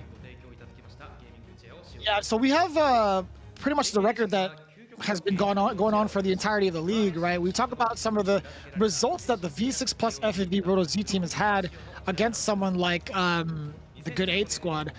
As it stands right now, I think one of the matches they had, they fell pretty short, 3-1. I think that was episode 6 on the second day, but their last interaction with them was pretty much a similar fate, if I'm not mistaken. I'm taking a look at that, another look at that actually. When they faced off against Good 8 squad the first time around, let's see how they played off as we get ready and get the interviews ready actually with some of our correspondents in there. They fell short to them 3-1 both times. Damn. Wow. That's actually super rough. That's gonna be different. You know, we're out here in the finals. Week after week, they've been, analyzing their play, not only for this team, but for other players too as well, and their team members as well. We saw how strong someone like Tokido's gotten with his Urian throughout this league, also in CPT as well, but especially here, even in this today in this match, against Daigo, how he played against Daigo, immediately adjusting and find the victory and the win with the compensating with the character. That takes a while. He's been running the Urian pick for a year and a half or so, I'd say, maybe a little bit less than that, but to be able to adjust not only him and the rest of his team with the quickness is what Street Fighter League is all about. And so it may be different. We've seen historically Good 8 squad be smoking everybody, but it could be different right here. We have not seen Good 8 squad in more than a month now. It's been some time because we've been looking at the other teams, and now we'll be seeing them here. Keiichi Palmu with his signature tongue out, Pugera, and then of course Kuwano with the hitbox, and then rounding out with Gachikun. What a team, bro. He just went straight out. Gachikun is focused on the mission. He didn't even look at the camera. He went head down straight up to the stage. This is intense. You can feel the tension just from the team demeanor itself. And switching over to Ando-san, she's going to be trying to get an interview with the next team. That's going to be the V6 squad. I'm kind of curious to see what they have to say going into it. But Bonchan, man, goddamn, he was just determined.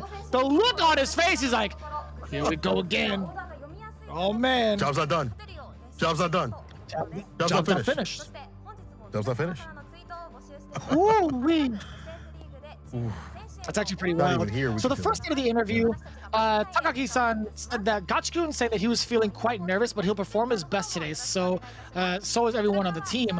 You could see that kind of tension from him physically. Like, he did not even want to look at the camera. He wanted to go straight to the stage and get down to business. Sako, on the other hand, is saying it's easy to read Good 8 squad's lineup, so they're feeling very confident for this match. That's got to be the biggest takeaway of it all, right? Considering that Good 8 squad is going to be in the home team situation first, there's not really much that the V6 Plus FAV Roto Z squad can do about getting counterpicked. But they do have a solid squad to get as many or scrap as many points as they can and switch it up for the counterpicking position. So we'll see how this plays out. I like that. You're confident, in what you think that's going to come up when you have to set up your team members anyway. We talked about how important that is with this team play. How important is to have a strategy not only for yourself as a player and who you go up against, but how your other team members work around that. And we already saw that Sako might be coming up on the deck because we saw the leaders saying that they want them to face off this Good 8 squad, who is coming up right here. Actually, my bad. Bonchan with the execution of justice. I look at the album, but they're reintroducing all of the players once again for this grand finale. Bonchan coming up first. He has a Sagat play, if need be, but the Karen's definitely at the ready. Bonchan putting on a lot of work throughout the team, and now coming through as the one of the pillars, I think, of the squad, you know, with that Karen pick, so aggressive with it. But you cannot forget about the genius pro gamer himself, who has proven himself not only time and time again, but today with his play. Tokido with that Urian, and Boxer, if need be, you know, could see it, Making some of the fastest adaptations against some of the best in the business. Tokido is looking to run amok yet again against the rest of the good 8 squad. We'll see how it plays out this time, if he's going to be even needed, considering how stacked this team is, because we're not even going to introduce him to this team, right? You say the eyes of desperation. He may not have gotten the W from the last internal sets, but I'll tell you what, man, he also is key to this squad. He knows how to get that third-person perspective. He knows what it takes to take down the opposition. I do like, we would say, being a part of this squad because he's ever so critical in getting some of those other matchups underway. And of course, last but not least, upcoming, it's going to be the captain of V6 Plus FAV Roto Z, the strongest halberd, Sako Noko. Will we get to see him play this time around? And if we do, which character will we see? Is it going to be the Minot play? Is it going to be the Luke? Who knows? That's true. So many characters that he's got as repertoire. And that's the thing, is that makes some of these players so strong. Having multiple characters means there's so many things that you have to worry about. They're, you know, figure out how to shore up any counter picks that may come their way. And again, the Luke could be a great factor. We saw it go down to Manchimo, unfortunately, but this could be refined. We had a couple weeks to really flesh out the character. And as you pointed out, very strong character as they figure out which one they want to go with. I guess the hand wave is the one to do it, going back to the Bonchan special. And they're going to need all that fanning of the heat to stick away from this play right here, because good A squad is spicy hot with the red dot. Speaking of, Kichipamu, the massive grappler pad grappler coming through first. Let's see if he even gets to play. But even the threat of having him on that team is so strong. Like a grappler, like how many times have you played a strong Geef player in this season? You know, he's lacking a little bit, but don't let it fool you. If Geef gets close to you, it's a wrap like that.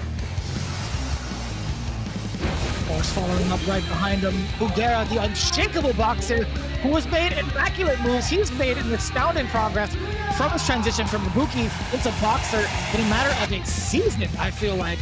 Fugera has just been doing wonders and getting all sorts of W's with this character, and for a very good reason. Looking forward to seeing him and where he's going to be at for his matchup today against the V6 Plus FAV Roto Z squad. Absolutely. And then there's Kawano, Evo Online champ. The next generation leading the charge out here with the young guns. Definitely doing a lot of work. And I feel like has strengthened themselves after, you know, losing Tokido. We saw what happened in the CPT format. So he's definitely going to try to put work into Tokido and his team with that Colleen pick. And man, Good A Squad has not lost in any episode in the league. Their worst result was a draw. The only ones that draw blood again was Milodon Beast. And then in the end, it's going to be the Hiroshima Predator himself, Gachikun, CPT champion, out here coming through the cut with that well-rounded machine. One of the key components to the squad, and also the captain of Good 8 squad. You know, as nervous as he is, it's all smiles, but all down to serious business. What's funny about this is that Nemo gave every player a quick comment, except for one individual. Now it's Kichipamu. He's sticking to the character, man. He hates grapplers. So that's actually pretty funny. But this is a very strong squad. Obviously, you know, this. Although we didn't get to see the Good 8 squad in about a month, both Gachikun and Kawano were both involved with the CPT for the final Japan qualifier. Kawano making it through to Capcom season finale.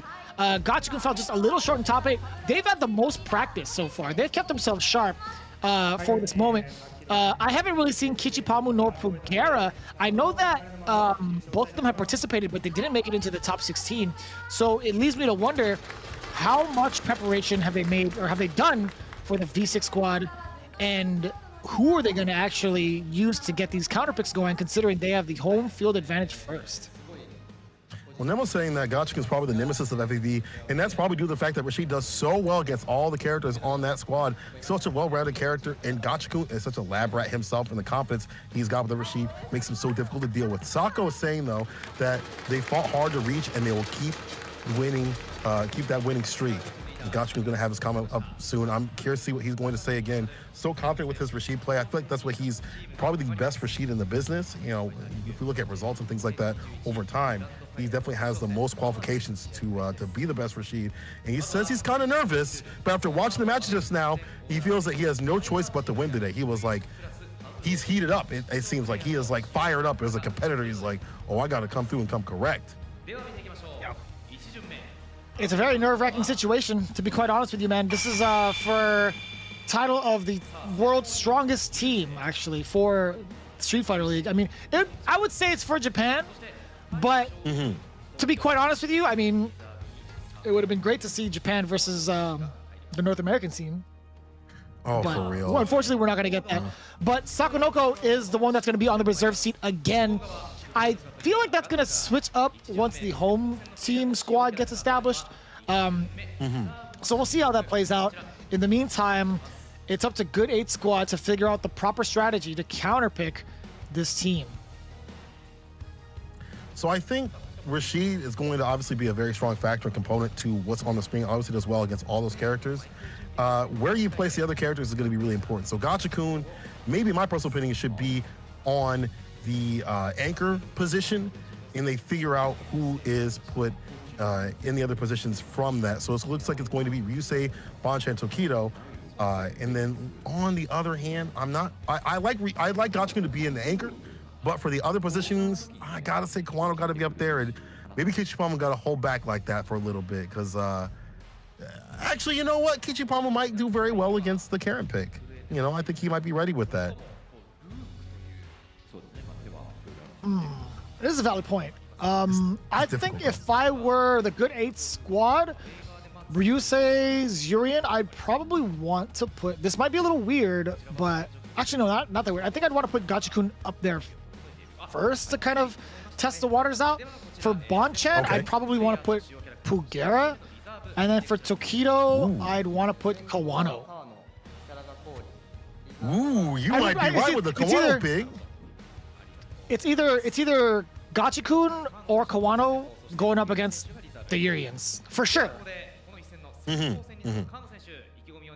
that actually might be a good idea too. A lot of things they can do. That's why Good 8 Squad has been so successful, is they have so much variety in their characters. Not just like the where they're at in the teams, how strong they are. They got a grappler, they got a bruiser, they got an all-rounder, and they got a great counter character. And all those are effectively really great. We're gonna see that counter character come up on the screen first, actually, to deal with the Urien pick. And we've seen, despite the fact that Colleen Kana is a little bit weaker than Urien in terms of like the matchup spread, versus each other, we've seen Kawano pick apart Urians throughout Street Fighter League. We've seen them, deliberate against, like, if you try to do medium kick, whiff punish. As soon as you whiff a button, parry. Using the bar to get through the fireballs if you're not ready for it. Then again, the aggression that Ryusei has displayed might pick Kawano off his pick, because he wants to play that lane game until he gets going, to get the momentum with them. And Kawano's saying that he might be too experienced with the Urien matchup, so he's really confident here. He says he's too experienced, and you definitely saw it right when he fought Tokido recently in the CPT. So you were saying that Colleen has a bad time against Urien? Is that what I heard also? Slightly disadvantaged. Slightly. I feel like she does pretty well against Urien. I don't know, man. I feel like she has great bufferable normals and great whiff punishing tools. Also great normals to outpace Urien. Background also has been so key in kind of stopping a lot of players' momentum. Fierce is absolutely deadly, being crush counterable and being able to EX parabellum through it. Crouching medium kick also to kind of outrange Urien too. I think she does a pretty fair job outside of like having to deal with the fireball. But like anything, fireballs are susceptible as well. I think Colleen does a pretty decent job against Urien, in my opinion, especially in V-Trigger. I think her comeback mechanic with Trigger is just as effective as having an Aegis Reflector, in my opinion. And the way that Kawano utilizes it, you're definitely going to see it. So I think personally, I'd want to slight disagree and say that Colleen isn't really at a disadvantage. If anything, it could be 5-5. Oh, you might be right. You might be right. Actually, the stuff that we've seen recently before in this matchup is gone back and forth enough that you actually might be right. Whereas before, I think, before the season started, a little bit more in Urian's favor. But as time has gone on, you actually might be right. You might be seeing more of an even matchup. And someone like Kawano is so experienced in this. You mentioned the back heavy kick, which can be whip punch with the EX chariot tackle, but he never really puts that out there, right? He never really puts that out there consistently unless he feels comfortable enough. We saw Tokido do it to him a couple times in their long matchup that they had in the Kamino Michi, that they had that long set. And then when they fought, not so much, until he felt comfortable with it. So those, being able to have the great economy of buttons and being able to whiff punish, you actually might be right. This actually might be more of an even matchup. So once again, he's got a lot of matchup experience, but Ryusei, a different sort of beast, a lot more aggressive with it. We'll see what it do if he's ready for someone like Ryusei.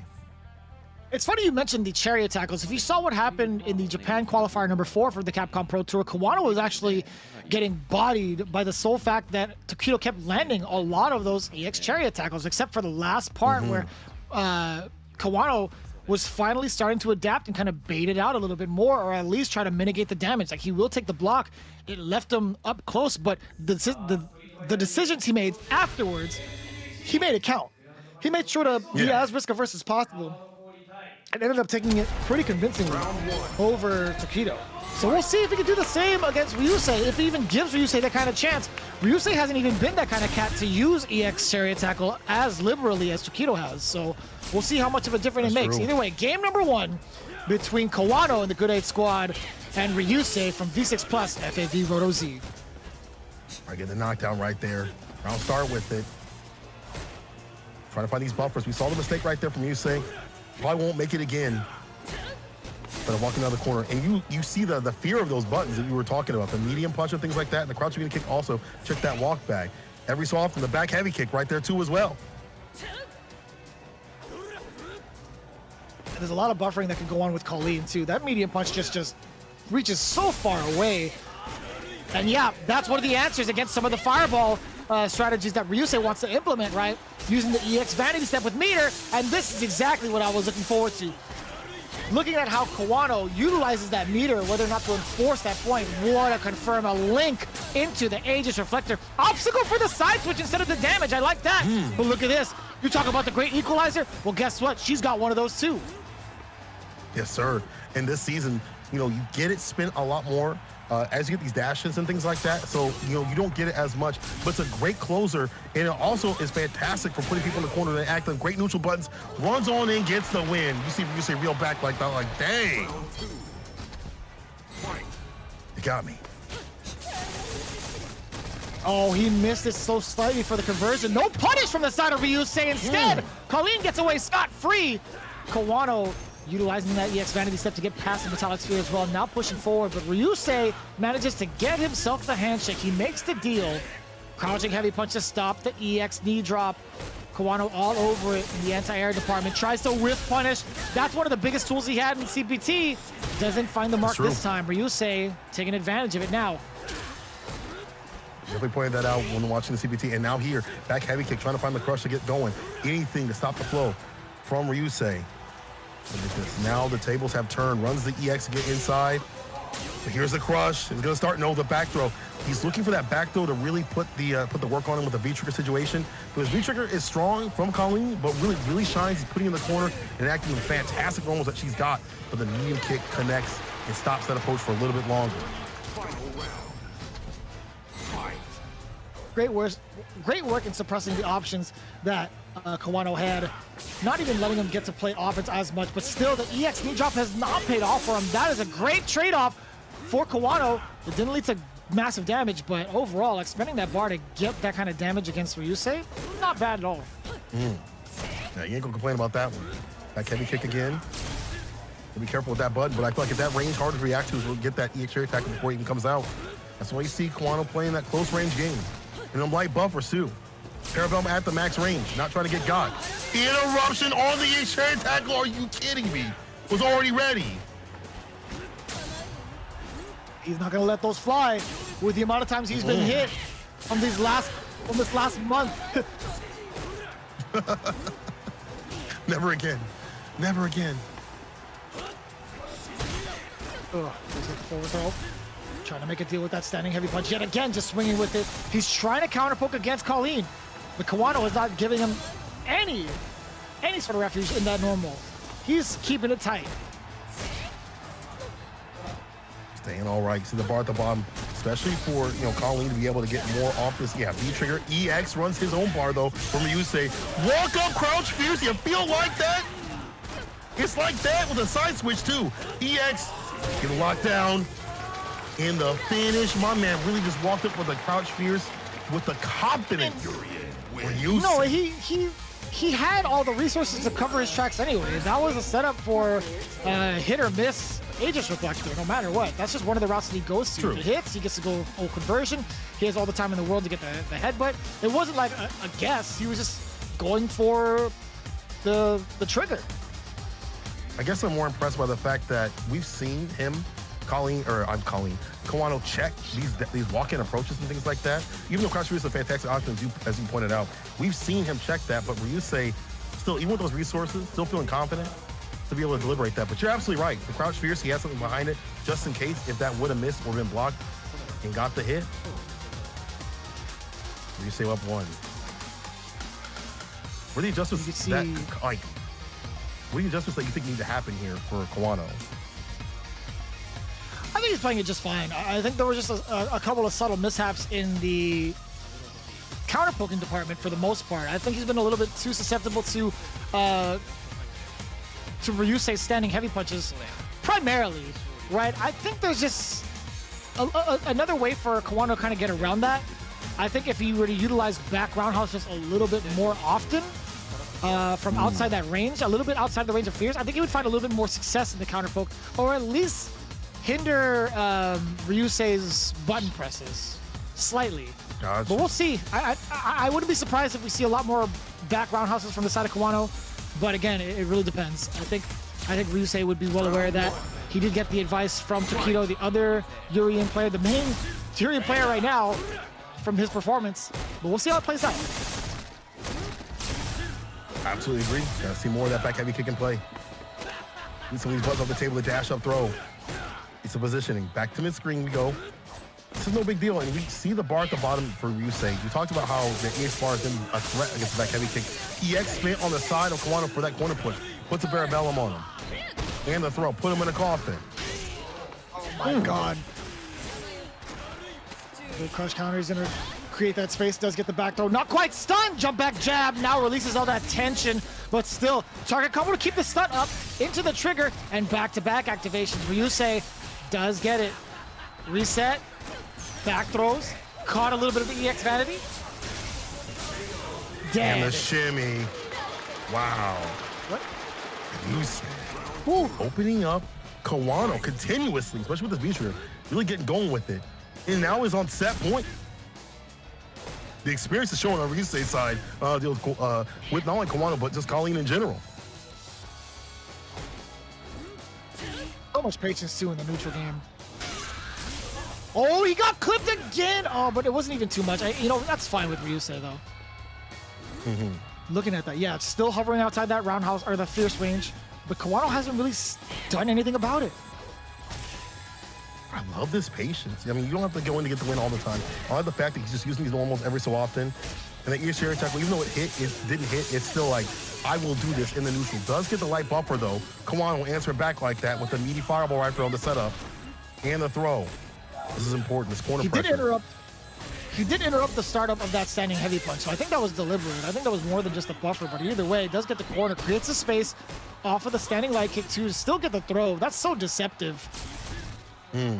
Using that light normal as a frame kill, also creating that extra space on the dead body. Oh boy. Speaking of dead bodies, you might just see one. Close to doing it. Don't get thrown. And the bar to find the finish. He can still crouch jab. Side switching the throw, Ryusei. Finds a finish. Wow. After all we had discussed before in part of that match, even Kawano himself saying that he knew that matchup like that, the way Ryusei played, honestly, it's been different than what we saw even today. a lot more with a set of steps, a lot better in terms of economy of buttons, and also how he is a lot more patient, right? And I think that's a big portion of why he played better in this matchup. I don't know if Quano was really expecting that sort of patient play, and not even put the bevy of buttons that you see from Colleen on the screen. Yeah. Ryusei, fantastic from him. Not only does he get his first win for the team, he also avenged himself from his interaction with Good 8 Squad prior against Quano specifically. He fell down to Quano 0-2 and brought it all the way back to his doorstep 1 month later. Actually, a few months later, I should say, in comparison to how they were playing earlier in the season. But let's take a look right here. 2-0 in favor of Ryusei. 50% on the anti-air, 66% on the invincible reversals. On the offhand, Quano only 40% in the anti-airs. We can see how much of an impact that really does for someone like Ryusei. If he gets in close, it's going to be a really tough time to get him off of you. But as we get ready for the next match, a little bit of a tidbit here from Nemo. He was saying that all the warm-up in the semifinals might have made Ryusei more prepared for an occasion like that in terms of facing off against the Good 8 Squad. And that's what Saint and I were talking about earlier. We had said, you know, they've been playing for about 3 hours. That's peak performance, I feel like. That's getting yourself ready for that major and getting yourself ready for pools. That is like good conditioning in comparison to Good 8 Squad, who's been iced up until this very moment. I don't know what their training regimen was like for a month, but I mean, if you're sitting for a while and not being able to really play as much, sure, they could have warmed up in like the rooms in the back or something, but it's a whole different atmosphere when you're playing in that competitive mode. Absolutely agree with that. And you know, being warmed up is going to be so key, I think, for them. And if you're a Good 8 Squad, you got to find a different way to warm up. Like some of these matches might be like, oh, yeah, I don't want to say data or anything like that, because you want every point. But you're probably setting up some of these characters and some of these players to be like, all right, I know that the first match we might be a little bit cold. Who's going to be able to warm up first? Who's going to be able to get in gear first? Kichipamu coming up next with the Zangief. Kichi saying he has done his training for today, so all he has left is to put them to good use. And not much comment from Nemo once again. He's still bitter about the grapplers. He just don't want to see those Zangief on the screen. That's what we're seeing right here. I mean, it's not a bad pick against, you know, Karen. She's got to come in to get the win, and that's exactly where Geef wants to. He's got the flex, also delete some of these sequences off the table, and if the damage is done, it's going to hurt a lot because her health is not a lot. That's a big boy, too. She's going to have to hit even harder to get things going. We'll see how it plays out. You know, one of the biggest tools that Karen has against someone like Zangief to play the keep away game are the medium normals that she possesses. Stand medium kick is absolutely vital. We've seen how often that's used in a matchup against Zangief. Crouching medium kick, ever so important because it's so far reaching, very easily cancelable into the Tenko. One of the more underrated tools that I like in the counter poke department is standing medium punch and how much of a buffer window you get into the Tenko. We've seen individuals like Punk utilize this so many times. More often than not, we've seen the amount of success it yielded for Bonchan in some of his matches prior against someone like Shimochi. But yeah, right now it's going to be really tough, I feel like, for Bonchan if he has to play the keep away game, or excuse me, not keep away game, if he wants to like close the gap against Zangief going forward, if he's ever at a life deficit. But I will say, off the bat, I think Bonchan is going to have a pretty decent time against Zangief, IMO. I agree, not only with his experience as a Karen player, but if he is down, he does have the Sagat. You know, Nemo himself said that he has characters ready against this pick. So Kichipamu, you know, being a pick against Karen, how good is that going to be against Zing? How good is that going to be against like Nash, which he does have, or Sagat? I've been hearing a lot of Sagat players say that they love that matchup. Obviously, you got to play that damn near perfectly. But a lot of Sagat players saying like, yo, that's a fun matchup for me. I'll sit back, throw them shots in the corner, and you get got. So Bonchan having a variety of characters is going to make this very difficult for Kichipamu. But we've seen Kichipamu, you know, make the return overseas. We've seen him do really well in the CPTs. We've seen him do very well in other tournaments and things like that. A lot of matches where I watch him, I'm like, there's no way he's going to win. But he makes the reads in the end. So Kichipamu, you can't count this man out. Very true. Let's see how it plays out, right? Game number 2 in this set, an ever important set here. Again, this is going to be what leads into who will be the champion getting as many points as possible as it stands right now. Ryusei is in the lead for the team. Ryusei getting that first point, 2-0 against Kawano. It's up next here for the next match. Kichipamu versus Bonchen, Zangief versus Karen. Here we go. So the bumpers work out off the mediums. There's that crouching medium kick you were talking about, and the medium kick too. Sweep right back at him though. Cleaning floors.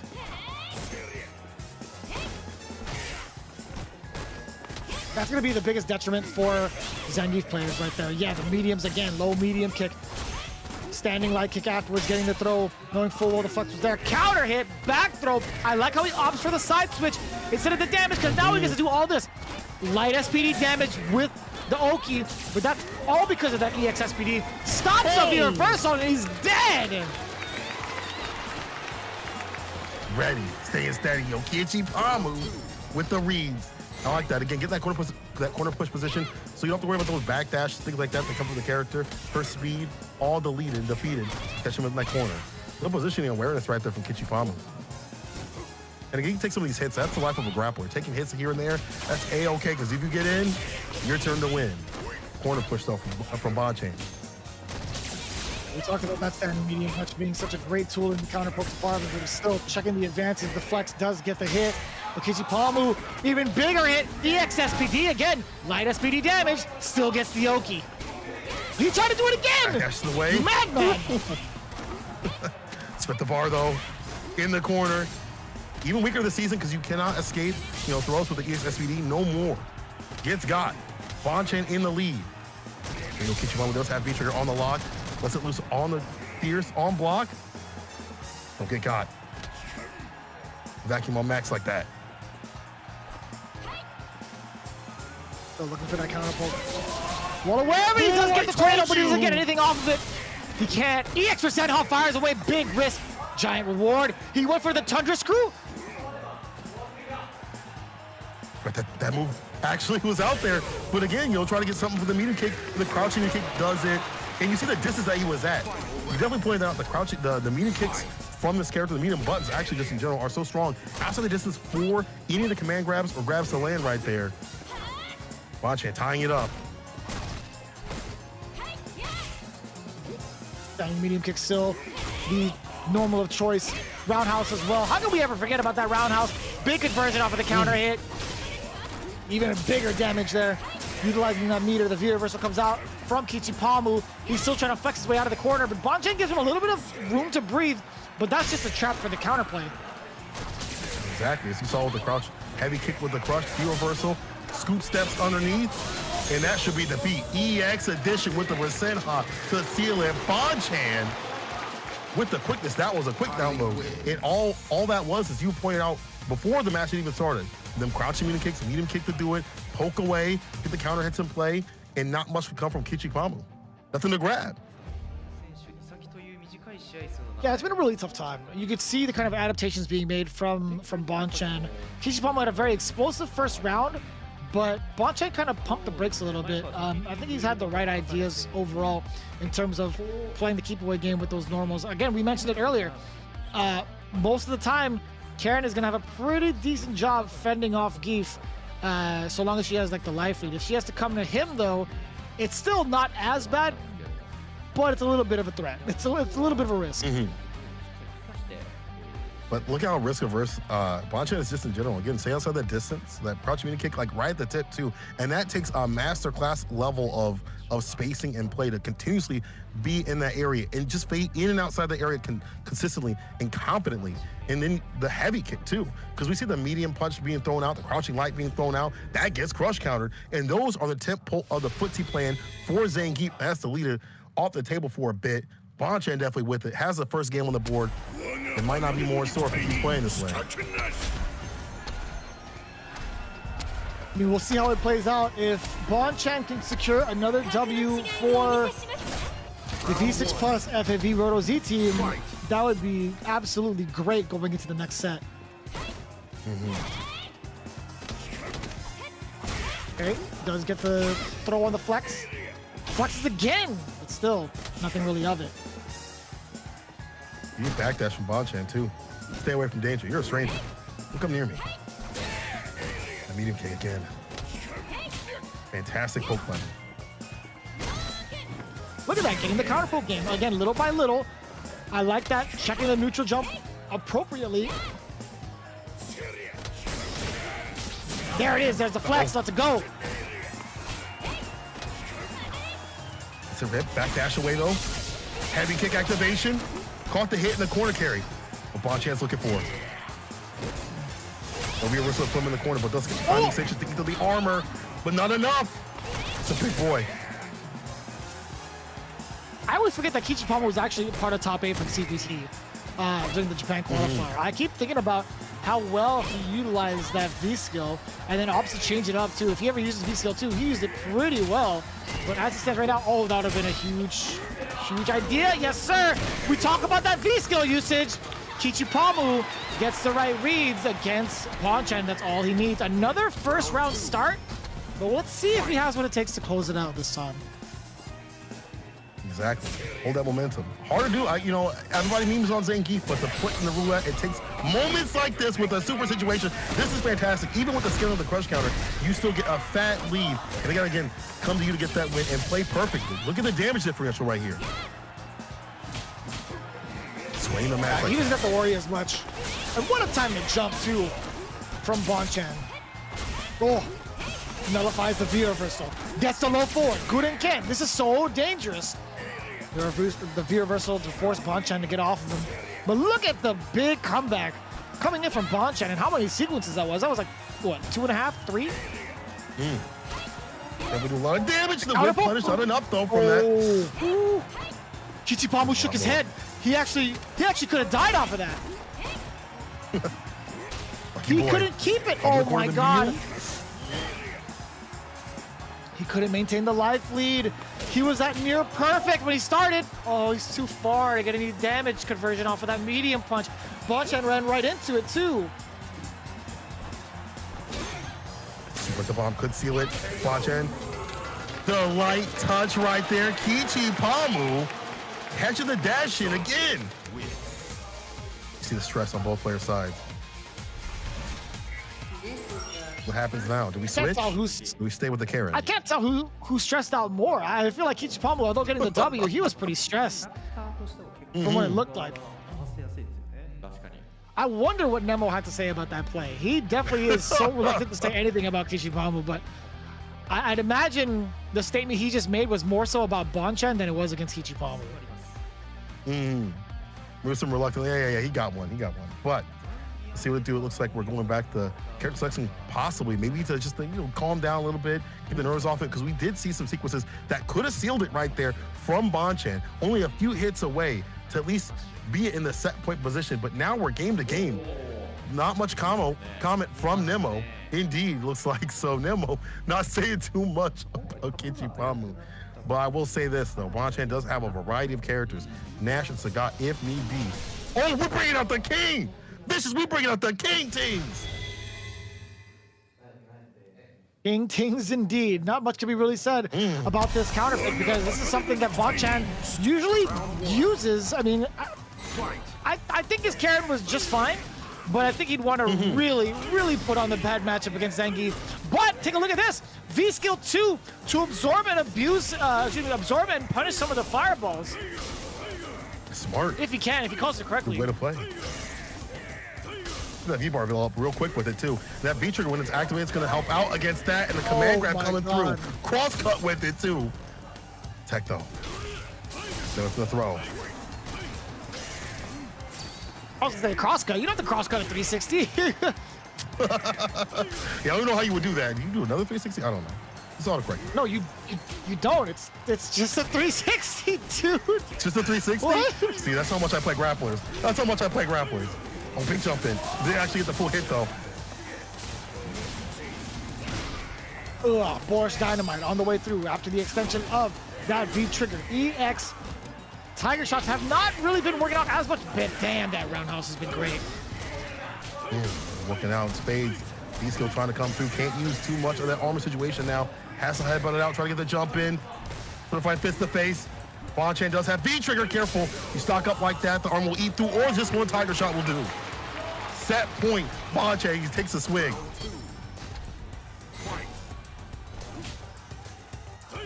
He's looking way more relaxed, at least in the neutral. I mean, he's got really less to fear, letting the Tiger shots really speak for themselves for the most part. Look at this. He can play at a comfortable range and control so much of the space behind him without even having to worry about stuff like the V skill. Sure, it hit him.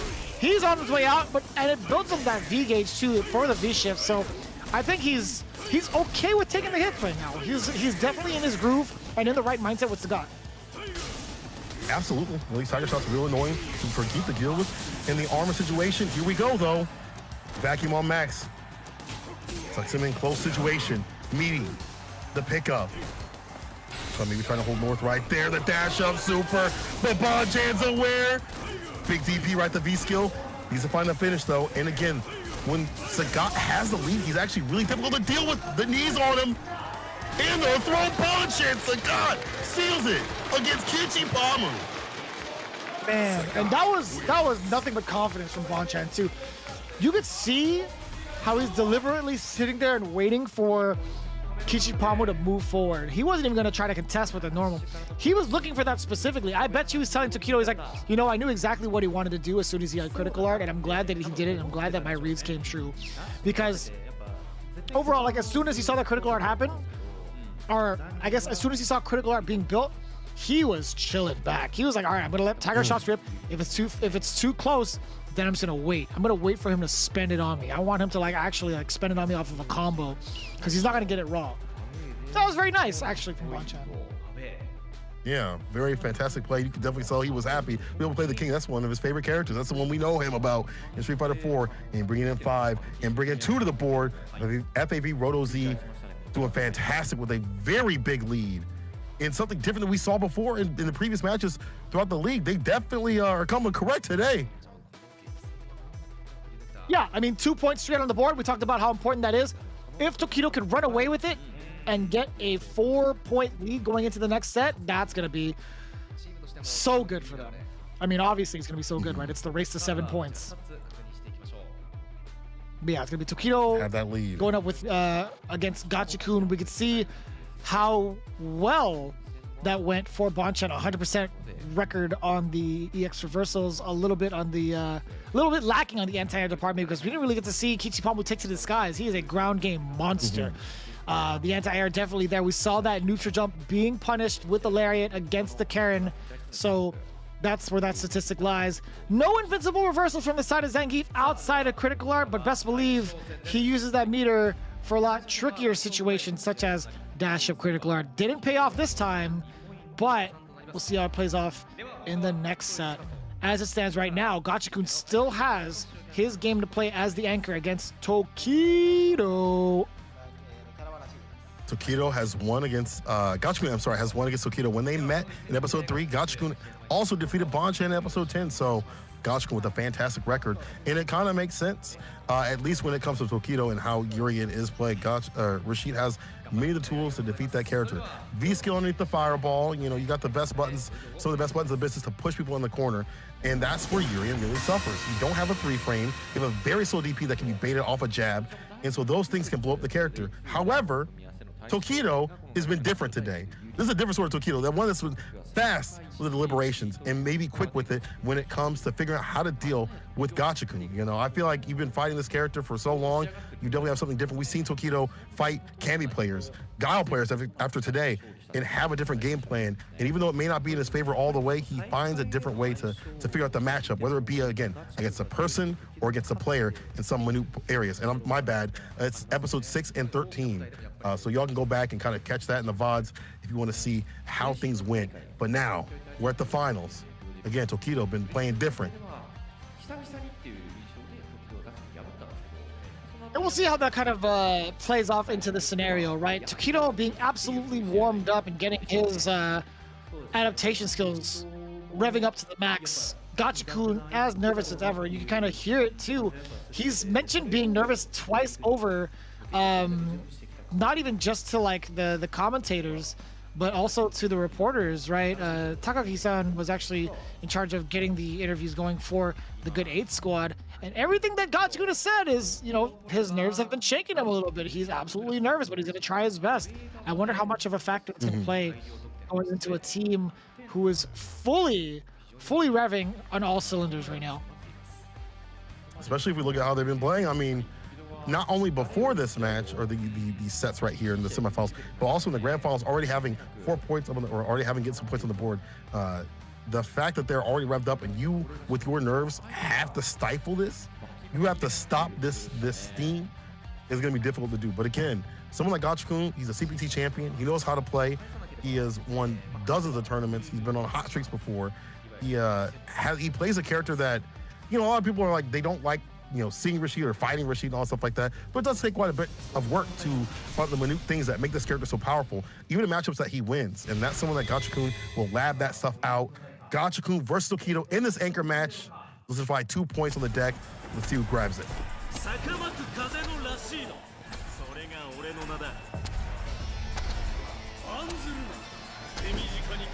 We'll see how this plays out, right?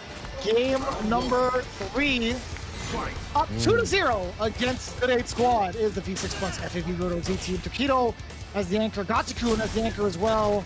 Rashid versus Durian. Already off to a great start as Rashid getting closer to the strategy he wants to implement, which is putting Durian to the corner. Low medium kick into the mixer. For the mediums over and over again. Ends it with the heavy mixer edition. And again, in this corner position, real difficult. You gotta worry about the throw base and things like that, but here's the back throw though. Here with the EX plus frames. The wait and bait for the challenge right there.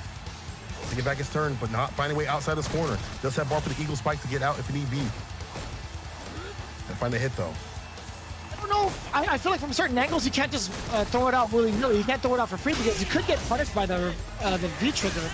But speaking of triggers, yeah, Rashid, man, the conversion is always there for Gachikun. And it just so happened to be off of the roundhouse. Very fortunate. That's the optimal button you want to use anyway. It's either the sweep or the roundhouse. Instead, he actually manages to get the crush counter scenario. The best scenario he could ask for to get the round. The pickup to put him down. Oh, fantastic crushing kick. Gets the eagle spike to put him in the corner once again situation. This walk in though from Tokido. Not backing down just yet.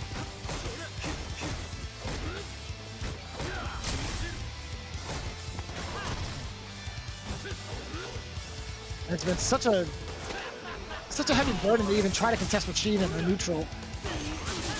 But Tokido still trying his best. Low forward into the spinning mixer. Now pushing more towards the mid stage. A little bit of the whirlwind shots to deter Tokido from moving forward. The chase down! Wow. A slight delay there on the cancel 2. Very smart, good awareness there from Gachikun, not letting Tokido move for free. The standing heavy punch does get the critical art in there as well, off of that stray crush counter. I can't believe the amount of damage this character gets off of solo hits. It's actually ridiculous. It's kind of wild because you don't expect it, especially mid-screen. But every so often, when there's bar at the bottom to cook with, she will do so. And the buttons that he's got is so hard to contest with. You gotta worry about crouch fierce, standing fierce, and things like that. The crouching medium kick also get the eagle spike to put him in the corner. And gets Oki if it's still mid-screen. So a lot of things that Rashid has are just strong and well-rounded and perfectly suited, in my opinion, to fight Urian. To them talking to their team members. It's so crazy how often he gets that kind of meter, right? He's so prepared to cook. All he needs to do is just light the fire. He's been so adamant about getting his strategy going, at least being a bully in neutral with some of the normals that he uses. In some of the episodes, we've highlighted Gachikun's defense. You know, he's been very well, or he makes all the right choices in terms of movement, in terms of throwing out the heavy punches when he needs to. But I will say his meter management has been top-notch. And we really see that exemplified, especially in that last game. He always ended it with a critical art, just because of the situations he put himself in. It's actually rare to see a lot of Rashid players have, you know, enough bar for critical art. We're seeing a lot for, you know, conversions, things like that, eagle spikes, side switch, but not Gachikun out here. He's able to save and spin. That's true. Let's see how that plays off again. Again, Tokido falling short because of those 2 critical arts off of the straight hits. He got crush counted. But again, Gachikun doing so well with that V reversal. Punishing Tokido's movement, or Tokido's choices. Met him in the skies with a jump, fierce, put him down to the ground. Still, Tokido with the lead. Nice. He's the crush medium kick in the mixer. Again, put him in the corner. so hard, catch these buttons. But again, a toe tap like that. The quarrel kick, he got beef with him. Gets the win, Tokido. Round 2. Fight. I was actually mad far. Did get the counter hit conversion too.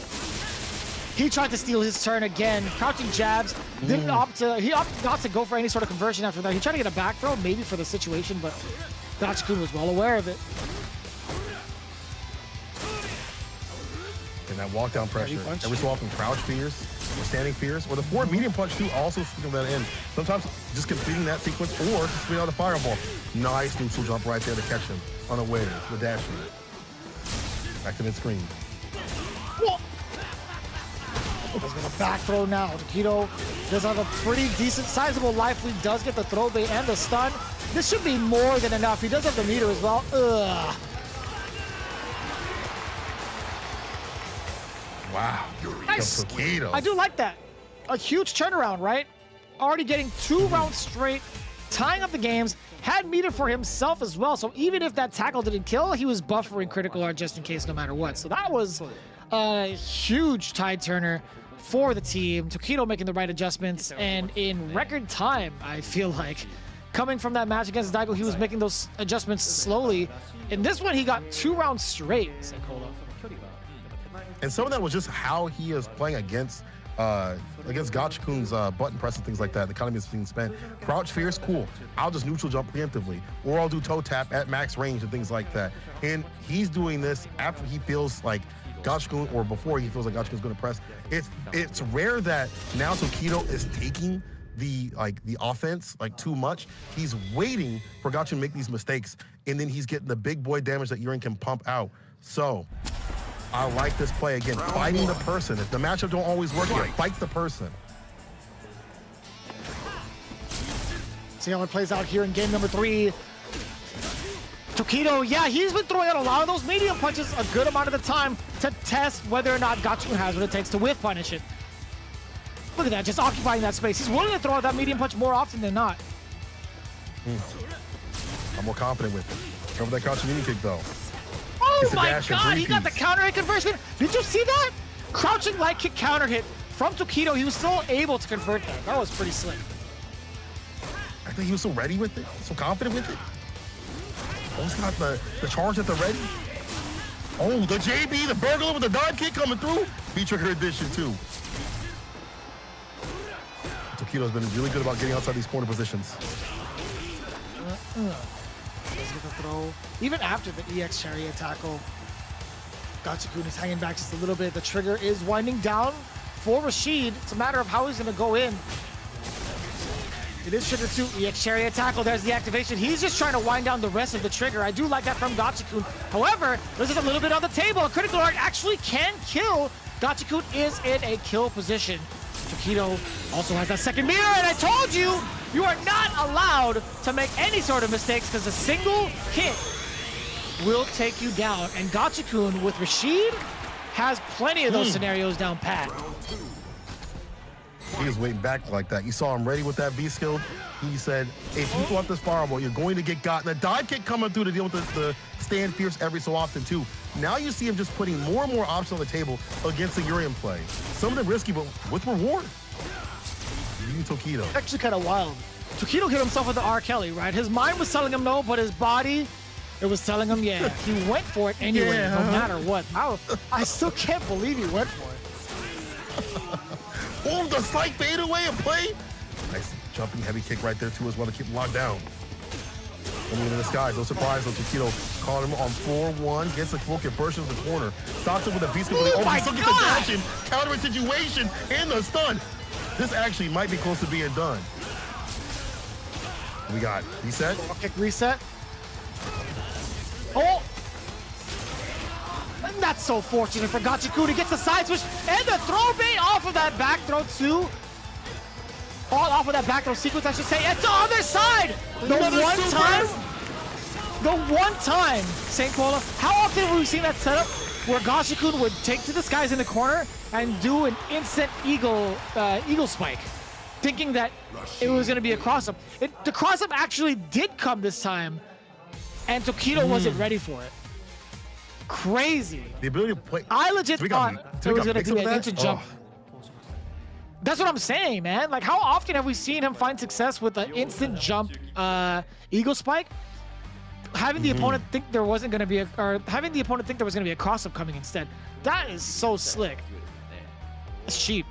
That's why he's the best with it. Like, the fact that he is using the tools of his character. Again, what makes Rashid strong is when you're able to use all these tools, you know, and make them cohesive enough to make people second guess, put them in the mix like that.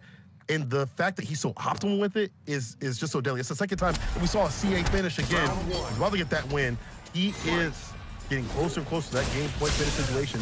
He's his own game point himself right now. Kito gotta do something different.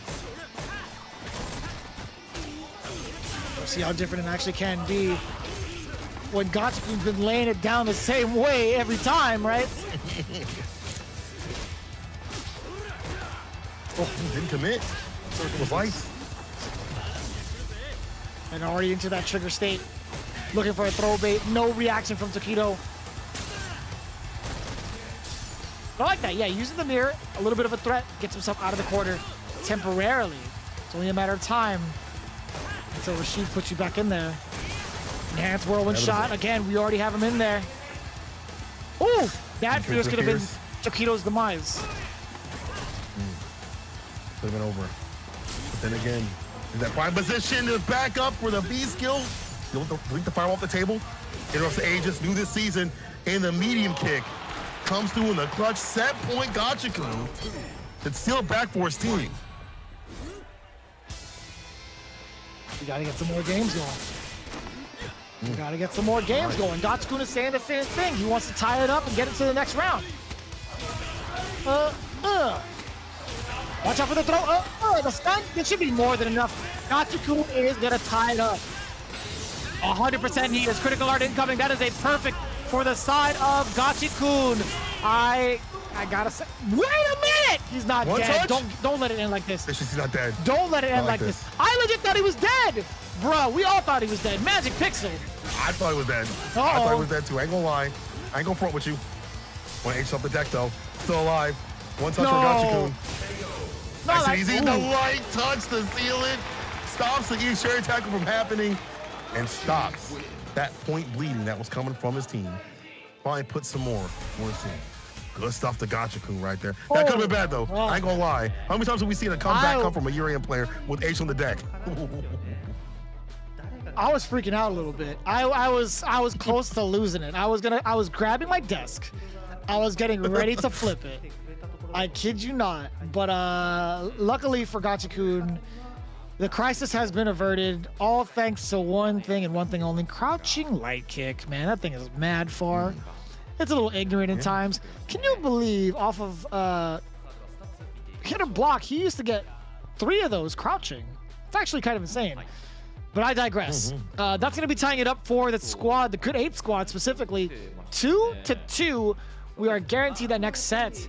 The most that a team can accumulate here for the following set can be 6 points. So without a doubt, we are going down to the wire. We're actually going to see a third set no matter what as it stands. If I'm not mistaken, if my math is correct, I could be wrong because it also is 5:42 in the morning.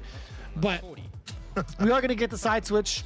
Good 8 squad is now going to be on the away side. Yep, they have to put up their teams. Let's go look back right here as they are tied up in the points 2-2 right here. You know, Kichi Power with the surprise pick wasn't able to do it because the Sagat came out to play though. Kawano going down the Ryusei did not expect that as much Urian practice as he had, but Gachikun showing what to do against Urian with that Rashid pick on his side of things. But we are definitely going to have that third set. You were definitely right. We're going to have a third set regardless of in the end, but still, all the points to stay fine. Stay above that line. You know, you don't want to, you know, be lacking out here or have to come back from the brink. You want to have as many points as possible so that you're not like having to just scrape away any points of play and, you know, stress out your team as much because you're already in a stressful situation. This is grand finals out here. This is it, you know. So as many points as you can have for that lead to do it is very important. And I'm very curious to see what Good 8 Squad is going to do with their way. Is they're on the way side of things, what they're going to put up for their roster because they're going to have to showcase their stuff first, which is going to be good, obviously, for the side of FAV. Get to deliberate a little bit on how they want to maximize their Urian play or if they want to put Sako in finally to get a win. So here's the thing. I think there was a slight discussion between the members of Good 8 Squad. Pugera actually looked over at Kichipamu with the clipboard. He's like, hey, from what I can assume, I'd imagine Pugera would want to tag in and try to get those points for the squad and try his hand at the away side, because Kichipamu is so susceptible to being counterpicked because of the fact that he plays Zangief. Sure, he has Abigail on deck as well, but I think Pugera would be a lot harder to manage in terms of being on the away squad. So we'll see how that plays out. In the meantime, we're going to take a look at this replay and how it went down between Kawano and Ryusei. Not as we expected, I feel like, in terms of how Kawano wanted to utilize some of the normals that he had. We didn't see a lot of any sort of contention. I feel like in terms of the normals that Ryusei used, he just got to get away with it pretty convincingly. Talking about how the fireballs might be getting got, he just took it off the table, put the shimmies on him, and I feel like the lamer play that he was exhibiting is partially the reason why, right? Like, you take those buttons on the table, less Colleen can do. And so we saw Kawano put themselves in bad situations, and then the momentum was just ridden right here in the end by Ryusei. That walk up after that EX, look at that pop off. As soon as he got that hit, he knew what to do. And this match was super sick. The back and forth, Kichipamu, the secret weapon against Bonchance Karen, and just getting into him every so often, right? We saw, the EX come through right here, and then as the match went on, just knew what to do against all these situations, V reversals and the normals of the character, and just whittled down Bonchance. And we saw, he did get that first game. It wasn't even like a bad draw. I think what he wanted to do, like, yeah, in this situation, Kichipamu was starting to get the rhythm of how he wanted to play against Karen. But this is the moment that Bonchan just made the right decisions overall, right? Using that enhanced V-skill powered up uppercut to push Zangief back even further. He knew what was happening, and it was just all Bonchan, man. I gotta say, his transition into Sagat for that particular round was such a smart decision. He didn't want to worry as much. Sure, he did all right with Karen, but it's like, I think I can just play the zoner. I'll be fine with it. Yeah, better safe than sorry, having a bigger health pool. And this was also a safe pick too. Once again, Rashid against Yuria, fantastic. As we saw with the corner play and the deliberations that had happened on Gachikun's side, a lot more confidence when he found the momentum, a lot less, the crouch fierce and standing fierce, things like that got jumped in. This was a really good play at the start, at the beginning, that we had saw from Tokido. But then it's just too much aggression, too much on the text, things like that, and just that breaking down that momentum that Tokido had, not only in how to fight Yuria, but how to fight other players.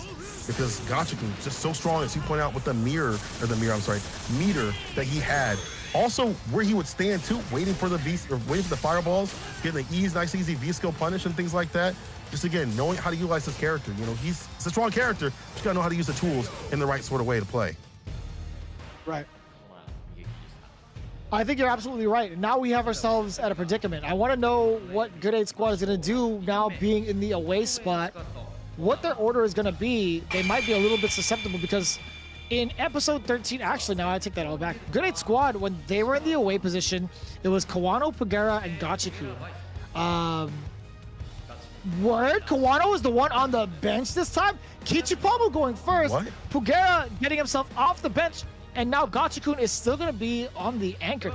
That is a huge surprise to me. I did not expect Kawano to be benching himself, or I don't even know if it was his decision or not, but this is a huge shocker to me. I did not see this coming. I didn't even expect him to run Gachikun again on the anchor pick, even though he's been strong with it. You're sitting up that same person again so they can deliberate a little bit and, okay, we can do something different in the end to get that anchor position point. And Kichipamu as the first one up on the deck, again, we saw how counter picks have been playing for them, with a Sagat pick. Not saying Kichipamu is going to be free to anything that comes his way, but this is a very wild formation. However, this is Good 8 Squad, and they're here for a reason. So, there must be a reason for what they're doing. Maybe Kawano doesn't feel like he's, ready and full right now. Maybe he feels like he's still a little cold. Obviously, they haven't been able to play all day, and practice in the back room maybe isn't enough. Nemo saying this roster probably caught FAV off guard. Hell, it caught us off guard too. I can't say many people were expecting this sort of play, but we'll see what it do, I guess. I would think this is the perfect time for Sakonoko to step in. He has two great characters to nullify Kichipamu no matter what he picks. It could be either Minot to counter both Zangief and Abigail, or even Luke. That Sand Blaster is so good against Zangief. But not only that, he has forward moving normals that are bufferable in order for you to punish Zangief's like fierces, the standing medium punch. Like one of the biggest things I've seen from Luke is standing heavy punch canceled into a normal. Like that's gotta be like a telltale sign that that Luke bodies Zangief in that matchup, right? Oh yeah. So this is gonna be Ryusei coming up first to bat against Kichipamu. How interesting. So Ryusei is gonna be the one to try to take on the Zangief with Urien. However, big news, Bonchet is on the bench. Wow. Bonchet being on the bench? I mean, I guess it makes sense, you know. Maybe you don't want to run him against Kichipamu again or the other players, and you want to have Ryusei come back on the deck, and Sako got to fit somewhere. But Ryusei, you know, going back to him and how he probably plays this matchup, I'm sure he's got a lot of tips from Nemo. I'm sure in the Illuminati Discord, they're plotting on how to beat all the Zangiefs. Still have something in store. Ryusei saying that he'll beat Zangief and telling Nemo to watch closely. Nemo replied, "I'm supporting you," with the biased commentary. He said, "I'm supporting man. you." That's why he's a guest commentator, right? Oh, no ever change, Nemo. No ever change. Don't ever. I personally love it. I don't even know what the relationship is like on a personal basis, actually. I don't know if he actually genuinely despises both Kichipamu as well as Itazan.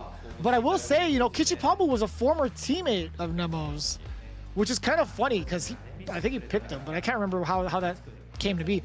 But there was an instance where Kichipamu was being interviewed, and he's like, "I have to win here," and the interviewer was like, "Well, why is that? What's the deal? Like, you feel so pressured?" He's like, "Well, Nemo's right over my shoulder saying that I better win or else I'm not playing the rest of the season." And then the camera panned over to Nemo, and he had the most serious look on his face. It was the funniest thing. It was actually so funny. The reason why he was on the team is actually because Nemo drafted Kichipamu because of the fact he wanted to get rid of another grappler. He didn't want to face off against any sort of grapplers in that season. So he's like, I'd rather him just be on my team. That's so funny, though. Like that was such a comical season for Nemo. It was so good. Oh, they ended up winning too, so it was the right pick in the end. And I guess by having one grappling team, he gets to fight, or one less he gets to fight against. But let's see what knowledge he has imparted upon his Urien brethren out here. Ryusei going up and saying that he will beat Zangief. So I think with that confidence, he knows how to fight this matchup. And same thing though, I guess on the side of Kichipamu. I'm sure him and Itazan and the other, maybe two other Geek players, because there's not many in Japan, I would assume. Or anywhere in the world, really, left roaming around, have gotten together to fight out this matchup and see what they can really do. Yeah, R.I.P. the character. It's probably gonna have to be like that close range game where you stop all that V-skill stuff and there's Gachagun cheese in a little bit, enjoying the festivities. But I'm sure inside still very, very tense. But I'm curious to see how this matchup. We haven't seen it in a long time, so I'm very curious to see how it's gonna be played out in this season. We did see it at the CPT, right? Kichipamu did beat Tokido. But again, all these Uriens are so different in how they play. Aggressive, how they use with the bar, in terms of V-trigger. Some of them like to use V-bar in terms of V-shift and stuff like that. Let's see what Ryusei's answer is against Geef, or if he even has any on the deck. We'll see how it plays out, right? It's going to be Ryusei versus Kichipamu in the second set. This is game number 1. Will the Urien make Nemo proud, or will Kichipamu stomp on the dreams of Ryusei becoming a champion? Could be like that. I mean, that mid-range game right there, delete the possibility of having the V-skill stocked up. That's going to be a big pain point. So if you're a Zangief player, you want to be up close and personal, obviously, but even more so to stop them from stocking up the V-skill, the Ignis Thunder that could come and rule that neutral.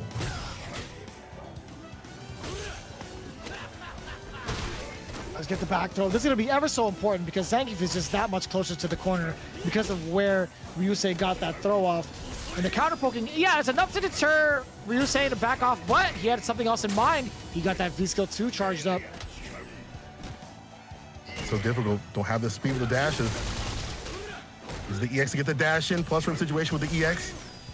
Backswing to stock up again. Don't let him leave. Easier said than done though. Let's get the counter hit conversion all for the sequence now. Plus frames. The enhanced metallic sphere. I guess Jupiter Thunder is what we should call it. Gets the V-trigger used up. Try to use that V-trigger to Oh, get the fireball, but will fall to it. And in the end, you see how safe Ryusei plays this? Stock up with the EX bar, send it out, get the dash in situation, counter hits or whatever you want, back away, be skill and play. It's hard for Geef to chase you down. You know, heavy kick can stop that, medium punch can stop that, but you gotta be in range. Doesn't have the fastest dash, doesn't have the longest, or quickest, I should say, buttons to deal with it. You say, so movement based. Second with the low medium kicks, and now the counter pokes have come into play a little bit more from Kichipamu. Oh, this is gonna be huge. A big punish against Ryusei.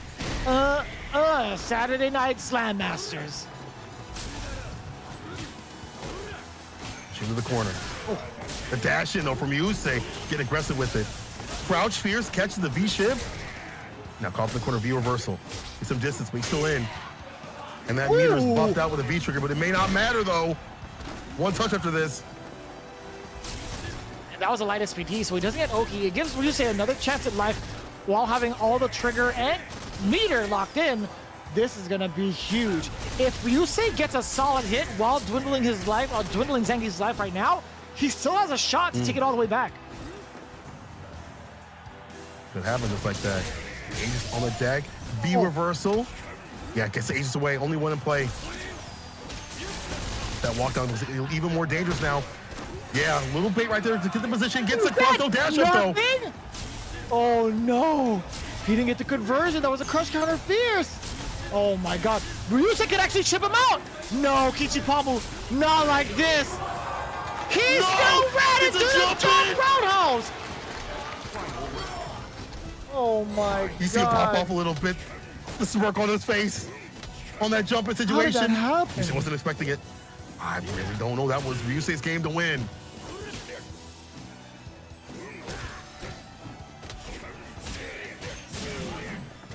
Let's get the counter hit, stopping Ryusei from moving forward. No, he doesn't get that conversion. Big punish on the lariat. It's gonna be ever so important. Meaty Quarrel Punch. Now it's gonna be all Urien. Kichipamu was pressing hell on buttons, but instead he is actually his movement that got checked on Wake Up. Dead. Reset tech? Nearly. It's gonna take a lot of work right here for Kichipamu. Got the super. Crush definitely gonna help out. Can't throw any buttons. A chase on the V-shift. That was sick. He's gonna go for the EX. Yes, sir. Oki time. Stay fine. One touch. EX has one though. The buzz though. He bets it all. It makes him fall. Ryusei with the first game. Oh my. How did that happen? How did that happen? Okay, so I mean this with the utmost like curiosity. He used EX Borscht Dynamite, right? You get meaty off of that, right? There's so many ways to counter EX Headbutt on Wake Up with any character, yet he still ran into it. Like, crouching jabs would have been more than enough to apply pressure. And I think hit or block, he would have been in a favorable position, no matter what. Because if he blocks the hit, he's still susceptible to a grab. He blocks two hits, still within range of an SPD, and also being able to block the headbutt, right? If it actually hits on Wake Up, he gets converted into another light into a lariat, which would have killed Ryusei. I'm thoroughly confused by Kichipamu's decision making in that final segment. Yeah, I am a little too. To get hit with that is a little unfortunate, and I think it's rattled Kichipamu enough to go back to the character select screen and chill a bit. I feel like a switch would not be a good idea. I think Geef might do a little bit better than Abigail in this matchup. Abigail anti-air is not as good this season. The flex is such a fantastic way to delete some of the buttons off the table for a bit in terms of like the rhythm of the buttons and things like that. That the parry is such a big bet for Abigail. And you know, the limbs of Urien can just deal with lights and mediums and things like that from Abigail. So I feel like that's not the best matchup, especially this season. So I feel like he's just taking some time, and yeah, had to take some time to the screen and say, why did I do that? What happened there? Maybe that's all it takes, though, Vicious. Just be like, okay, not again. That's cool. Everybody gets one. Everybody gets one. That's a little tough. Hopefully he gets to clean it up. If he gets himself in that situation again, hopefully he doesn't make the same mistake. We'll see how it goes, though. 1-0 from the side of Ryusei. That was a very long game, by the way. That was hella long. Crazy. Yeah. Ryusei. Gonna walk out of this corner. One thing that Gift does very well is the crouching light and the medium punches to challenge people dashing in, and also in a footsie situation. You gotta be careful of that. So, you know, if that fierce could be a crush from the Ryusei side. Let's get the back throw. Ryusei has so much room to work with now. And such an advantage in terms of life. Still taking all these risks. Still being very, very aggressive. And I like that answer from Kichipamu. Now actually countering the headbutt properly. Here he goes again. He's not got you. He's not dead, though. He's not dead? Ryusei backing off. One more chance at life. You never want to leave Yuri alive.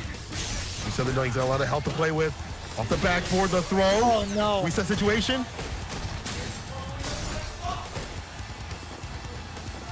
This is so close. Still so close. Just one touch away. That nuisance, that crouching jab does so well as a round closer.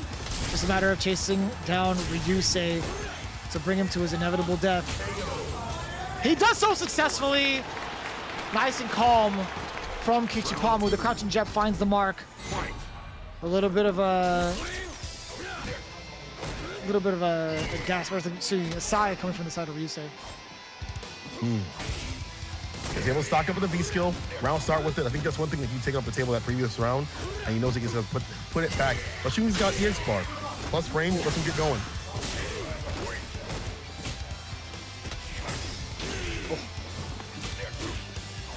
Again, doing a great job of stopping Ryusei's forward movement. He's forcing him to play that counter hit game, which Kichipamu has already been establishing, or at least been dominating in. Look at that. Walk him down once again. Waiting. Do something. So patient. Yeah, that's fine. He's willing to be within that medium kick range. That's totally cool with him. It gets him going anyway. He gets that flex going. What a trade combo for Ryusei. That's going to be so great, getting himself charged up. Oh, the super, yeah, yes, sir, the minus 2. Too close. One more touch. Oh, he tucked it in. Is. You see what I'm saying? You see what I'm saying? He has no reason to even fear the EX headbutt. My man is instilling the fear himself, and you can see Ryusei kind of turning back to his teammates. He actually gave like the nod of approval. He's like, all right, you got me on that one. Now I remember what I'm doing. I am not allowed to EX tackle against a fully stocked Geef. I forgot about that. That is one of those big pain points right there. When they got barred at the bottom like that, and you put yourself in a situation where you're right up close and negative, you will get gotten, you will get punished, and that will seal it. In even the situations where it won't kill, Kichipamu he's like, that's cool. I get Oki. It's still my turn. And I'm gonna run in and get that fun. So Kichipamu even things out against Ryusei, playing him perfectly. You just pointed out, is letting him whip all these buttons and things like that, using the light and the medium, stocking up a bar. You get hit, no big deal. If you'll suck it up with the V skill, that's just more V bar for you to play with. If you block it out, that's more bar for you at the bottom in terms of EX for you to play with. All good. Nemo saying, hey Ryusei, I'm watching still. Nemo saying, hey listen, I'm still watching you, bro. You better get that win. You'll get a little close now.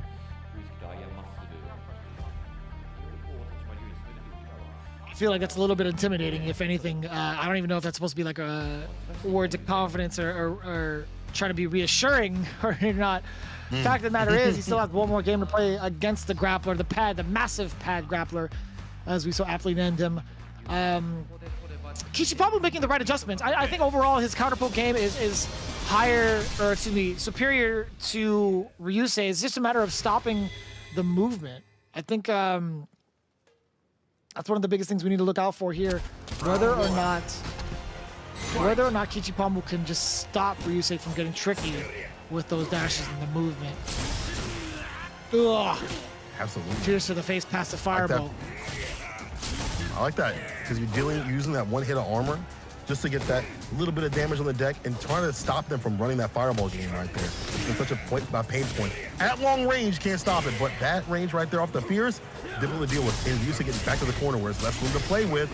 And then if he has to back up, he's got the V-skill on the deck. The Grey Laugh, though, did that back throw a ton of damage. Which position is out here? Medium punch again from the side of Kichipamu, slowly walking himself out of the corner. Ryusei hasn't done really much to try to suppress the giant.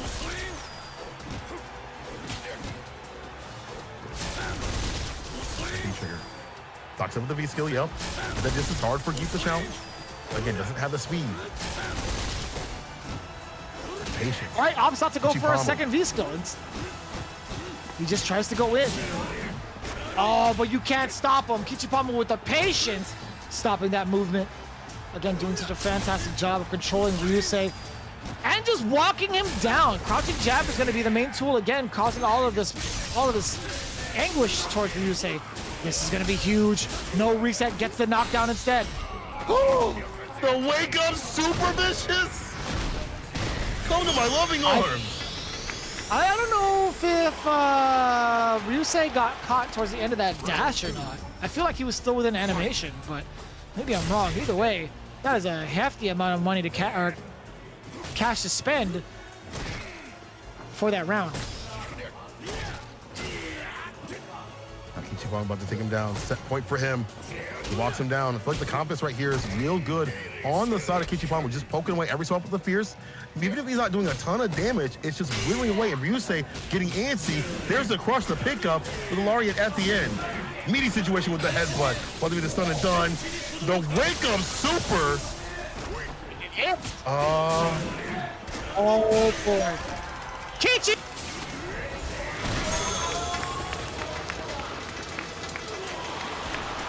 The massive pad grappler himself. Already up before the animation was over.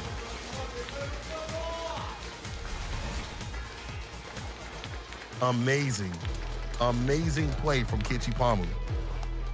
Y'all, that is some of the best Geef play I've ever seen, and it all came down to footsies. All just the mediums and the lights to stay all right? And I think that's the great thing about, like, if they're coming into you, and you're able to check that, you're staying fine. You get that lead, they get more aggressive. You see Ryusei break down real quick with it. So that's 2 on the side of Kichipamu's over the 1, and that's an increase in the side of Good 8 squads to get that victory. I know Nemo is fuming right now. I know he is upset with it. He is just probably like, Ryusei, you shouldn't have dashed, bro. What was that wake up super situation? But once again, in the end, it was the super Kichipamu hit, who won. man. You can't be mad at that. The super actually hit. So it's true. Did hit. I will say, like, what? Maybe an EX? No, actually, no EX would have really saved him. Right, if you get a meaty light normal against the EX headbutt, it would have been just fine. You can't EX tackle your way out. So I think that was his best decision to really get Kichipamu off of him. But either way, 100%. Dear God almighty, Kichipamu with the utmost patience. He's got the defense on lock. He is so intimidating. But on the other side, you see Ryusei a little bit lackluster on the anti-air side. I mean, Zangief only took to this guys twice over. Or 3 out of 4 in terms of wake-up reversals. Not bad either. But still, Kichipamu is the one that prevails and gets his run back, or at least his W, from his defeat against Bonchan, putting himself on the board for his team. I, again, did not expect with the confidence at Nemo and Ryusei had part of that match for it to go that way, for Ryusei to get broken down like that. But these lamer characters, or I should say players, that are able to kind of stifle that aggression, that dash up situation that Ryusei wants to get going. I feel like, just do a really good job against Ryusei's playstyle. I also saw a lot of the V-skills being stuck before they even came out, the crush counters and things like that in that range. We did see him get going for a little bit when he had the EX bar, but that wasn't enough. Kichipamu, nice and easy with the mediums, every so often with the Fierce, and then found it with the super, get that lead, and that was it. Yeah. And now it's a matter of who's going to be facing off against Pugera's boxer. I think it might just be Tokido straight up. I'd imagine that's going to be the play, and then they're saving Bonchan for Gachikun. Gachikun's had the better record against Bonchan, so I'm kind of concerned. But Pugera right now against Tokido, that is going to be it. Very, very much so. Tokido and Pugera have had a lot of history, even since back in July at the Intel World Open, right? They've had that kind of back and forth going within that bracket play. Even so, during the matches here in Street Fighter League, come to think of it, Tokido fell short to Pugera in episode 13. That was the last time they actually played against each other in the league. But prior to that, Tokido has had a decent runaway against Pugera since July. Tokido's saying that he is about to show a strategy against Boxer.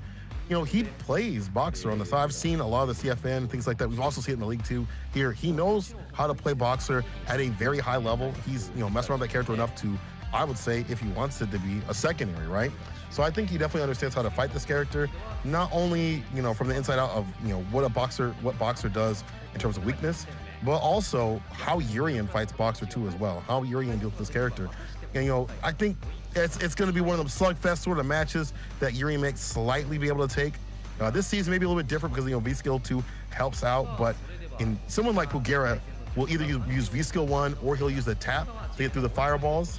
So you still have to worry about the anti-fireball approach, just in different sort of ways. It might have some buttons taken off the table for Pugera, but he's able to work around it either sort of way. So Pugera just exploding on this scene, I feel like the last year, has been fantastic with the Boxer pick, and probably the best in the business, really putting the V-Skill 2 on the map, if not the character itself. You know, I think you're right on the money with that. You know, V-Skill 2 has been like the primary choice for Pugera, because like he doesn't even want to try to use the V-Skill 1 to get past fireballs. He's been using tap for that majority of the time.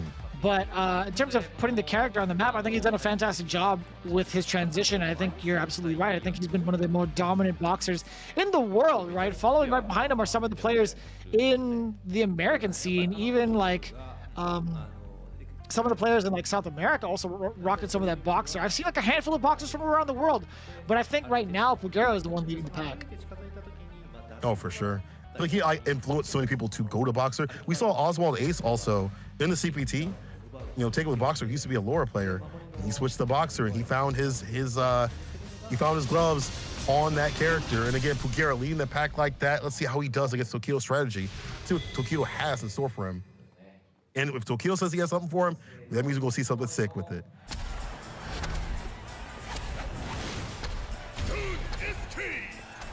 This is a matchup I've been looking forward to. Pugera versus Tokido, the faded run back from episode 13. Can Tokido find what he was looking for in his training regimen against Boxer? Oh, will Pugera knock his lights out? Oh, the dash in V-Skill situation right there. Stocks up, but too close. Doesn't get a full punch, so didn't have the charge to tap just like that. We talked about that. He's willing to go for the V-Skill too, because he'll have the tap on the deck at the ready to delete these fireballs off the deck. You can't be swinging. You know, my man's holding that button. Or two buttons, I should say. EX in play.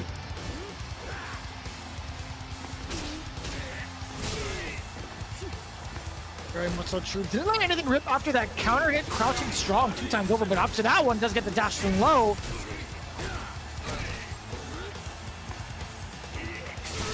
It's like here. EX comes through in the clutch once again. The timing from Pugera. And you see he's a little bit like, just little pauses in what he does. You know, every so often, catches Tokido off a little bit. Pugera seems like he has a strategy for Urien. Oh boy, counter hit for the side of Tokido, getting that crouching heavy punch. Now it does it via air to the throw bait. Does get the stun. More than enough damage and seals the deal with a perfect shake my hand. Let's make a deal. Make a deal. And the great thing is, he walks with a deal with a lot of bar. None used to finish the job, too. Looking at super. EX used on the side of Pugera to get the sweep off the feet right there. Pushing Tokido to the corner. In the -4 situation with the rush punch. Getting in. That space was in the right sort of way. Tokido can't punish. The exterior tackle gets the bust out and does get the side switch as well. Another throw bait. Oh no! A slight mishap, a critical mishap. Oh boy. It's gonna be all Pugera. Let's have super ability to it. Wins it right now for the EX. Another one. Don't press the dang button. It's my turn. The dash up throw. Tech though. He'll does that bar for V-Trigger, but it's a long road still. Fist to face. One more to put him in his place.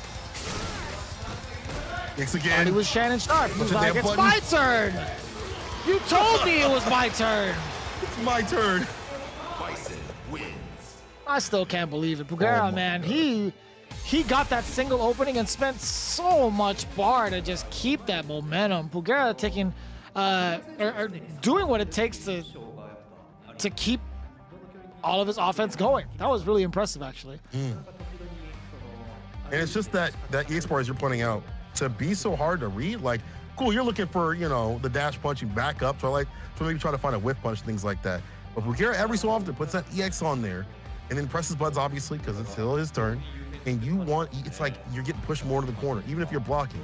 He has a long fist with the fierce, just pressuring you back and back and back, and the damage differential too that can be outputted. Not saying Yuri can't do no damage, because we've definitely seen him do a lot of damage. It's just the access though for Boxer is a little bit more straightforward.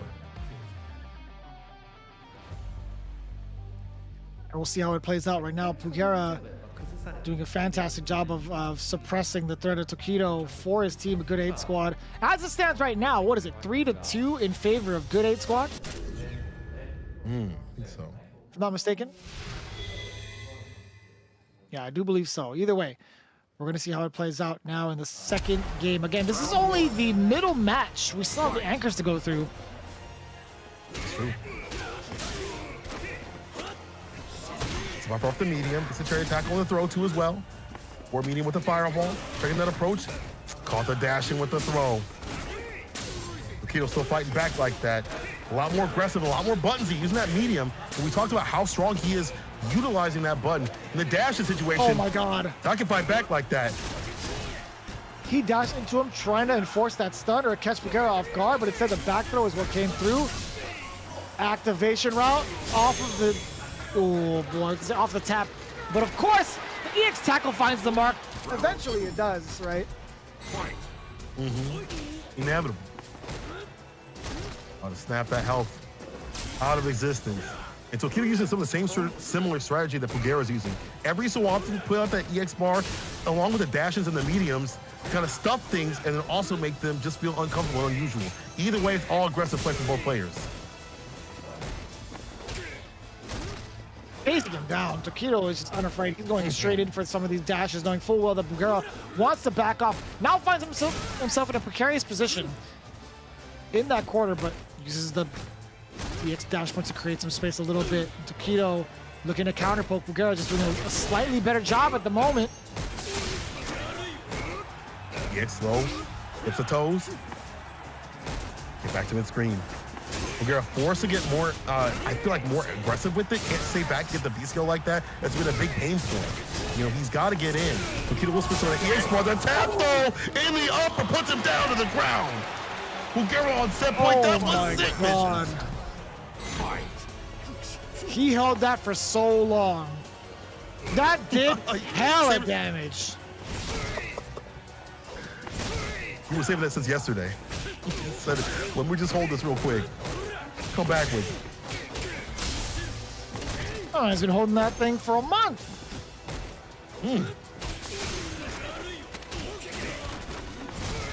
Let's get the forward throw now. Still trying to really lay it on Tokido. He's throwing in some of these dashes to kind of test the reactions to Tokido. He's been really throwing him off.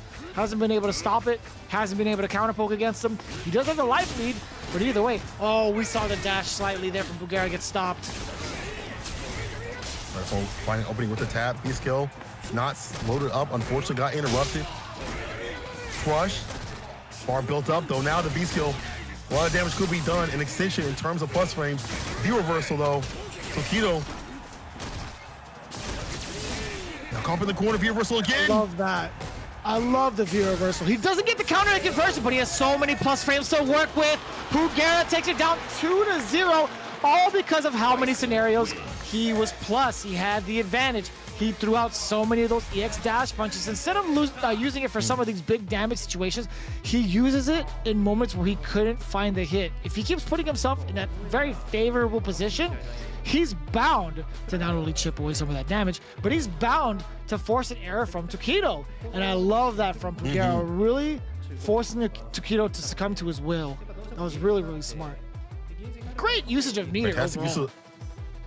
Yeah, I mean, that's something you don't see from a lot of you see that from good ball players, not from bad ones. That's how you tell the difference of how you use they bar. If they're just using it, randomly and things like that, it's whatever. But if they're using it as a dangerous tool in the neutral, alongside to gain some space, fantastic play. And Pugera, when he's able to establish that game plan, make Tokido fear those dash situations or any sort of movement, could get the V skill. Along with the tap, was able to really solidify that game plan. And I felt like, honestly, Pugera really had a strategy against Urian. Like, he had a strategy ready. So the anti-airs, 2 on the deck on the side of Pugera, 0 on the side of Tokido. Missing one of those.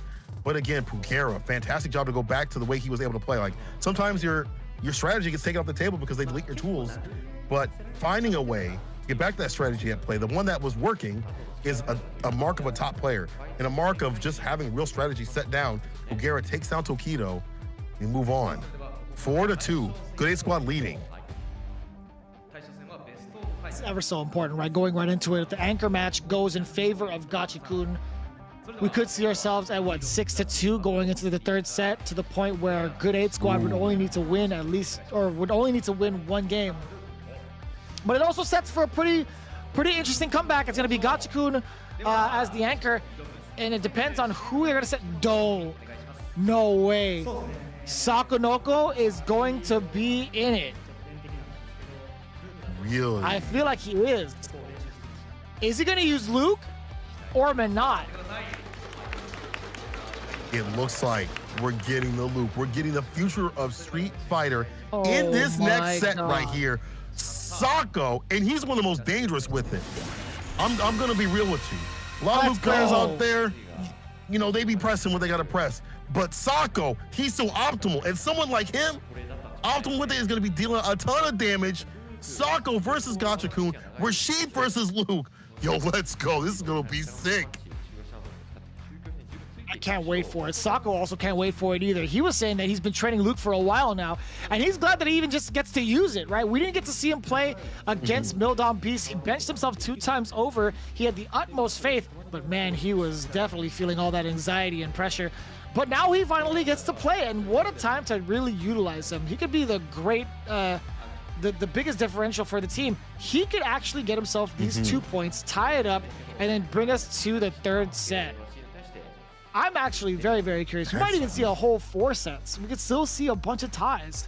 I'm very ecstatic and very excited to see how this is going to play out, especially with Luke on the table.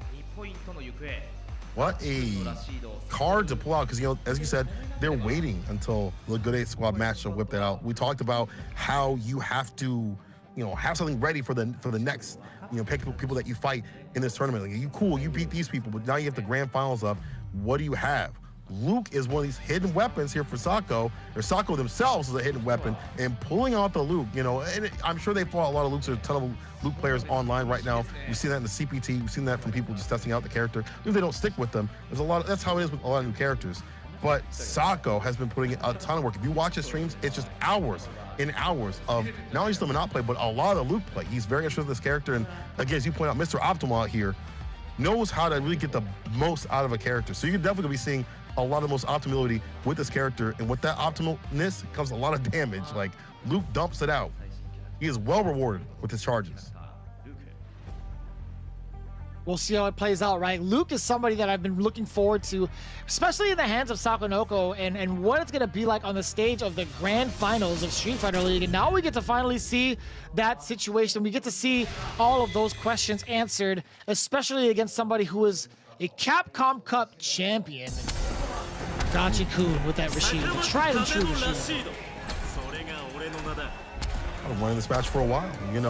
I feel like with that range, with the heavy punch TV, you have to be very careful about slinging out the fireballs. And the fireball pressure just in general from Luke is really good in the neutral against many characters. We'll see how it goes, though.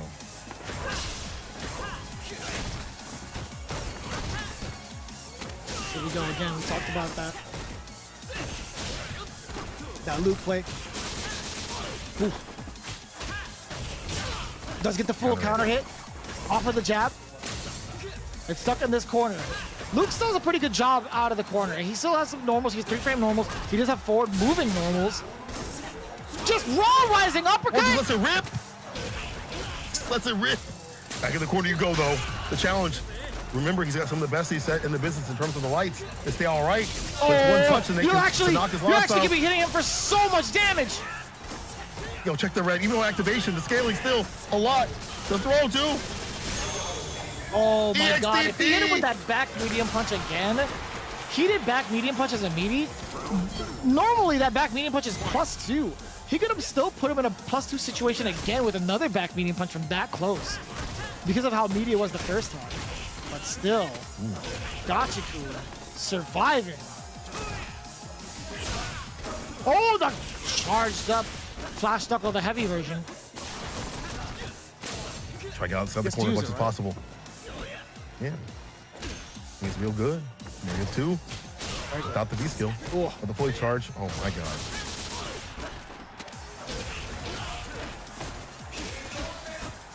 Oh. What a buffer. I like that. Standing short into the flash knuckle. He's ready. Forward throw now. This is going to be so tough. The EX to get through. Oh, I see you, Sako. Optimal and understanding what to do in the neutral, too. So thanks saying right there, EXP out of there. Yeah, using the enhanced EX to get outside the corner, back to mid-screen, and the dash-up throw, or V-skill throw, I should say. One touch to do it. And you know, that crouching light kick will seal it. As we said before, the range at the toes. This is so scary for Sakonoko, too. There's been a couple of developments in terms of how he wants to play Luke. I think there is good things coming right with the low medium kick and the light flash knuckle, and opting to go for the Oki situation more consistently.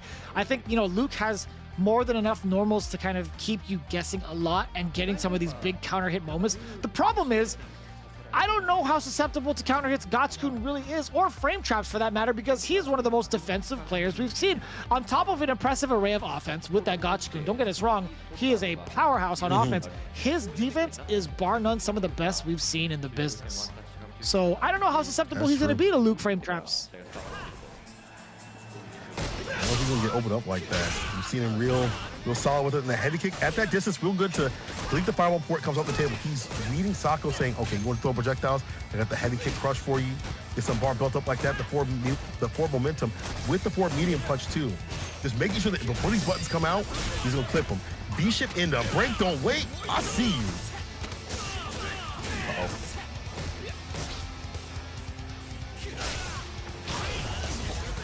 The roundhouse activation there from Gatsukun off a hit. Does get the side switch and the spinning mixer. A decent amount of damage.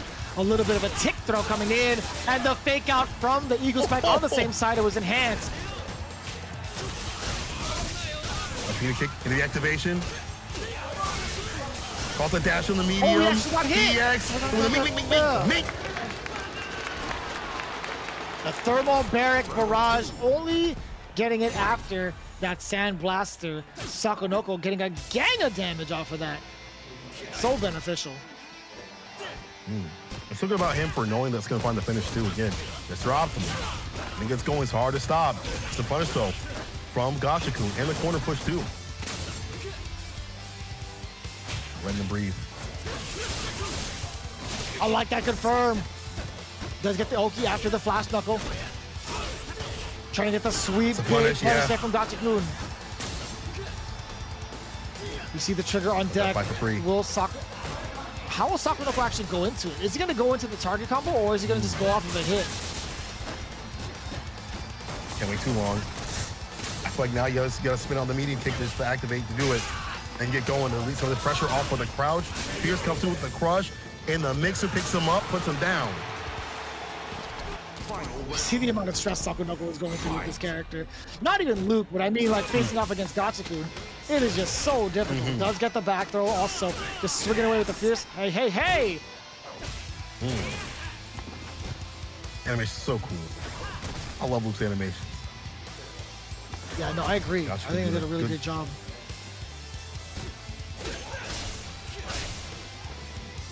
There goes more of the Sandblasters out too.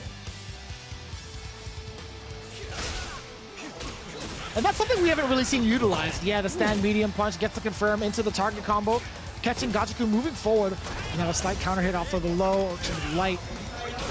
Back throw. Can he use roundhouse after this? No, he opts to get the dash and go for a throw again. He wanted that kind of oak, you know? So can seal it real easily. At the part the bomb to do so. B shift into the break. I like that. Get that great life up. That chip no dip. No necessary. Not even necessary. Target combo. And that standing medium punch with so much range, it's such a good party starter. Not only is it a good party starter off the medium, you know, having that medium is a good party starter, but you have other buttons that back that up. With that being, you know, the template of his game plan, it's letting him a lot more success with that medium punch being introduced a lot more. I think also him implementing that Sandblaster finally, I think that's what's really kind of changed the tide and it really gave Gachiku a little bit more to think about in the neutral. I think just having those is so hard to even react with the V skill. Like traditionally, Rashid would counter fireballs with V skill 1. I think Luke's fireball is just so much harder to tell because you could also fake that animation with back medium punch to make it look like it's the start of Sandblaster. So that's a little scary. Let's see if he kind of uses that a little bit more in this matchup. Rising Rocket, why? Was it input error? I mean, 100%. Yeah. Definitely didn't want it. Jumps in right here again. This quarter situation was able to deal with. EX lockdown. Gets a counter hit, the stun, and done. Gachiku swing it back like that. Ridiculous. Already off to a ridiculous start, but again, it is best of 5, so Gachiku still has a lot more to work with. Despite getting that first perfect, Sakonoko is not deterred. Not at all. Sako definitely has shown us that he can make the adjustments in this match itself too. Utilizing more of the tools, gets the crouch kick into the EX, the knuckle, heavy addition. A couple of those Sandblasters too right in the face of Rashid, but now the crush counter might have stopped Sakonoko from throwing out that other Sandblaster. I don't even know what it was. Another crush counter, a throw will do it. So I got you. Back throw addition. So how many additions are there? Talking about the Optimus. How many? It's quite a bit. There might be infinite out here. I'll tell you what. Is this infinite play right here from Gachiku when he's mixing people up. And the fact that he like saved that bar shows you how optimal. We talk about how optimal Sako is. Look at how optimal Gachiku is. Only use one bar for the finish. He's always thinking. And I feel like he's thought about this matchup too. I feel like if you're playing Street Fighter V, you've definitely thought about this matchup. How do I beat Luke? What can I do to beat Luke? And one of those problems right here, the Sandblaster that's been ruling neutral is getting got. We see the timing of the buttons from Gachiku, heavy kick, crouch fierce, the crushes and things like that. I feel like they're catching buttons in addition to that Sandblaster. So backing up, might be a better play for Sako, but then again, she just dashes on in. So the aggression is starting to maybe put him off a little bit off his pace a bit. I'm really curious to see what Sakonoko has in store for the Rashid play from Gachiku. I think Gachiku has been doing a great job of transitioning from one strategy to the other to stuff Sakonoko pretty well. So now it's just a matter of what Luke has in store for someone like Rashid. A little bit overzealous and got an extra dash in there and let the damage go for free, or at least let the Oki go for free. Throw in the corner. Seen this before. What's your escape option? The pickup again with the heavy mixer. Stuns rising, lost a lot of health. You have B-trigger, but gets hit with the EX connects. Sakonoko, the second time he tried to contest the EX whirlwind shot, and you could see it in his face too. He might have been going for a rising rocket to be invulnerable to the invulnerable to the projectile, but he missed it 2 times over. Now Gachiku on set point. Again, try to find that heavy kick situation to get the crush on the Sandblasters or any of the normals before they come out. Just rule the neutral right here with the crouch fierce, all the heavy buttons, finds the EX. Again, the quarter put situation. What's your exit sign to stay fine? Catches the throw. Does get the target combo a little bit of a relief. Go forward, Sandblaster to keep it honest also, or at least keep it plus. Those EX Sandblaster into trigger. Oh, this is huge. Thermobaric Barrage, look at the extra damage, and now he gets to play full screen. He charges up the V-skill, not in time to get any sort of punish. I don't think he's able to punish that regardless from that far. It's gonna help out Sako quite a bit, the damage that can be done off this V-trigger sequence. If he can find the hit, definitely would seal it. More than enough. Yeah, any sort of hit confirm into the Flash Knuckle, you do get the enhanced version. It's either going to kill or juggle, depending if he's just in the medium or not. Oh, there it is! EX Rising Rocket past the Fireball against Gachikun. It's exactly what he was looking for the first time around. Also Fireball, the big pickup right here. Gachikun found it at the tip too to do it. So ready. Off the backboard, staying steady. Leading that V reversal off the table with a throw. Chase out of the medium. Counter hit EX. The stun's rising. And he's falling. Sako with one touch. Oh, it's done. Gachikun taking down Sako. The loop wasn't enough to do it. And a sigh of relief. Say, I get those V-trigger combos that I saw on your stream. Oh my God. And all from that great defense. This is looking flawless right now for Grenade Squad. This is right on point with how they've been performing throughout the league. They're looking at 6 points against the V6 plus FAV Roto Z squad. They need to win just one more game in the next set. How do you even come back from this? I mean, like, sure, it's possible, but it's like, God, you have such a hill to climb against all 3 of these members. These guys are all Titans. That is so scary. Like, now, all of that weight is put on any team member that comes up now. Literally. Any point is going to definitely do it right here with the 6-point lead Grenade Squad has. This is looking very dire for FAV Roto Z, you know.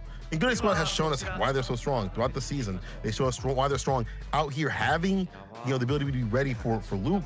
And we see right here a lot of anti-airs, perfect DPs on the side of a Rashid friend as Gachikun. Not so much in terms of the anti situation from Sako. Just wasn't able to stave off those jumper situations. They're just, Grenade Squad just so well calculated. And even when we've seen them draw blood, even in these matches in the FAV, you know, we've seen Bonchan be able to do so, and a few other players. It's not enough. They cannot lose any of the games. FAV has to play on the away side now, and that's even more of a detriment to them. My God. How are they gonna get that win? I don't know, Vicious. I don't know, man. I can't call it, but this ain't looking too good. It's a little grim. Yeah, I mean, you're not wrong. You know, 6 points to 2. We see how much of a blowout it was in the second set. You know, Kichipamu taking it 2-1. Pugera taking it 2-0 against Tokido, a warmed up Tokido. And then you see the finality of it, Gachikun versus Sakonoko, taking it down 3-1 against that Luke. This is going to be so difficult going into it. It's just a matter of who is going to play. I think for the away portion, I'd imagine it would be Ryusei, Bonchan, Tokido again. I don't know if Sakonoko would want to be susceptible to a counter pick. Especially even if there's more only so one now that game Luke. left on the line. That's true, you know. I mean, all of this is going to be detrimental. Like, you know, whoever you set up always is going to have like a quote-unquote issue, right? Because they have the ability to be counter-picked. You know, are they going to be counter-picked as a player? You know, we've watched you and understood you for someone like Tokido.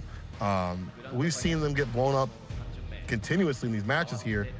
This is not looking good. Whoever you send up has to be perfect. And again, there's so much weight on them. Ryusei, if they go up, I think it's actually a fantastic choice. But then you have to worry about who goes up next right after that. And after that, all of this is even more dire than it was in the previous set that we had. And man, you gotta keep your spirits up high. Oof.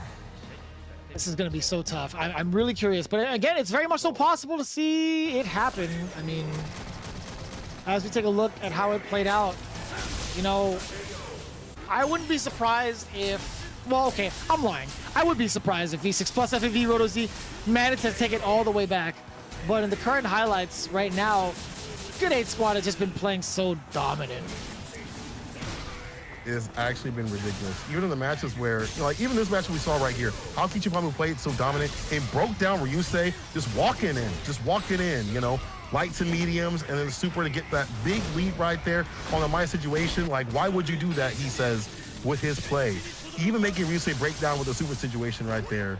It hit, but that wasn't enough to do it. Again, the challenge on these dash-ins just showed me how dominant not only the team was, but Kichipamu himself, who hasn't been playing that much in the league, still fresh with it.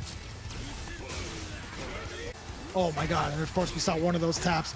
Just like a handful of these taps in general from Pugera has really dominated the space of Takedo against Takedo.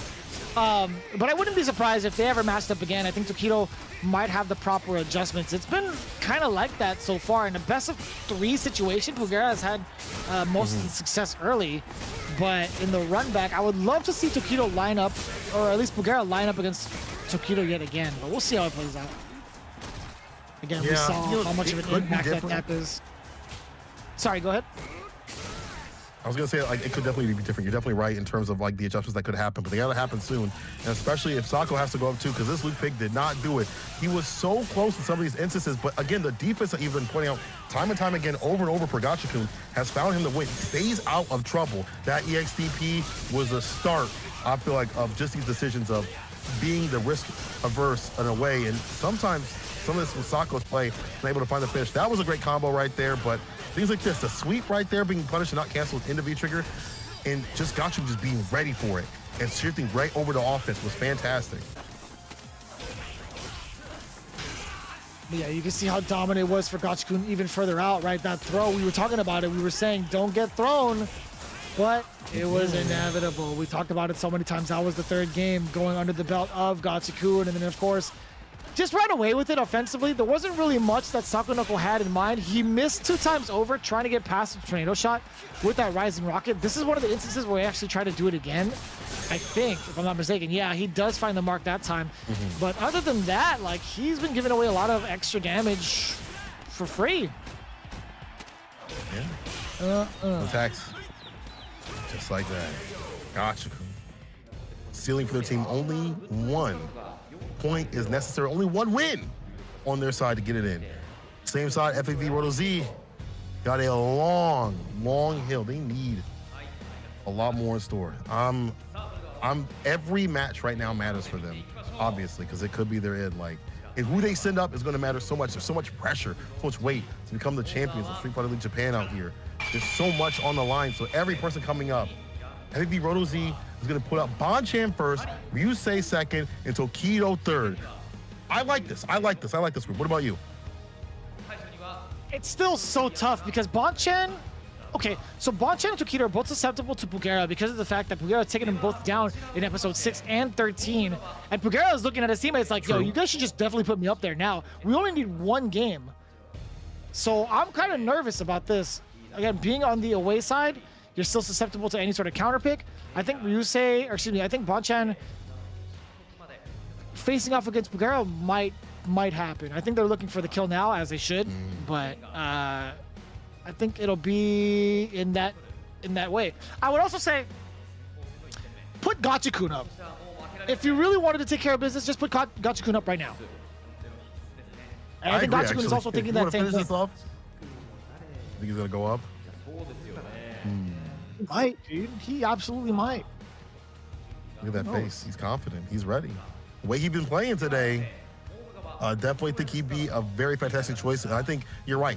Get him now before they get that momentum, right? Let's say they get a win under the belt. They start to feel that momentum, that win back underneath their sails. Like, we can do this. We can see the finish line. Another point becomes another game, becomes another, into the victory. They get that past that finish line. So you want to stop them now where they might be feeling a little bit down, or feeling like they can't do it, or if a little bit of doubt is in their mind, right? So I agree. I think Gachikun should definitely go up. Bonchan going up is going to be difficult. He does have the Karen and Sagat, but still, Rashid does fantastic, and Pugera, if he needs to, also go up. I think that's also like a secondary, decently good choice right there too. Could take care of the character too as well. So Kawano is actually going up with Claw. Why? Why? I agree. Why? I'm gonna be honest, man. I'm gonna be honest, straight up. We've seen his Claw in CPT qualifier number 3, as good of a player as Kawano is, if you are up 6-2, you'd want to finish it off like immediately, right? Like you'd want to just kill it. Just don't even let him escape. What are you doing? This is when you were like, you know, the bad guy in the movie and you're revealing your plot. Like, you don't need to do all that. You don't. You just gotta go. I got stuff to do, man. I'm nervous. Finish me off for what? You know. This makes me very nervous.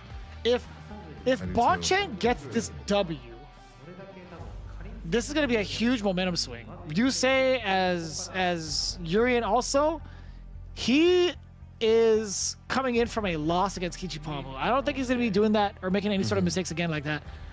This is gonna be very important for Kawano. He needs to take it down now because I have a really bad feeling that V6 is gonna just run over everybody after that. Like as soon as Bonchen gets rid of the Claw, and I'm gonna say it right now, I think with the utmost confidence, I don't like Karen versus Claw. I think Claw would get kind of smoked, to be honest. But we'll see how it plays out. I mean, on the other side too. I 100% agree. I mean, yeah, you know, just went out real quick in the matchup. The medium punch is fantastic for Claw, but you don't have much else, right? Anything that whiffs or is negative, that's full damage for her. And her jump in, fantastic with the jump heavy kick, and she just out footsies you. She keeps up with your walk speed and things like that. Kichipamu's on the bench, so the remaining players on the home team will be Pugera and Gachikun to come up on the deck next in whatever order they please. But please, I don't know. And Bonchen does have multiple characters. I think Karen's a fine pick for this. You know, the Sagat, the Nash, but I think Karen's absolutely fine for this matchup. But it could be different. Yeah. Maybe we're in a different time period where Claw suddenly does really well, or Kawano has something. He says he's prepared, so he has something. I don't know if he's learned something from Punk in that match when they met up and you know, earlier this year at Red Bull Kumite, and they talked about it or played some sets, but we'll have to see. I gotta be a believer. I gotta be a believer. Gotta make me into a believer, Kawano. Oh man, I'm just not a fan of the pick. Like, I don't ever really see Kawano using this kind of pick against someone like Bonchen on this kind of stage. I don't know, man. I hope it works out well for him. I wish him the best of luck for it, but at the same time, it's like it makes me very, very nervous. And look at that, yeah, counter poking already going through Bonchen, making quick work, or trying to make quick work of Kawano, closing the gap immediately. Strongest form of claw is definitely going to be the claw, right? You know, when you have Vega with the claw, there's a lot of these poking situations right here to keep up with Karen. But again, you're not landing a ton of damage. It's all footsie play, anti-air right there. I like this control, at least from Kawano. Make me into a believer, bro. But if you do so, you're going to seal it for your team and be the winners of Street Fighter League Japan. Setting up pretty well for himself, actually. Talked about that kind of footsie game. He's not really going to be playing up close, but here comes the counter conversions. Once Karen gets opens you up, I should say, be prepared for a lot of damage. He's actually in a kill position again already. All of the items gone. What happens when you have no claw to play footsies with? That's true. Not much you can do. You have V-Trigger on the deck, but not the best of the business. On both sides. So this nice and easy, patient game from Bonchen. Same with Kawano. Every so often with the crouch fears. And that crouch fears though might get got.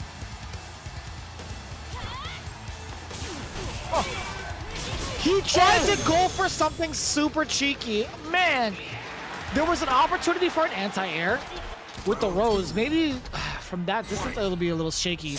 But still, man. Oh boy. That risk, you know, that risk with this character. A little. And again, I feel like Bonchen has had a lot of practice. If you look back at some of the CPTs, he has also claw players, so I'm sure he's done a ton of homework on not only how to fight claws, but you know, the tendencies of how to fight him in both stances and things like that. The confidence is definitely there still. What was that matchup? Wait, he lost a claw? Was it Riketsu that he lost to in one of the CPTs? Remember You going might to be the stream and he right. had lost the Actually, claw. it was. That's true. He did lose the Reiketsu. That's right.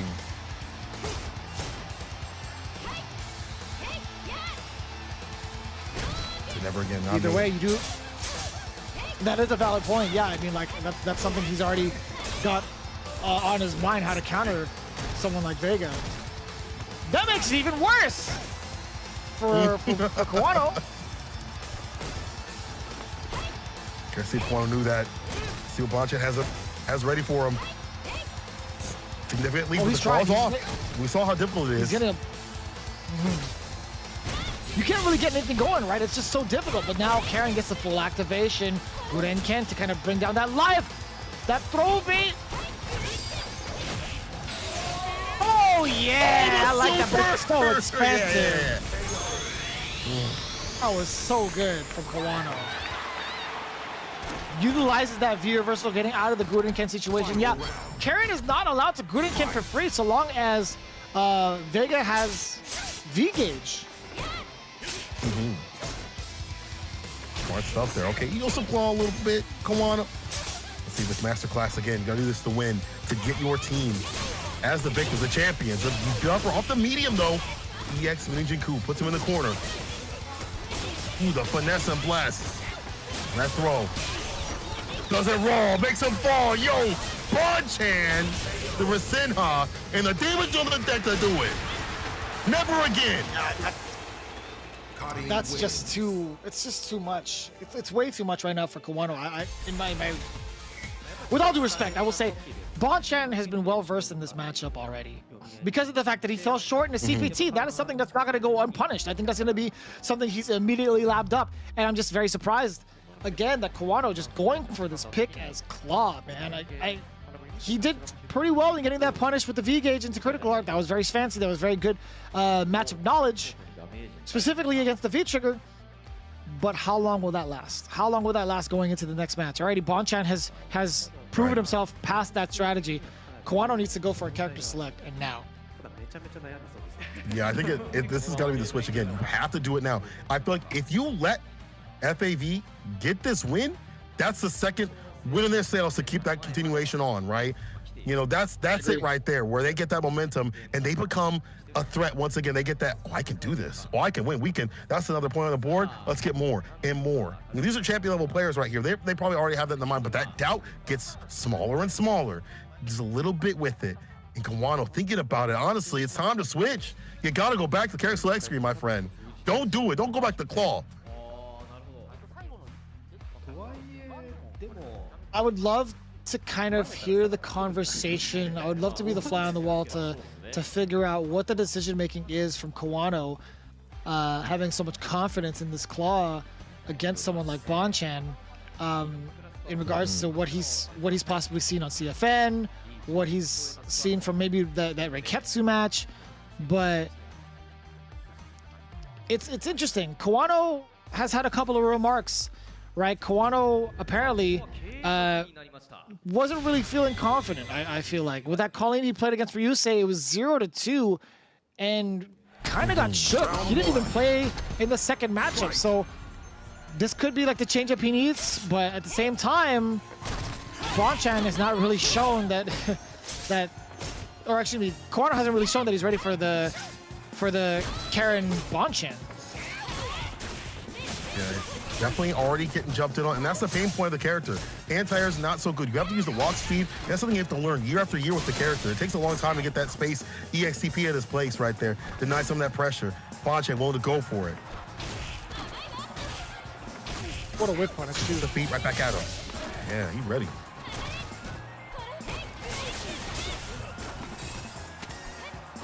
Oh my god. Back throw will do it. Yep. Back throw will definitely do it. I think this, I hate calling things, but this might be a wrap like that. Again, Bonchan having just the ability to stay in range off the claw, like I feel like he doesn't fear it that much. He get hit a few times, no big deal. Either my jump in will come through or my medium will do. Sweep though, as a punish, I like that from Kawano. You see that continuously. Don't let that go for free. He's still max range. Challenge though, off the mediums once again. Yeah. And that's got to be the main potent tool also from Vega. Even from Karen, too. Just the mediums overall. The standard medium punch to get the counter poke game going. But Kawano still has so much bar intact. Like, how is he even going to get an opening to use it? Like, is he just going to save it for critical art? I just want to know. Excellent whiff punish there from the side of Kawano. Starting to see signs of life with his claw. Okay. Oh, no, the crush counter. All right. The safe jump. And now it's going to be all Bonchan. A lot of bar to work with, but the challenge right there, Kawano aware and trying to even things out, stays off set point for a little bit longer. But again, you see the difficulty of these situations. And now, Bonchan with a lot of bar to work with. We talked about how strong he is when he's using bar. Ground start with it, already using both the bars for the corner push. This is where you suffer if you're claw. Anti-air right there, puts him back in the corner, where you pay rent, bro. That was sick. That was actually pretty sick. Pretty smart. He's swiping away, swiping right. He's interested in all of it. Get that, and that.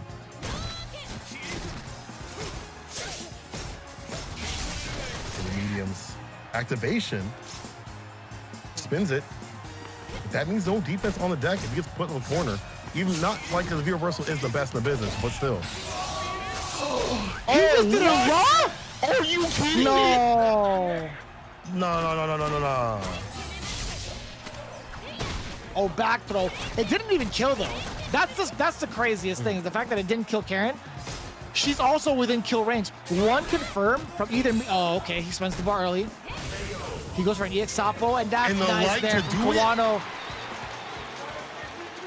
No, that was medium kick. Oh, medium kick. It's just been so long, so many sets, and for this to end with possibly Kawano picking the Vega and doing the job. Man. All right, Kawano.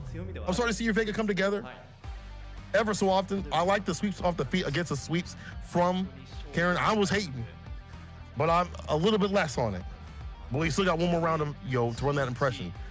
Because Bonchan can switch with it. Let's have the Sagat and the Nash. I feel like Karen's fine this matchup though, you know? Oh, 1,000%. That character's absolutely fine against Vega. Yeah, we need to switch. Yeah, I don't think there's any sort of switch that's necessary, but Nemo did bring it up earlier. He was saying that if Bonchan happens to falter, he will be switching characters. That is Nemo's guess. Whether or not it's true, we'll find out in just a little bit. Kawano, again, he is now locked into this Vega. Again, he won the second game. I don't know what that raw critical art was. I'd imagine it was a missed input jab buffer, possibly. Like most Vegas I've seen like use jab buffered into like critical art, etc. But just doing it raw, like you are very much susceptible to a punish.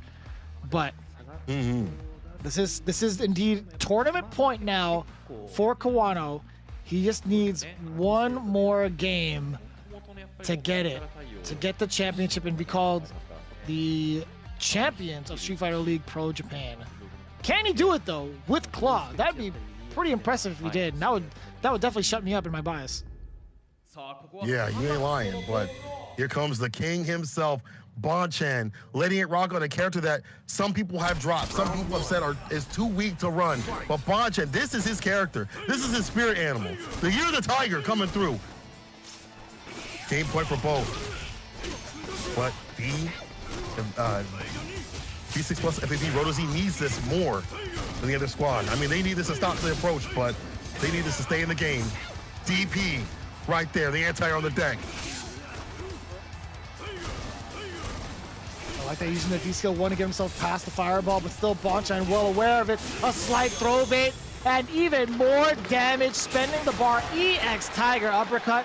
Bonchan is looking to make that uphill climb with this team off of this single round. He's looking at match point now. Can he do it against Kawano's Claw? Can he get himself that momentum, the ball rolling for the team? Wow. Two fantastic punches on these fireballs. Now the sweep on the feet does it raw. Once again, Bonchan knocked down. And again, the mediums with the fireballs coming into play. You got to spend some bar or get that right spacing for Vega to deal with the fireball situation from Sagat. Fantastic jump-in situation. Don't usually see Sagat players get these jump-in situations, but it works on a character like Vega. Not the best anti-airs. No, you're absolutely right. I think that's just one of the key components that Bonchan has been taking advantage of. But he has to keep it tight. The back throw does alleviate the pressure. Now, Kawano gets to reset and play with as much of the room as possible. But Sagat's fine with that. He does a fireball to kind of get rid of all that, all of the pressure that Kawano can present in neutral. Oh boy, what have we seen? Kawano in the lead. This is hard. Sagat not having the health lead is difficult for him to make the return overseas. He doesn't really have the tools to play Street Fighter V all the way. You gotta make it nice, and I wouldn't say honest, because that DP did a ton of damage. The grip, the chase down, the DP with the hot pursuit to do it. Yo, FAV Roto Z still in the game. Recovered in time to stay fine. Amazing. It's kind of funny. Our producer actually said, you know, Bonchan's nickname is the Executioner of Justice for Street Fighter League. That's appropriate. It's aptly named because of the fact that he's keeping the dream alive for the V6 plus FAV Roto Z. I've seen these kind of things happen before, St. Cola. You know, there's certain times where it's just like you need just one win away to finish the entire set and finish the series and be called a champion, but that is not the way to do it. This is going to be quite the predicament. Now you have Ryusei Zurian, who's fired up. We know how he gets when he's at a deficit. He's definitely one to make the proper adjustments. He's already on his phone right now. He's been watching footage this entire time and trying to gather notes for the next match. This makes me very nervous. Who are they going to put up next to face off against Ryusei? It's got to be perfect. As you said, Ryusei, one of those cats that we've seen, not like, I feel like really today, more so than the league itself, come with those adjustments that are you know, on point. You see Bonchan switching up right here, having two anti-airs to the one right there on the side. It's really difficult to anti-air with Vega slash Claw. Good stuff for Bonchan to come through a little bit more correct, and the EXDP bust outs too as well. But back to Ryusei, who has, I feel like, has been really showing out this right here, this today in this part of the league. I feel like he's really found his place, and part of that's just finding a better play style. Instead of just being very aggressive and active with it, he's shown the lane play. He's shown what happens if there isn't anything to punish and where he breaks you down. That being said, he is susceptible to breaking down himself, as we saw the Kijipama match. But then again, back like that, this dude will look at his phone and say, okay, I did this and this and this. Let me come back even stronger. So, and this, I don't know who you would send up. Maybe Pugera. It looks like they're already talking to him, and Pugera is coming up with a boxer pick to do it. And again, first two situation might be even better. You know, you try to slug it out with things that Pugera, very frustrating player to play against, as we saw before. Yeah, and Pugera has definitely taken out the likes of Tokido convincingly 2 times over. Like, in their matchup in regular season play, Pugera has taken down Tokido Zurian 2-0. We literally just saw that happen in match number 2, 2-0 against Tokido. And the only person he's actually lost to was Bonchan in regulation play. But Pugera is looking to end it all here, as he should, as the entire team should. They need to send out their best and their brightest to the front lines and make sure they play their proper characters or play their mains, because right now you do not want to toy with V6 plus FAV Roto Z, especially in this position. Absolutely. The fact that they're getting warmed up right here, and I feel like after Bonchan had made that return right there, they're going to be even more powered up, right? Anybody that gets sent up is going to be in that super mode right there, that ultra instinct to see everything. So you better be clean. Pugera definitely can, you know, put the work in on any of these players. You know, he does have probably the best ball, I guess we said, in the business. And we saw the adaptations in his own set previously that he had played, where he was able to go back to that V-skill play because he enabled himself to. He made the player afraid to get the dash-ins. He had the EX dash and punches, so he can back up with the tap or get the V-skill too like that. So he also could make those adaptations. So it's going to be a back and forth match of that. And I'm curious to see how much play Ryusei has had against baller players across the board, right? There's been a lot of them, right? There's a lot of them. I think the name is Samoa Street. Has been a really big one that I've been seeing a lot, you know, play with Daigo and a few others too. So I'm wondering how much practice Ryusei has had in return. Fight those same people. Very interesting. Very valid points here. Very, very interesting. I would love to see whether or not Ryusei has what it takes to take down someone like Pugera's boxer. This is going to be a do or die situation, and I mean that with the utmost importance of the fact that Good 8 Squad just needs 1 point to become the Street Fighter League World Champions, or actually just Pro Japan Champions. My mistake. But yeah, they just really need to end it as soon as possible. I'm so nervous for this because we've seen these kind of things happen, man. It looks like Nemo did point out a very good point. Ryusei has a good practice with a boxer. That's Tokido. Like Tokido learning the character, being strong with him is enough to at least understand the character. But do you understand Pugera? Because Pugera's playstyle is so different than Tokido's, right? Pugera's playstyle is so different than any other boxer. That's why I feel like he's leading the charge again. The V skill 2, the tap, the understanding when to force people to tech and put them in that lull sense of, oh, you want to maybe tech up, tech my throw right here. I'm gonna not only hit you with like a shimmy, I'm gonna hit you with a tap that I've charged up for 7 days straight. So Pugera's a different sort of beast, but again, as you said, you gotta win right here. I feel like if you're Pugera, you gotta finish it now. Do it now. If you're Good 8 Squad, you gotta do it now. You should have done it earlier, actually. I feel like any of these cats would have been a good choice against Bonchan, but they needed to play their mains. I'm just saying it right now. If like, imagine being in Kawano's footsteps, how crushed your confidence would be if you ended up losing this set because you went claw. Yeah, you're right, because that all led into that momentum. It could be like that if they get that win, though. Let's see if Ryusei's able to seal it for them and continue on this long road to the finish, or if Pugera ends it here. Street Fighter League Japan. Let's see what happens. Here we go. The second game of set number 3. It's going to be Ryusei versus Pugera, Urien versus Boxer. Let's get it. Round number 1. Here we go.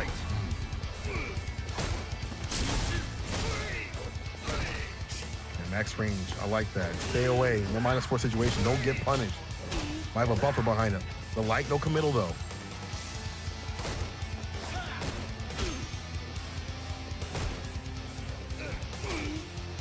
Nice and calm for the most part, coming in from Pugera especially. Oh boy. You say trying to activate a little bit? Yep. Now it begins. Eat the thunder. Look at the amount of damage. Stocked up. The Quarrel Kick reset. Ryusei. Oh no, we didn't get to kill him. It's just fine. He was building himself a little bit of extra meter. Ryusei has it under control. This is so dangerous. This is the kind of momentum that Ryusei gets when being put in the spotlight. He did suffer a pretty significant loss against Kichipamu in match 2. He's looking to take it out on you here in match 3. Quarrel Kick again. Did he block that? No, he's trying to. Yeah, he's definitely gonna hit the 1 punch. Got him. 1 punch. All right, call up in the corner. And no big deal though. Right? Again, it's good for Pugera to back off, get that V skill stocked up. But then again, you could get Ryusei getting his own V skill stocked up and could cause a pain point on it. When it comes, conversion score situation. Waits and baits. Stocks up with a V skill, no Oki, but has a plus range. Positivity. What's out of there? Back though, he aware. Pugera, even things out. Very, very nice from Pugera. Also building himself a good amount of meter. Overall, not threatened by the Aegis Reflector. Being a little bit more aggressive. I like that stoppage there from Ryusei. Back throw, just tossing him all over the place. A lot of fierces coming through, but only one of them landing. The double knee drop and checking the lows immediately against Pugera. The stun is going to be there. The throw is going to be in it. Okay. I thought it was going to be one of the throw situations. Plus range situation right there with the XP. Activation, V reversal. I like this from Pugera, or Ryusei, because he doesn't need D-bar to find the finish right here. He's got 2 bars of meter. Could just do it nicely. He's in the crouch meter kick. EX connects with a chariot tackle. And Ryusei up a game.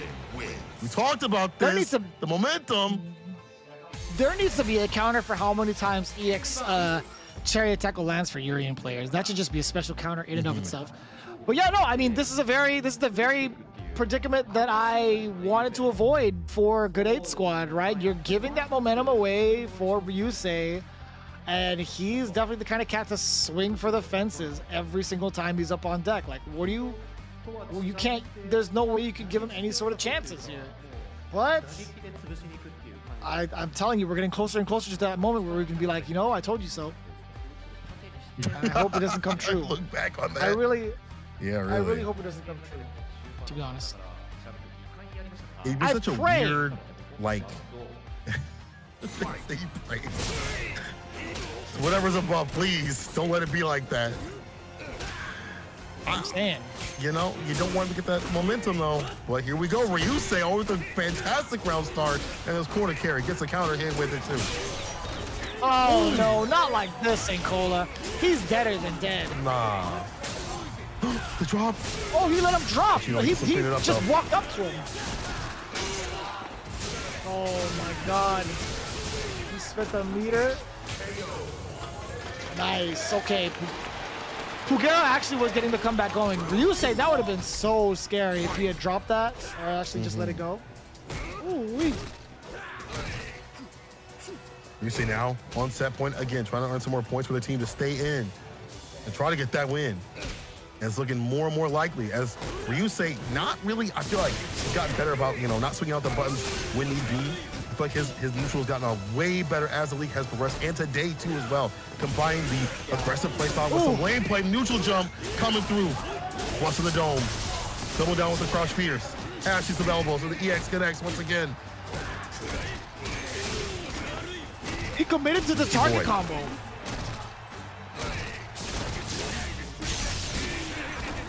Yeah, what a time of reversal there from Pugera.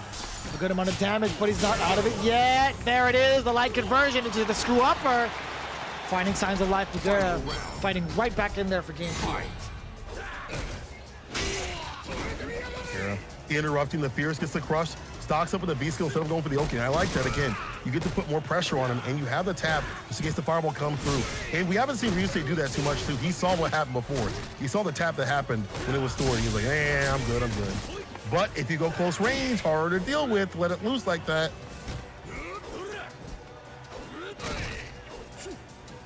See how it plays out right now. Ryusei just needs one more round to get himself a point on the board. So again. Oh boy. The dash in. Oh, that's gonna be more than enough, Pugera. He even looked at the camera too as he blocked that. He's like, are you serious? You're gonna hit me with that? Dang. This is a very interesting predicament now. More so now than ever for the V6 squad. Now we've gone back to the original timeline. It's looking like Good 8 squad has a firm understanding of what the mission needs to be. And I gotta say, man, it's getting pretty close to that ending.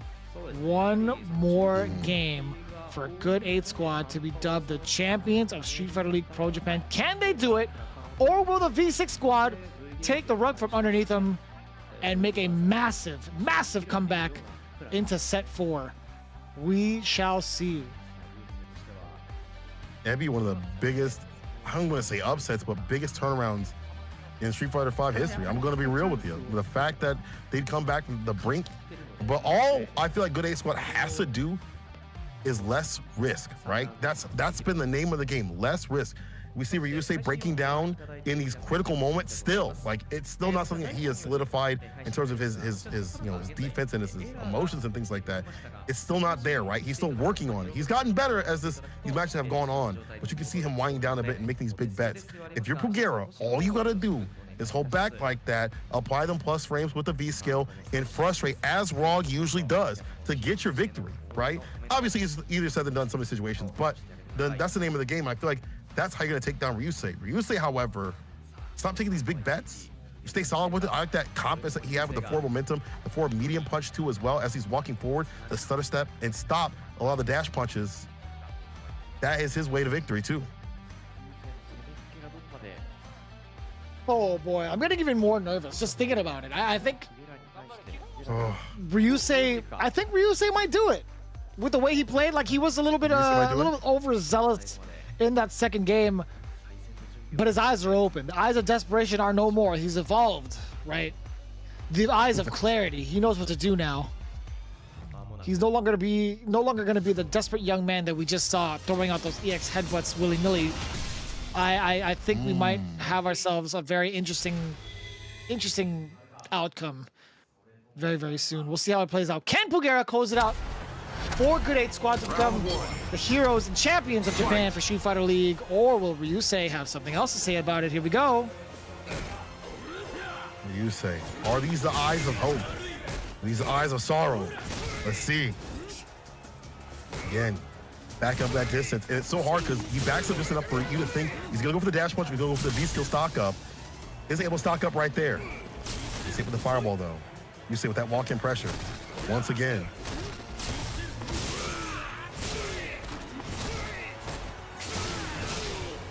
Man, relentless with that meter usage. Pugera is off to a fantastic start for this round here in game number 3. Crouching medium punch, nothing of it though. It was a counter hit, but just no conversion, anything else like that afterwards. Oh boy, ding dong. Oh my God, he's out of there. Hit him with a ding dong standing fierce first, and then immediately after does get himself the rest of it with the dash punch to even after that. Match point now, game tournament point for Pugera. Can he close it out against Ryusei right here and right now? Oh boy. He's gotta be able to seal it. Ryusei fighting back with the fierce like that. Cherry tackle right behind. Get that corner push. EX coming through with the rush punch addition. Careful now. Again, nice and patient. The tap like that, stocks up with a V-skill, plus frames. Don't stay lame. Try to get the dash and throw. Another one. Vicious is getting close once again. Is it? He could have actually got a trigger. Oh no. Now it's even worse. Pugera. Oh, the counter is there. You can't jump in the corner. What are you doing? What are you doing? You're not allowed to jump in the corner. He gave it away. This is going to be all Ryusei. Without a doubt, Pugera just gave away the winning moment just now.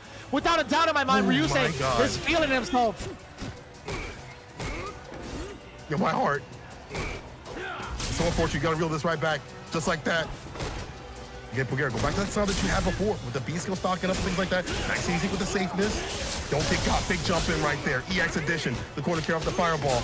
Cherry tackle. Oh, double no. down with the target combo. The stuns rising. The momentum all in Ryusei's hands. Crouch fierce as runs it raw. Had the bar just in case. The dash in. Oh my God. All these checks. He's just one touch away, just spending so much time in the corner. Ryusei actually has it to bring it back for V6 Plus. Can he get that final hit? It's the knee drop to get it! There isn't gonna be a V-shift. Ryusei takes it down over the Good 8 Squad against Pugera. They are alive looking to get themselves into that final match. I can't believe it. In that second game, that second round, Pugera locks himself in the corner both times over, one with a critical error, and just takes a beating. After that moment shift, Ryusei was just all over him. That is the worst feeling. Just being massacred in the corner, from corner to corner, I should say. And it all started with one pick. The domino effect coming in. It's 2-1 from both sides. It's true. The eyes of desperation now looks on over his teammate, the anchor, Senpai Tokido, with his Urien facing off against, I'd imagine, has to be Gachikun for the tiebreaker series. Will we see another set of games, or will Good 8 Squad get rid of the competition and opposition in these final moments? I still cannot believe what I'm seeing before my very eyes. They are not they're no longer in a comfortable position because Tokido is the anchor, and we understand how he is when it comes to high pressure situations. Let's take a look at the stats beforehand. Pugera falling just a little short in the anti-air department, especially with that last bit. The knee drop just completely taking it all away. 100% on the what is it, wake up invincible reversal, which Bog really doesn't have other than critical art. Decent stats over from the side of Pugera, or sorry, from the side of Ryusei also. But man, oh man, how do you come back from that? what are you supposed to do? Man, I don't, honestly, if you're Bulgaria and Kawano, you shaking your head. Hopefully not for the rest of your lifetime out here, because I mean these minute decisions, whether it be a character or just even just like a few hits to do it, are things that ripple through in a team tournament, right? You've given them the momentum. You've given them that heat to say, I can do it. I'm only 2 games away. That's it. Oh, I can come and play. Tokido come up the deck. Look, he's excited for this too. And that maybe not have happened if that Bonchen, well, it wouldn't have happened at all. The Bonchen match didn't happen. And then how Ryusei played in that confidence. In the drops though, from the sides of Bulgaria, it's just, you know, you just, even if you're not getting the victories, you're giving them victories, even if they haven't reached at the end, right? You're giving them a chance to get that momentum. And now we see right here, more matches, more action. Tokido up on the deck. On paper, Rashid has done a fantastic job against Urian. You know, he does a fantastic, we've seen it. We've already seen it today. But this might be something different. We see Tokido change as a chameleon and through these matches. Better and better, bro. Kachu says, let's end it here. You should have ended it there before, but here we go. We'll be too late. Ooh. St. Cola, I gotta be real honest with you, bro. I am at a loss for words. As much as I would love to commentate this with you, I've just been taken so aback just by the circumstances they're under. Right? Like I'm sitting here and watching some of these games unfold and just some of the tactics being employed, and some of the times I'm thinking to myself, man, it'd be a real shame if they dropped here. And look at where we're at right now. I'm thinking to myself, you know, Tokido is he's got all the momentum on his side. This is going to be critical. If he gets this W here, I don't know how good 8 Squad is going to come back from that. Set 4 is something they've been trying to avoid this entire time, but if it comes down to it, I will say, if set 4 happens, I think V6 plus FAV Roto Z will have such a dominant performance in there. I do too. I agree. I think at that point, you're definitely seeing them come back to the original sort of, you know, fever that they had before. Gachiku has not lost to a Urian in the whole time of Street Fighter League. This would definitely be the time not to lose a Urian at all. And I definitely agree, if we look at these parts of these matches, it's so hard to like get the words out, because you know that one thing goes wrong, and how critical it is for any of these bits, these moments, whether it be a character again or just a combo or whatever, how critical it is. It's just so overbearing, but right here could be the end once again. Gachiku going up against Tokido. Remember, Gachiku has not lost to a Urian, and he says, I don't want to lose to one now. This could be the end, or it could be a continuation. Let's see what it do. We'll see how it plays out, right? The end for who exactly? Good 8 Squad right now is trying to keep this from being an utter disappointment. Already off to a great start. Tokido getting the the throw against Gachiku on the way down from that jump. Trying to fight. Yeah, I saw that range with the crouch fierce though, but that crouch immunity kick coming through, that's another poke that you gotta worry about.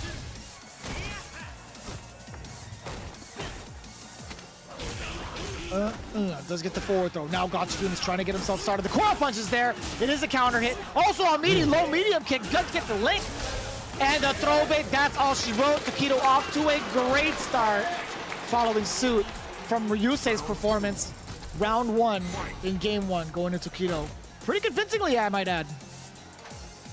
Yeah, that minute walk back like that, we've been seeing that time and time again this entire day with the crouch fierce in play for the shimmy situation. Runs the EX right there. Obviously, you see Gachiku taking back his turn. Tokido still willing to press in some of these situations and try to get in that distance. Again, fight outside the crouch fierce and fierce range. Get the whip punch. Would love to have that. But you gotta be careful of the heavy kick right there from Gachiku or any other blessed buttons the character has.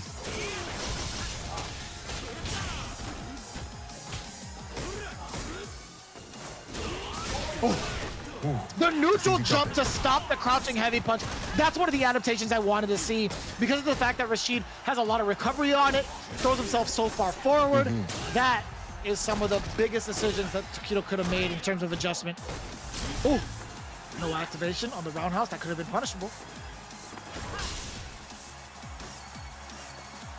Nice and easy with the neutral right here, trying to walk him down. EX coming through, but there's the throw. A little bit of damage. We though. might even see the Tokido on the activation. verge. There it is. Exactly.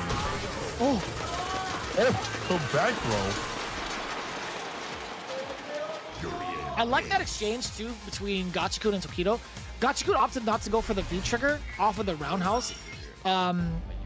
Even though he was susceptible to getting punished and possibly killed, it is punishable, right? The roundhouse is -4. I think that if he had activated into trigger and if he lost any sort of momentum, he was in the range of getting chipped to death. So he was very reluctant in even trying to find that opportunity to get the V trigger activation. However, in the offhand, Tokido had all the resources in the world. It looked like, you know, the percentage of victory was definitely going towards him because of the amount of resources he had. So just that nice and easy kind of play with the Aegis Reflector was going to be more than enough. So I like pointing out that interaction between those two because Gachikun was deliberately not trying to go for the V trigger too because of the scenario that he was going to get potentially chip damaged out. To get ahead. Gachikun's doing the best of the business. Unfortunately, did not find the finish though.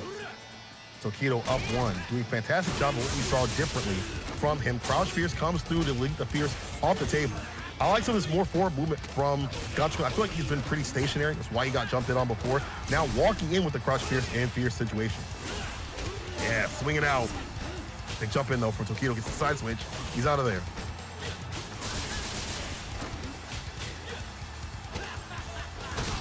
No, the back throw. And he also has mirror. There's the Aegis Reflector. He actually got the hit. He has critical art on deck. Oh boy, the short's gonna get swallowed up by the turbulent winds. This is gonna be Gachikun striking first blood of game 2. Every time to bust out. There's the whole bar to go far. Again, Gachikun a lot more active within the neutral. I like that. Finds the crush to pick up. Eagle spike to get the Oki to stay all right, and the throw in the corner. I want to see more of that corner play, that typical Rashid play that we saw before, and less of the crouch fierces when he gets caught in the corner, because we've seen the side switch from Tokido consistently on that crouch fierce with him.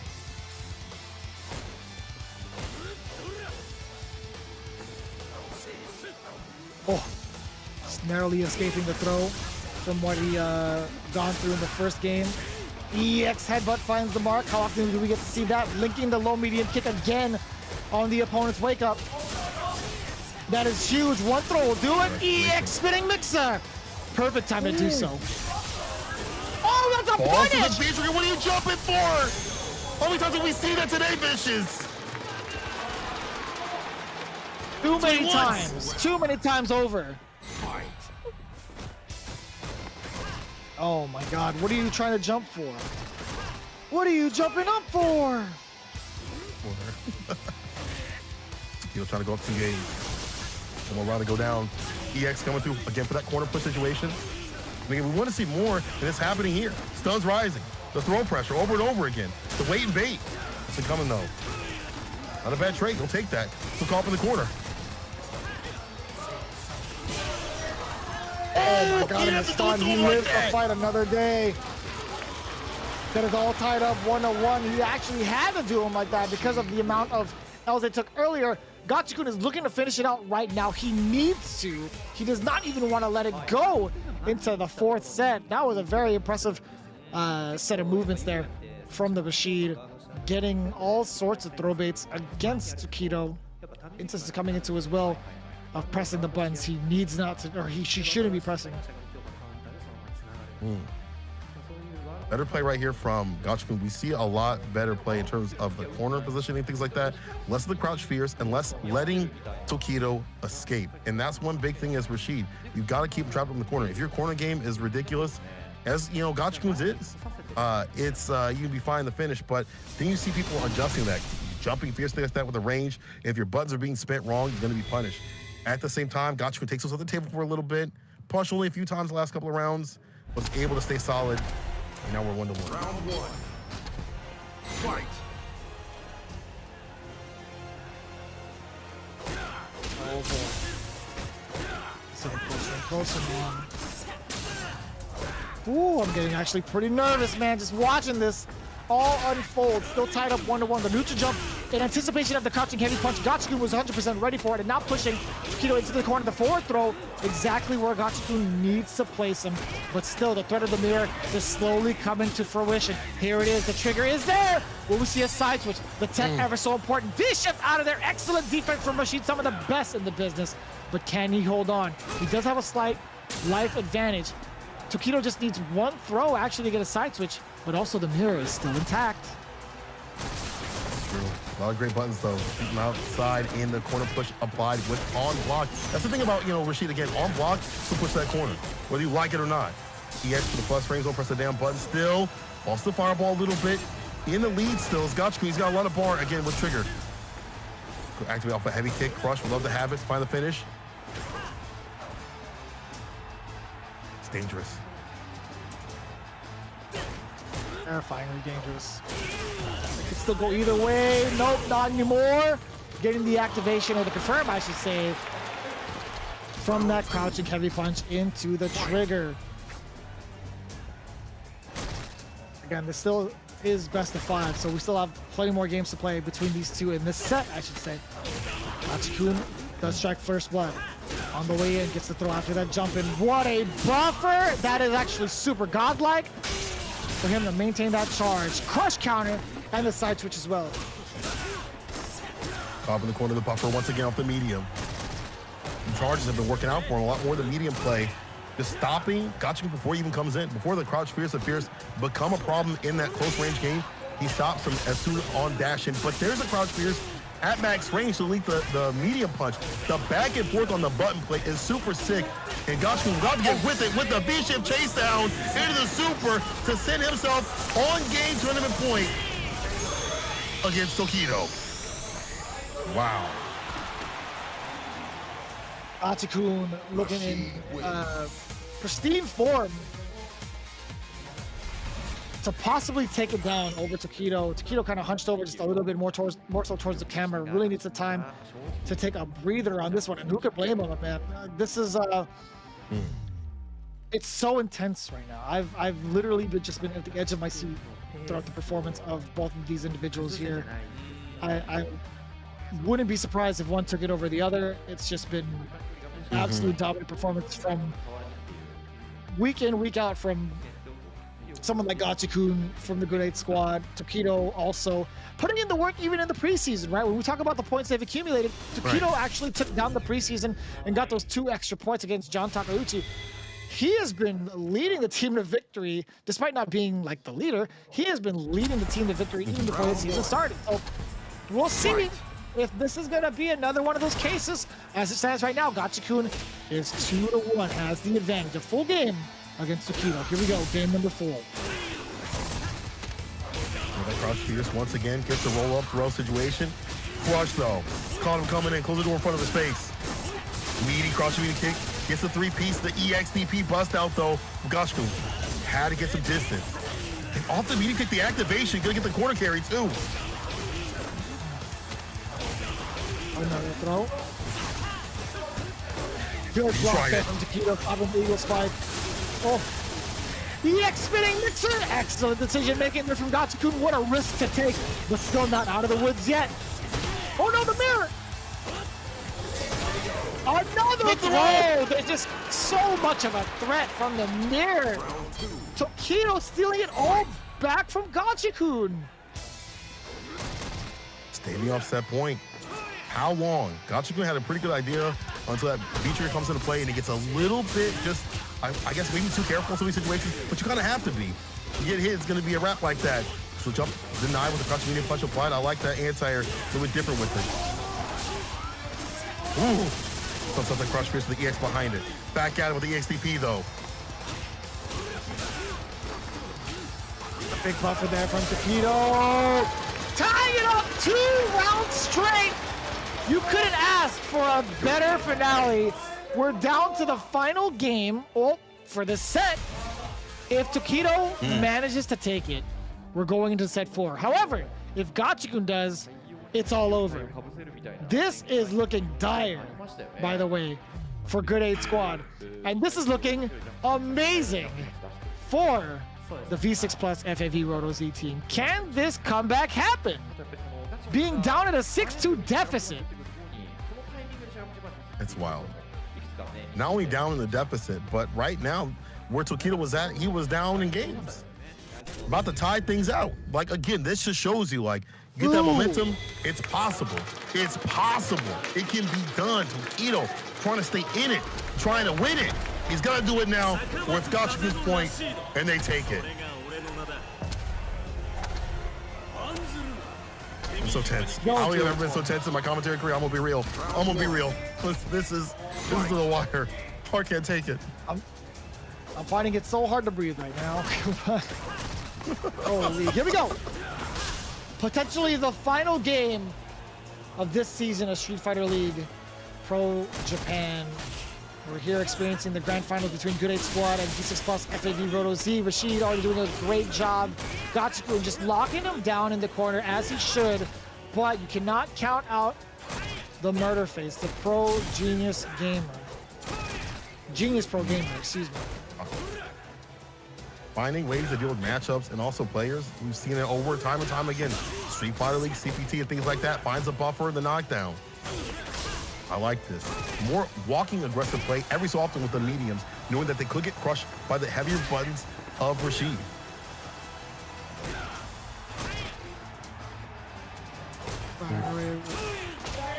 Oh my god, the jump in anticipation for Tokido trying to counter poke.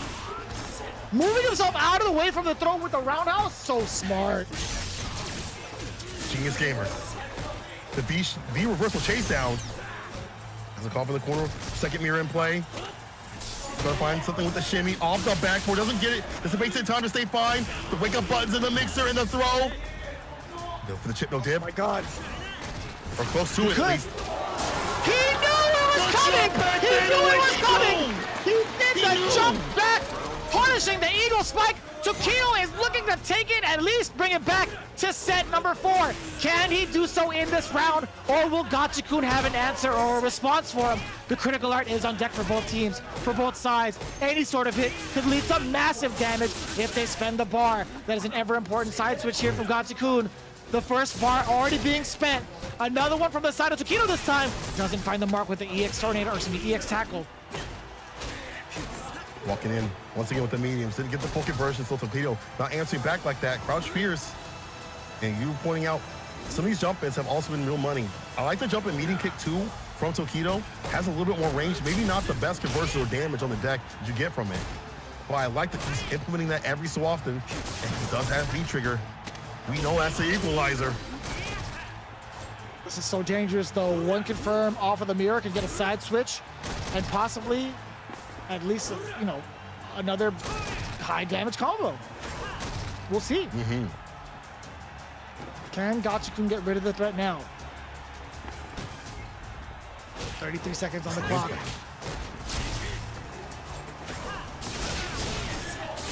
EX Chariot Tackle, that's one. EX Hidden Mixer, that's another.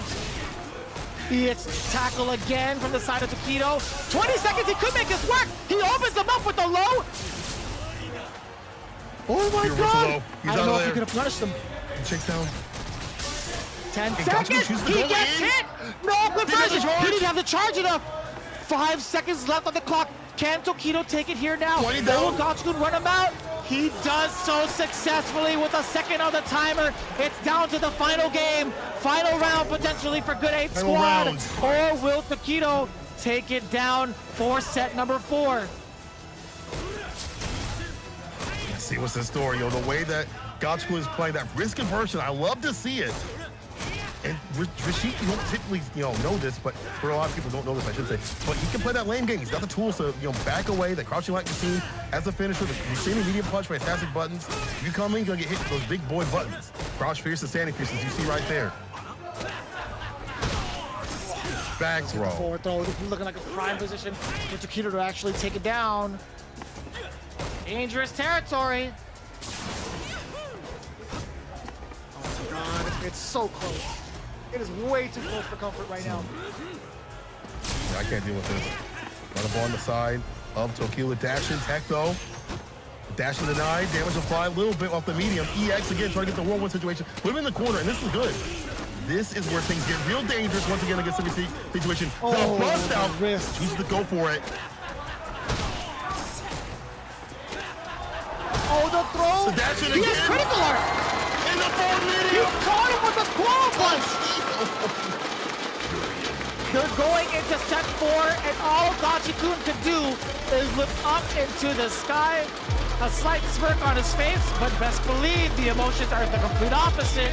The distress coming in from Good 8 Squad, and the absolute joy right now coming in from the V6 Plus FAV Roto Z team. These guys are in position to take it all the way from a 2-6 deficit. If you're Good 8 Squad, who are you going to be sending into the final set for Street Fighter League Pro Japan? St. Cola, break it down for me. Bro, you cannot put this on me. But man, honestly, I'm gonna be real with you. If I had to, there's 2 players I'd like to bet on right here. It's gotta be Tokido or Bonchan. Experience, living legends, they're heated up. Bonchan for one for having a vast character selection, even if their characters aren't the strongest. In Sagat and Nash, he's proven he could do the duty. Now, Tokido, though warmed up, has found answers for Rashid. The way that he's playing, I would trust him even in the 1-2 situation against any character that comes up by the way that he has shown me. All right, they're heated up, and Good 8 Squad, the way that they are being taken apart, they're missing things here and there, and they weren't prepared. I think those 2 living legends are the ones to go through and take it if they send up anybody. Oh my goodness! As we take a look at the stats, I'm putting up Tokido, but I will say it's pretty much the same kind of deal. I think, but the 2 that would make the most sense would be Bonchan and Tokido. Bonchan has been looking absolutely flawless in his matches. Right, he was 2-1 against Kichipamu. He was it 2-0 or 2-1 against Kawano's Claw? I think it was 2-1. Yeah, it was 2-1 against Kawano's Claw. He's been an absolute force to be reckoned with throughout the entirety of today. Even in a match prior, Bonchan has been destroying a good amount of folks. He took down YHC Mochi for the first time, or at least the first time in that set. He took down Bonchan. Took out Fudo. I can't even think straight. He took out Fudo in his second match. He fell short to YC Mochi afterwards, but still, he has the stronger winning record. But overall, I think if you're looking at the strongest players, it has to be Gachigun coming up for Good 8 Squad. I think Tokido would have the best bet of taking it down, but I wouldn't be surprised if it's Bonchan. I think they're going to put up Tokido. I think so too. I feel like Tokido's probably the strongest bet. From how he's been playing and how smart he's been playing and how he's been adjusting to every single, it feels like not even every single match, every single round he's got a different answer. And even when things are taken away from him, I've said this for some of the players out here, but I feel like Tokido's doing the best job. He still puts it back on the table in the right sort of way, right? The medium punches that we saw from Urian were getting crushed. He's like, okay, cool. We'll take this off for a little bit. We back up a bit, use a little bit of the shimmy space and things like that. Crouching lean kick, which can be whip punished, but sprinkles it in so hard, it's difficult to whip punish both those or get the crush. So if I had to bet, it's gonna be Tokido. Still Bonchan, a great second pick, but either way, we're gonna see who's gonna come through and play. Away side, Good 8 Squad, home team, FAV Roto Z. Let's see what's gonna come up. I'm so curious and I'm so scared because this is it right here. The final game, the final point in a 1-2. That's all you get. Good 8 Squad's gonna reveal their last player real soon here. Yeah, so I was gonna say, you know, I'm gonna call it right now. I think it's gonna be Tokido versus Gachiku. It has to end that way. Okay. 100%. Has to end that way? It has to. I was so upset. I would like to see that. I saw the replays come in, by the way. I was like, no, we gotta get into the games. But the highlights still gotta come in first. I was getting myself so ready. I'm just disregarding the run of show at this point. I'm like, yo, let's just get it on, man. But we saw how imperative it was to get that first W. It's now a domino effect. We see what happened, what transpired between Bonchan and Kawano. We see the same kind of effect going through for Ryusei. Fugira actually had the moments against him. Look at this. He got the games for himself, right? He put himself in a tournament winning position after this impressive comeback, right? Like, he was down. But look, I don't even know if you get to see that moment. Oh my God. Look, he just takes too much damage. Way too much damage. Yeah. We didn't get to see the moment where he jumped himself in the corner to avoid something that Ryusei did, and Ryusei punished it perfectly. That was the moment that fell all apart for Brunera. Absolutely. I feel like, that moment was the turning point right there. And again, Tokido with a fantastic play. Look at that perfect spacing on the shimmy, that minute spacing. And again, how he plays this matchup outside the range for the crouch fierce and the fierce, making sure that every so often, whenever Gacho will put it back, you have something for him. Even these EXTPs, even though they were landing, not deterring Tokido too much. Here's the activation, caught him jumping. What do you mean you're jumping? What are you doing? Urians and their punishes can lead to just so much damage. Oh my. I will say, man, it going down to the wire like this, we are in a very interesting era of Street Fighter V. It's so unpredictable. It's been so enjoyable to watch, and we can see how it went down. The way Tokido brought it all the way back. He was at the deficit. Gachikun was up one whole game, and Tokido still managed to take it 2 rounds straight. My God. And looking at tournament point, that read on the Eagles side. Look at that. Final game and final round potentially. And it's the way that ended. That be a situation that Tokido was just riding the momentum right there, getting that real big lead, and just seals it with a forward medium punch, a counter hit. You call him pressing something, you're feeling depressed. If you go down this way, this is the final match today. This is it right here. Good 8 squad versus V6 plus FEV Roto Z. I can't even control myself right now, to be honest. The just everything riding in, and it all started from that pick, bro. That pick, Kawano. Don't remind me. Please don't remind me. Oh my God. What did that? You know what's crazy? The look on Gachikun's face after he lost the set in set 3. He looked up to the skies. He looked up and he was like, "Why the hell did we not finish this when we had the chance? This is what we wanted to avoid." But right now, taking a look at a quick fun stat, Grenade Squad has brought it to a tournament final 3 times in this set. Wow. Or in the previous set. There were so many instances where they had victory in the palm of their hands. But the domino effect is real, ladies and gentlemen. I will say this, and flip this part, man. The domino effect is absolutely real. The pick from Kawano was not enough. Had they changed it up and taken care of Bonchat early, it would have been a whole different story. But this is how it goes. You let a team like V6 Plus FAV Roto Z get in, you give them an inch, they will take that mile. We see it here. What is going to happen now in the final match, the final set here in Street Fighter League? Is it going to be Tokido versus Gachikun? I highly expect it. I expect that too as well. And a lot of people might be like a little weirded out at the thing being put up with Kawano's pick, but that's the point of the team tournament and strategy. If your strategy is not sound, you will go down. Doesn't matter how good of a player you are, what your how good your claws or whatever. If you are playing for a point situation, you're playing for a team. All those things don't matter if if you lose a match, it's gonna matter a lot more. If you win that match, you would have been the finish. But all these matches matter even more so for things on down the line. Because even if you are able to survive, you have points to give.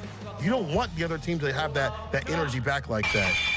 FAV and Good Squad have been winning 4-0 as away, by the way. And now, as you said, Gachikun up on the deck to try to seal it once again to get that final win on Good 8 Squad. Okay, who's going to be his opponent? To me, you're definitely right. It's got to be Tokido. I think a close second, again, with Bonchan to come through. That would be super sick if Sakonoko went up with Luke. That would be pretty godlike. It'd be amazing. I don't know if it's ready, though. After what we saw from Gachikun. Yeah. Yeah, I don't think it's ready. It'd be kind of interesting though.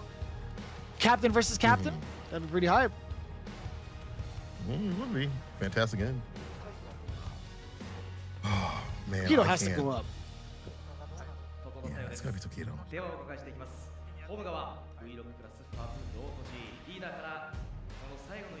They squad with the Gachikun.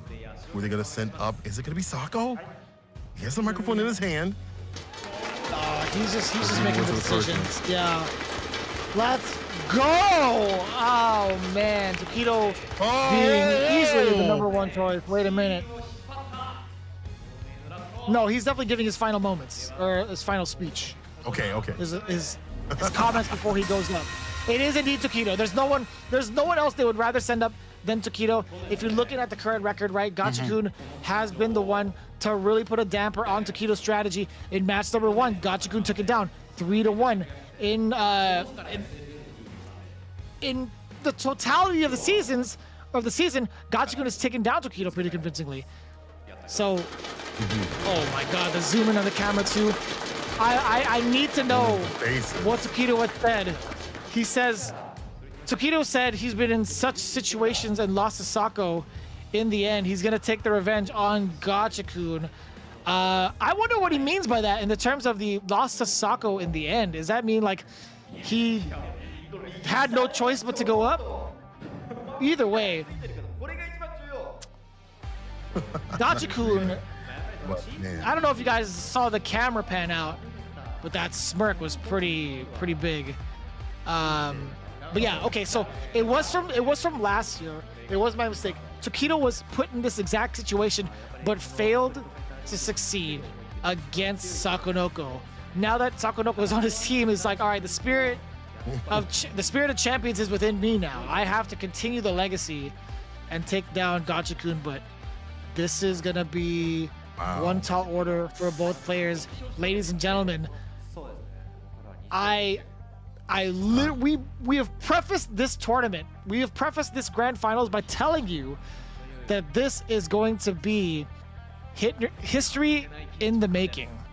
We are witnessing an evolution of Street Fighter V play in its final year, and boy, is it glorious.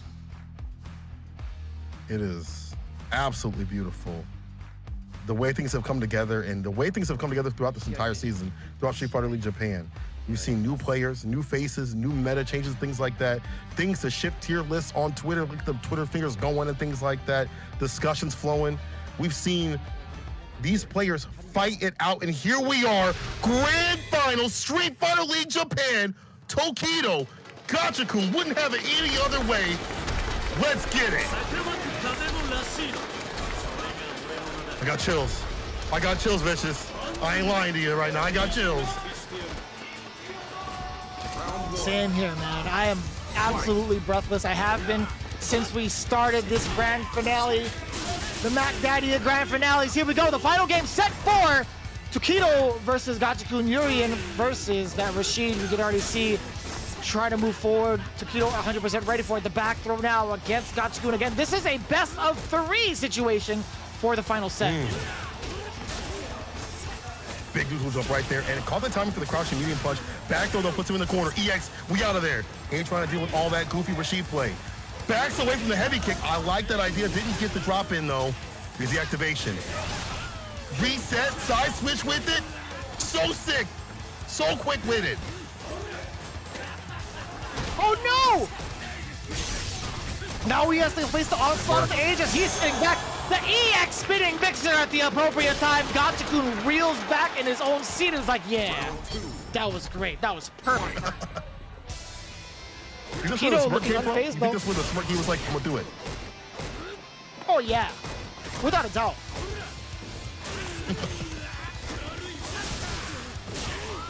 EX headbutt finds the mark. Add that to the scoreboard.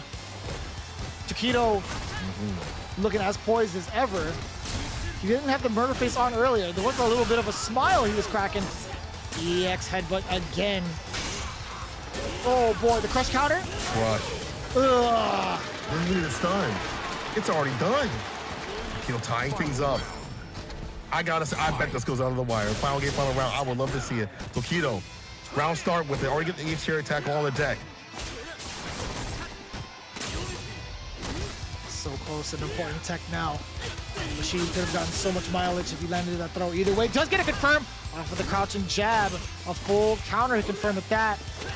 Tokido slowly trying to move into the, yes sir, into the space of Rashid, gets the back throw, but here is the bigger confirm from Gachikun. The reset, the chase down as well in the air, and the neutral jump away from the tackle. One more for the throw, and that'll be enough for the stun. The block is there, the punish, full on.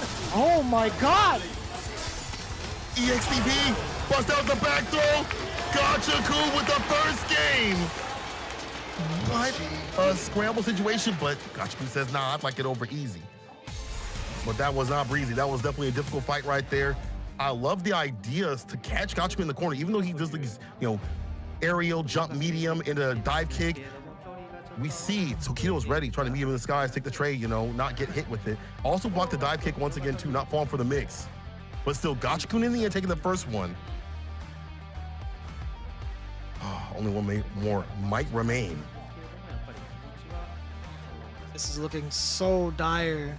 It's that same situation. Tokido stuck between a rock and a hard place, down one game in a very convincing game at that. I feel like Gachikun was in full control in the first and third round of that set.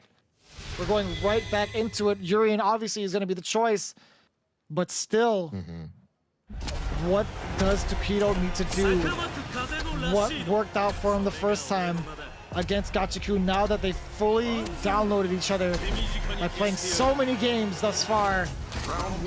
How will it turn out? Will we see even more games? Will he tie it up? Already off to a great start for Gachikun. V-scaling past the fireball, getting that forward throw. Nothing behind that standing medium punch. No charge up. But still, it's all Gachikun right now. Whip punch on the medium kick. And we've only seen that sparingly too. Kind of check that approach and set up shot for the dash-in situation. And now mixing up the neutral jump. You see him trying to catch that dash off that medium kick. Got the crouching, or caught the crouching fierce for the punish. And now Tokido getting the counter hit. EX, get that corner push. Talks up with the V-skull. I like this adjustment. Could deal with the fireball if there's a gap like that. But now enhanced might be more difficult. Oh, that's gonna, okay. I was gonna say Gachikun was already moving. It's gonna get him out of harm's way. That is gonna be a hefty price to pay. Tokido knew it. The same wheel back coming in from Gachikun, just not the same results. We're not feeling that one. Back with the medium. Call him double time with a crouch fierce EX fireball once again situation. Try to get that medium kick. Didn't get it. Gachikun again with the corner push to the V-skill. So smart with it and the eagle spike for the Oki. Still, Tokido willing to challenge once there's a little bit of time that's passed. He's out of there after the EX push. He's out of there back to mid-screen. This is where Tokido would rather fight in. He wouldn't even call up in the corner once again. She really shines. We're seeing the medium in contention against Rashid's space. The trade-off there better. Man, that medium punch still finding the confirm from Tokido. The A just comes out. What's the defense like? Trying to get away from it. The second one, via reversals out. Excellent decision making from Gachikun, but the trigger is no longer available on the table. The critical art is, though, if he manages to land a counter hit conversion, okay, even closer to that kill scenario. The interruption against the whirlwind shot. Smart stuff right there. Base out the DP, punish city. Gachikun on tournament point. But we saw this before, right? It's not over until it's over. That is correct. What will Tokido do to counter Gachikun? Another big interruption against the whirlwind shot, all from the crouching jab. It's looking so tough. Community kick. Tokido seems to know the distance. He's right outside that fierce range. He knows exactly what Gachikun wants to press in this round, particularly. Back throw. All the momentum. Get the positioning. Shift for Gachikun. Oh my God, needs to jump again. The range on it. So smart. Caught the anti-air EX headbutt and the fist to face to put him in his place. We're going to the final game, people. The final game between Tokido and Gachikun. Oh, I don't know if my heart can take it. I'm gonna be real with you. So Never intense over right till now, it's the over. way that it's playing out. I can't believe he actually let it rip with the EX headbutt yet again. That could have killed him. The rest of the team is having a great time, but it's all laughter and smiles from the V6 team. And look at how much anxiety and anguish is coming in from the Good 8 squad, just night and day in the demeanor of both groups. It's not even over yet, and Gachikun is just stern-faced. Look at how much pressure he's under right now. Both hands, palms down on the table. Kawano, Pugera, Kichipa, all looking on at their captain, hoping that they could take it down. And it's for a very good reason. They were up 6-2. They were there. They were going to win. Multiple times. It was in their hands. Literally. 3 games straight, they had the match point scenario, the tournament point scenario. And now look. Here we Now go. we go down to the final game situation. He's gonna take it. Again, fantastic start right here from Tokido. Establishing the with the medium kick and the crouching medium punch as well. Oh my. It's so intense to even call the charged up fierce. A lot of mediums flying around. We're trying to catch a crush counter. You see it from Gachikun. Priority system. Let's get the But fierce coming confirmed. through against the crouching medium kick. You have the buffer right behind to stay fine.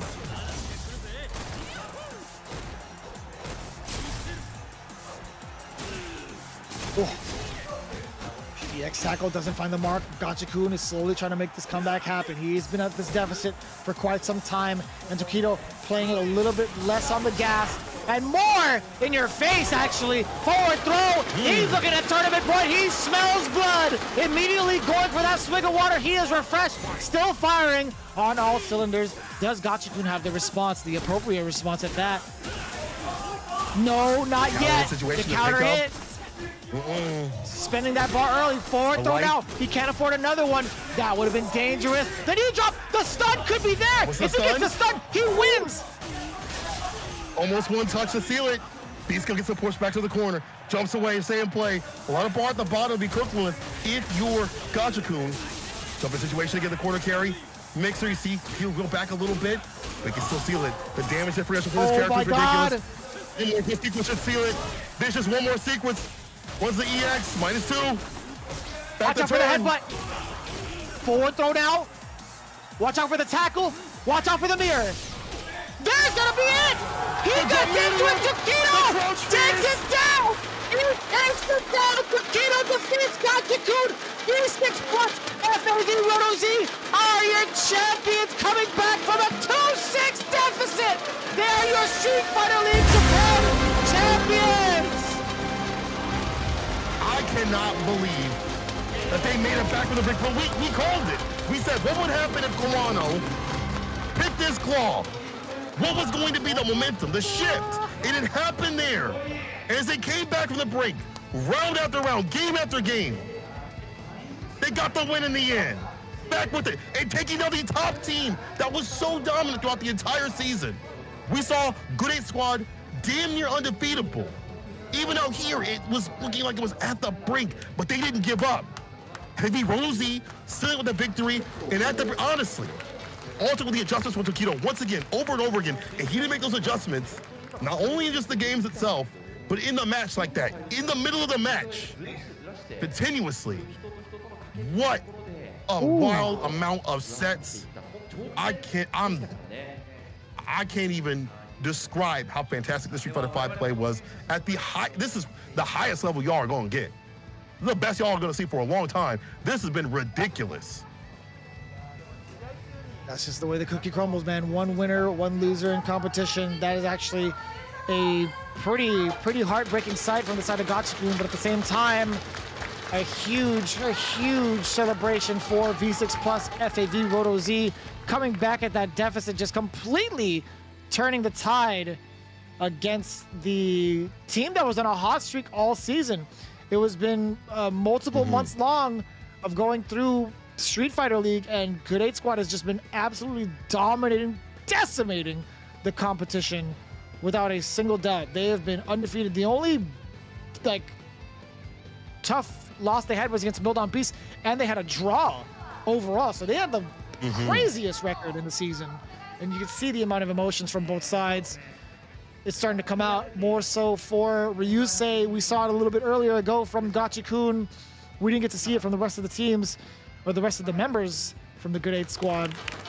But this is what miracles truly are. I feel like this is what man aspires people to even continue being competitors from performances like this. There's something so special about it. As we get the winning interview in, you can see how much it means to Sako Noko. Like he's ready to go to sleep. It's like, can we go home now? Sako does say that. He says that these are those rare moments where he gets so emotional by playing fighting games. And it's hard not to get emotional too. Tokido gives us his comments. And one thing I want to bring back to is when Ryusei said during the Street Fighter League that he wanted to put his all into this now. He wanted to really put his whole into esports. You see the results. And today was definitely the day to pull out those results. A pivotal point for his team, a pivotal point to stay in. All the team members were in the end. And it just, look at where it leads him to, the victory against the strongest team, to never give up. I feel like if you're watching this and you've lost a bunch of ranked matches and you still want to be a competitor, you want to be strong in fighting games or just be better, this should show you that it's never over until it's over. It's never over until it's over. These players were at a deficit. And even though Kawano did pick maybe the wrong character, the wrong choice and things like that, they still had to go through Pagera and all the rest of the players to find the finish. And they were games away, rounds away, decisions away from being booted out. Tokido says that he has been playing many Street Fighter League matches, but he has always fallen short, and he was so lost on what he was lacking. And here he's found his answer. Here he has found what to do in the middle of the matches. And before today, he was still feeling unease before the grand finals. Didn't he say something like that similar, where he felt unease before going in a match, and that was a good sign? Or maybe that was a different player. I'm not 100% sure. Different player. I mean, there's been so many seasons. There's been so many grand finals moments for Tokido where he's fallen short in and out of Street Fighter League, but he's found it. He's 100% found it, and I think it helps that he had teammates like Bon-chan, Ryusei, and Sakonoko, such an experienced and diverse group of players to help him figure that light. And he repaid the favor by helping them win the championships, right? You could hear the emotion from all four players, which is a once-in-a-lifetime experience. I feel like just being able to witness this, because we've seen how stoic they can be and how stern they can be in terms of like their performances and their gameplay. They just are stone-faced, right? This is the most we've seen in terms of emotion from all of these players. Really, Bon-chan's comment was that they had many thoughts about the final match against Gachi-kun, but they really weren't sure what the best choice would be. In the league, Bon-chan was supposed to be the one taking down Gachi-kun, but that hasn't been the consistent result. So after looking at Tokido's performance today, he decided that he would leave it all to Tokido instead. I really like that. And you are correct in pointing out like the emotion that's been shown right here. Like, we haven't got to see a lot of these players, when they get to play, shout out to Street Fighter League for showing us their webcams and things like that, and then bringing them off for the offline. Being able to witness their emotions, things like that, just adds a lot more. And Ryusei says he always fell short last year's Street Fighter League. He kind of blamed himself for not winning more. And we definitely did see, maybe, I wouldn't say maybe lacking in his regard, but just not being up to stuff to what he believed himself to be. But this year, he really worked hard to not repeat that. He's glad that it paid off. It definitely did pay off. Again, he was a pillar. And if it wasn't for him and obviously the other players, that would have been it. Even with that push from Bon-chan, that would have been it. Ryusei stuck with it. And that confidence led him to victory for his team. And Sako says that he's grateful for playing fighting games.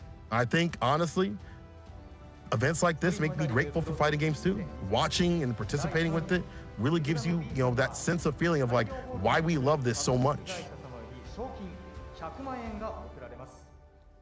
And as we get ready for the prize ceremony, we do see Mildop Beast taking it down 3rd place with the ever impressive prize pot of 1 million yen split up amongst all 4 members of the group. I gotta say, man, Mildop Beast came from a very rocky start too. They had a pretty rough record going into that first half, managed to seal the deal and getting that playoff spot, and took down everybody in their path up until the point when they had to face off against the V6 squad, and it could have gone either way. Honestly, imagine the amount of difference it would have made if Daigo had made the right calls too against that matchup against Tokido. But either way, that's just how fighting games work, man. But we are again going through the prize ceremony for each and every one of these teams. Congratulations to, of course, Mildom Beast and everybody involved with that organization. Good 8 squad as well. You can see Daigo, Fudo, both getting their trophies as well. YHC Moshi, the living legend himself. The blueprint for Dalton, of course. Last but not least, the wild gun, Moruto. Wish we could have seen him a little bit more often, but either way, man, still a huge component to the team. But of course, I will say, overall, it's been one hell of a journey and an amazing way to close out this year of Street Fighter V in anticipation for what's to come. I think it's an amazing place, and as we get ourselves more acquainted with the teams, we do have our final words from Mildom Beast. Coming through, yeah, real soon here. Looks like Moruto speaking first, and I want to give a special shout out to Moruto. The fact that even though he didn't get to play, his presence as a player has been just buffed up by Street Fighter League. I went to his stream a lot more often, obviously, you know, once he started play, so I could study him, and seeing how many people are there, also like foreign viewers and things like that, is heartwarming to see, like, you know, these players that maybe were under the radar pulled out to the forefront. And Moruto said he couldn't even imagine himself being here. And maybe that's part and parcel of like being a player that isn't out there as much, you know, and he has learned a lot from his teammates because he gets to talk to them a lot. So I'm sure that as Daigo had picked him out to be a special pick, he has learned a lot and become a stronger player. And he's really grateful. And honestly, I feel like this is not the last we're going to be seeing of Moruto. YT Mochi is going to be coming up with some comments too. Again, the yoga master himself. Got to give him a lot of shout outs because, you know, he's one of those that has always been strong, but has been really showing out the last year. Evo, Japan, and also in Street Fighter League out here as you all saw today. Fantastic play with that sim pick. Violent comebacks with it. And you just have to, you know, really respect his play. And it's been a wonderful journey for him. And he has enjoyed being a team with everybody here. We get the final statements. Fudo got his in as well, and of course we get the captain Daigo Imahara finishing it up. But for Fudo, he expresses pretty much his joy towards team matches and how he likes them way more than individual matches. I think that's a pretty much shared sentiment. I feel like, at least, you know, team tournaments have always been a fun exhibition, but taking it to this competitive level has always been something that's kind of missing in competitive play, I feel like. He also feels he can improve more by playing in a team, something like Moruto kind of touched up on, being able to talk and converse with your teammates in regards to the strategy, and having another set of eyes kind of watch over you and figure out what to do in the next match. There's just so much to learn being in that group setting.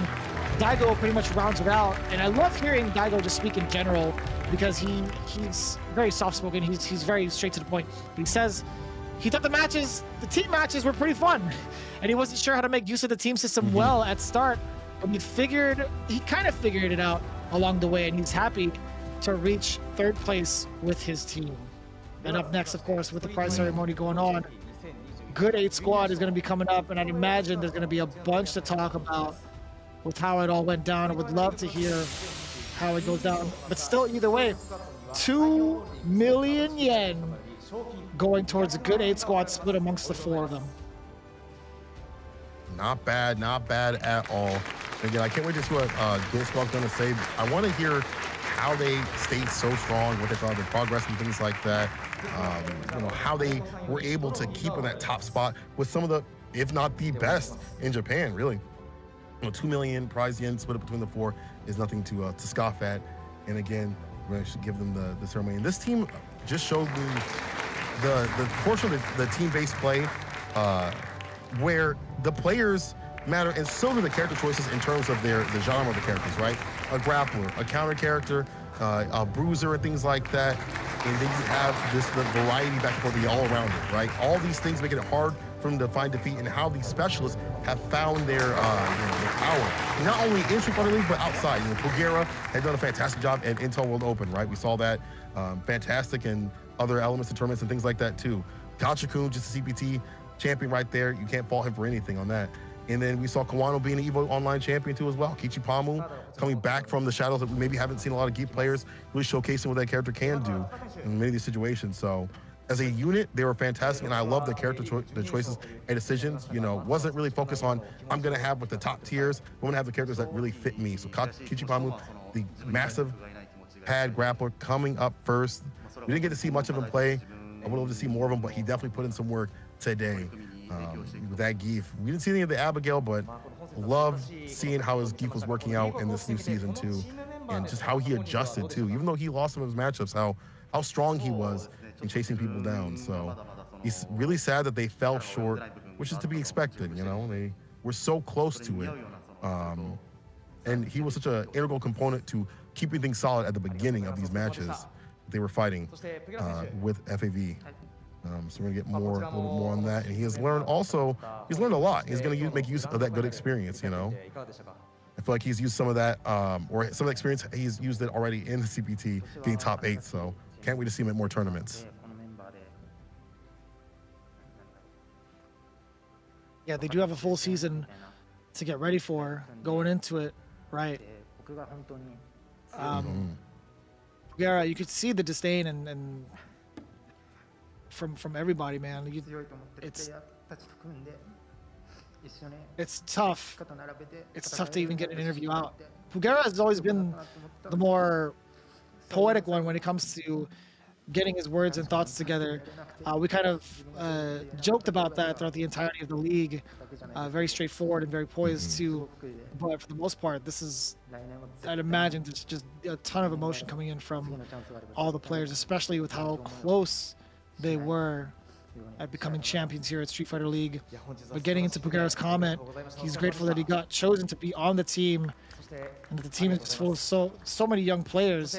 He felt honored to be fighting alongside this fantastic group of players. Are so strong at such a young age, right? Pugera has been in the community for quite some time. We've seen how dominant he was in previous Street Fighter titles. Him being picked amongst this young group of candidates, some of the best we've seen, the best and the brightest. He was definitely feeling grateful for that opportunity, and he's looking forward to grinding hard even further in the upcoming seasons. And of course, Kawano coming up next with his comment. I'd imagine there's going to be a lot to say in regards to his current performance, right? He just came from qualifying in the Capcom Cup into the finale, right? From Japan qualifier number 4, and then immediately after had to play the grand finals in terms of like the order.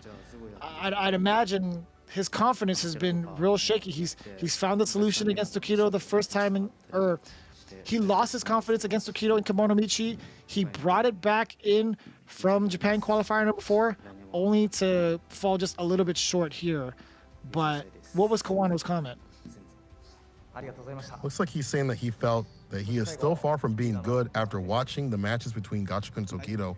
He still sees them as having a bit of a gap like that, but he's very grateful that Gachikun got him into the team. And I don't know if he's so far from it, but I do like the idea that there's more to work on. You say he tried to learn new characters to raise the winning chance, and we saw how that unfortunately didn't work out. But at some level, it's good to try things out. Maybe not at the very end like that, but it's good that he has the idea to have a character if he feels that it doesn't work in these situations.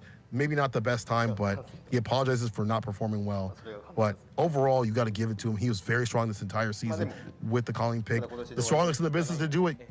Top 1. I tie him out with Nephew out here. The best Colleen's. He definitely did a lot of work out here. And Gachikun come up with his comment right here too as well. You can see the tears from his face. Just really hitting him that, you know, they didn't make it. They were so close to doing so. Everything was great. But he is sad for second place because his team had trained really hard. And you can see it in their play. You've seen how well they trained throughout the entire Street Fighter League to be that good, to stick with the teams and not take a loss. It takes a lot of work, but it's not the end for everybody. And I agree, I don't think it's the end at all for Good 8 Squad. You can see the amount of motion coming in from every single player, third place, second place, even first place, right? You can see how much work is put into their craft. You know, falling short is part of the learning process, right? You kind of have to fall in order to improve, I feel like. And everybody gets to go in and guns a-blazing and see the fruits of their labor right off the bat. I mean, this is just another stepping stone for these players.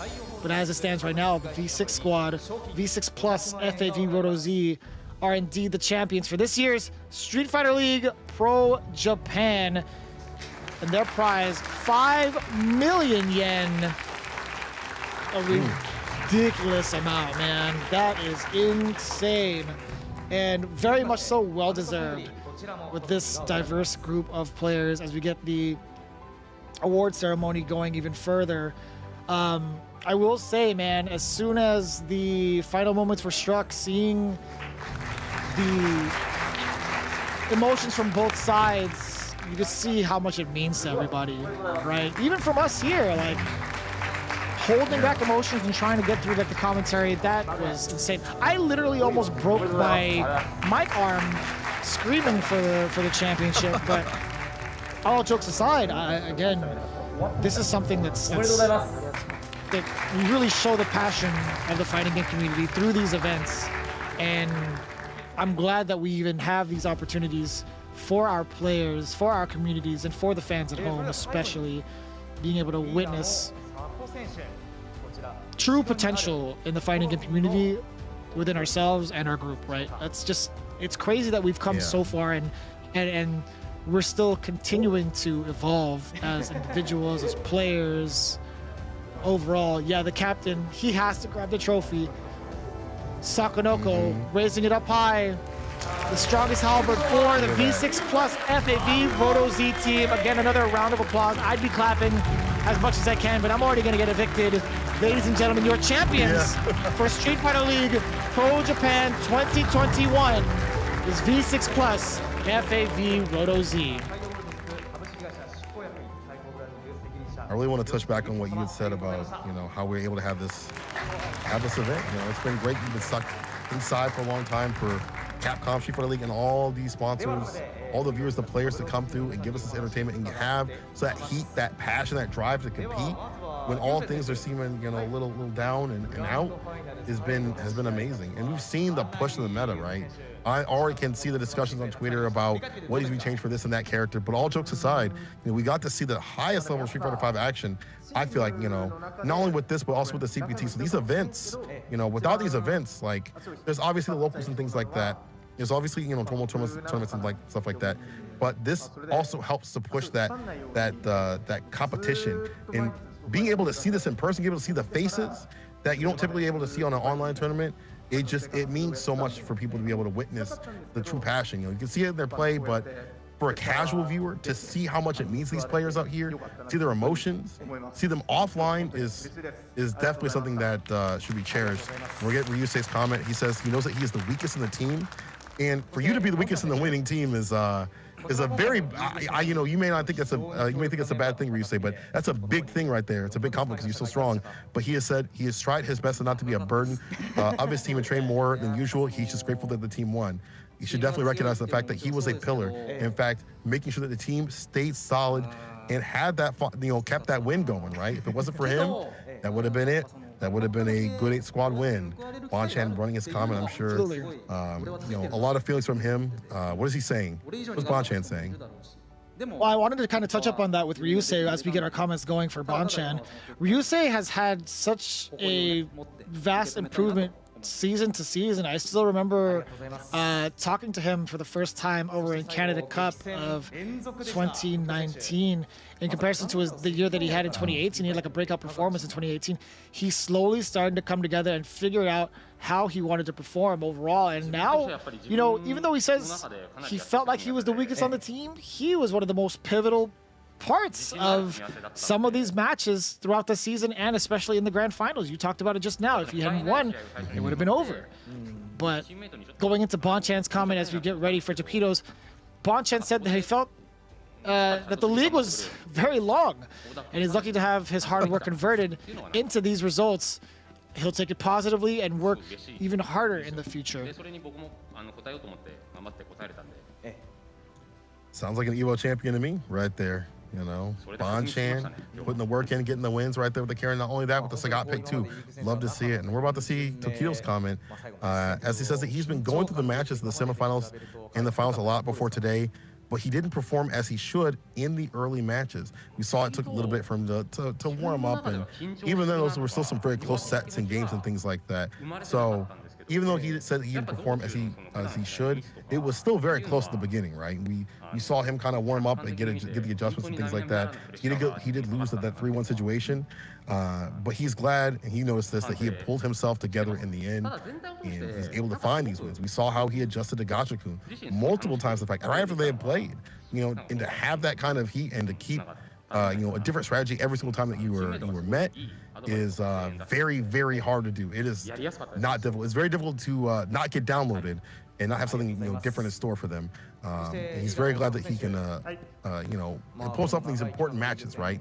These matches that were so pivotal, as we saw how pivotal every match was right after the Kawano match versus Bonchan. So he actually wasn't as nervous as he thought he would be, mainly because of the experiences that he had in the past, and most importantly, he has teammates talking to him. We talked about that team element, right? And how he's very grateful right now in the end.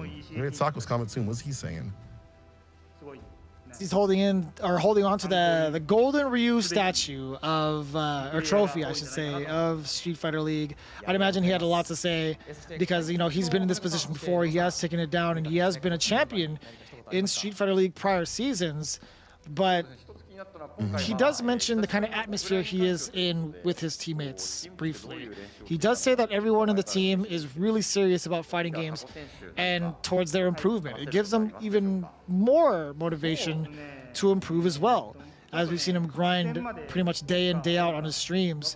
He also comments that he's glad to meet so many great players in Street Fighter League because the more that you acclimate yourself to the competition, the more that you get to sharpen your steel, so to speak. You get to experience some of the harsh losses on a competitive stage. You get to bask in some of the biggest victories on the same stage.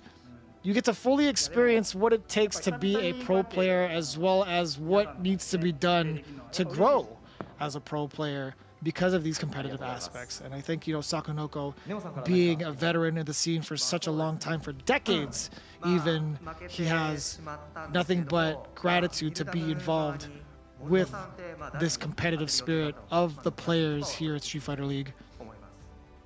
And we did have a couple of comments in from the commentators as well.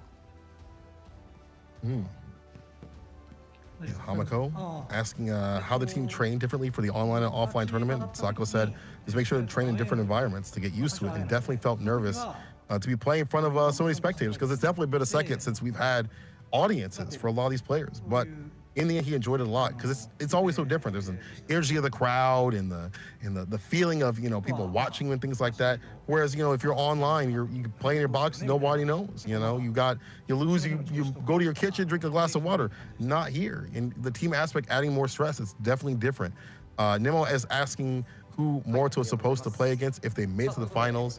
Got a little bit of that extra question right there. And I'm very curious to see who Morito, you know, being a secret pick, the wild card, will go up against. Remember, he did have the Luke he's been working on. The Dan pick was the main one to do it. Daigo answered that Morito is supposed to play the away player if they play against the Good 8 squad. Or supposed to be the away player to play against the Good 8 squad, which I think is a fantastic choice, you know, mainly for Rashid and Zangief matchup. Let's see if he's going to mention what character that he's going to pick because he does have the Luke, the Seth, and a lot of other characters, the Kage, along with the Dan pick, but I guess it depends on the situation and condition of Morito. Sako going to have another comment coming up here once again as he holds that trophy up. Confident, look at that smile on his face. The champion. Yeah, we had Yamato come in with his final question as well.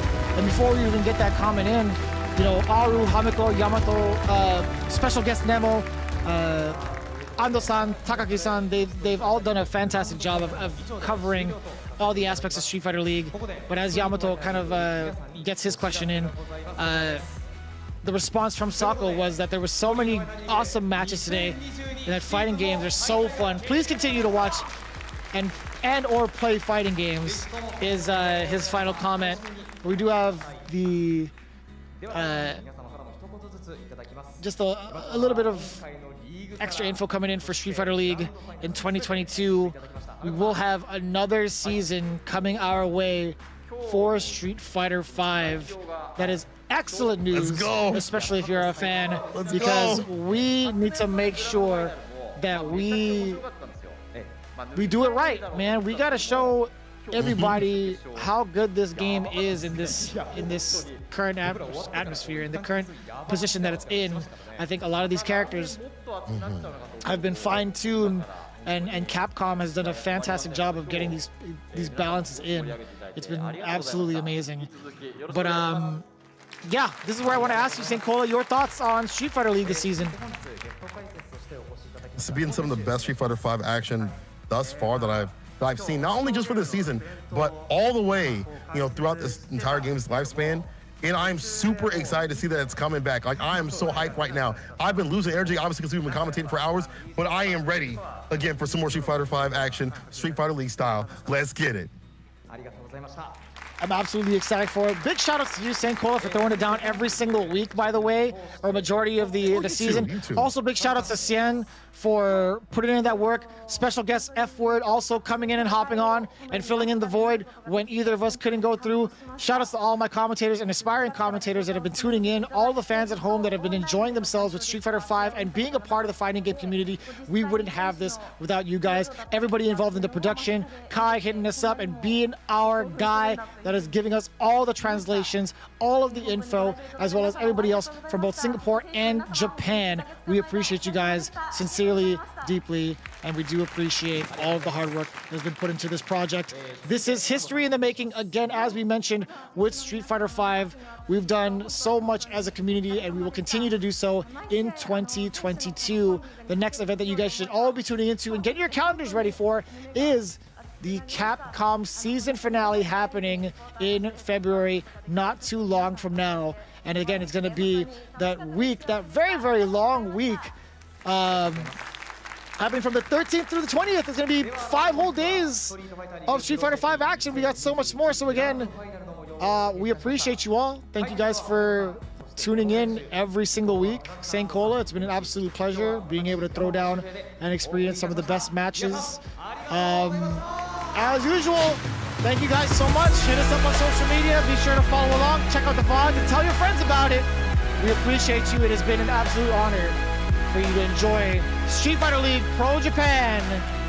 Another season in the books. But I'll tell you what, it is definitely not the end. Thank you all for tuning in. We'll see you next time. Take care.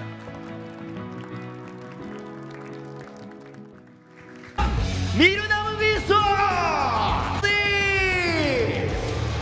ァンの前でプレーするっていうのもね、深いですよね。全勝の梅原追いかけてきた上伝説が迫ってくる手前走り切った前に行く強く来た1枚目梅原をしのぐ外側完全に攻略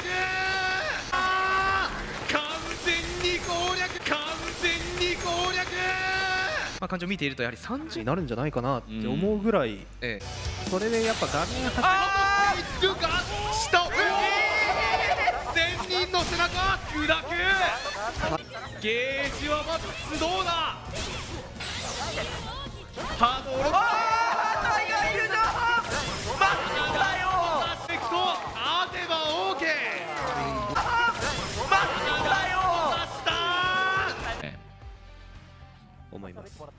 抜けあと1打上振り出される前それを読んでいるコーナータックル北がない振り出される白いぞ前に行く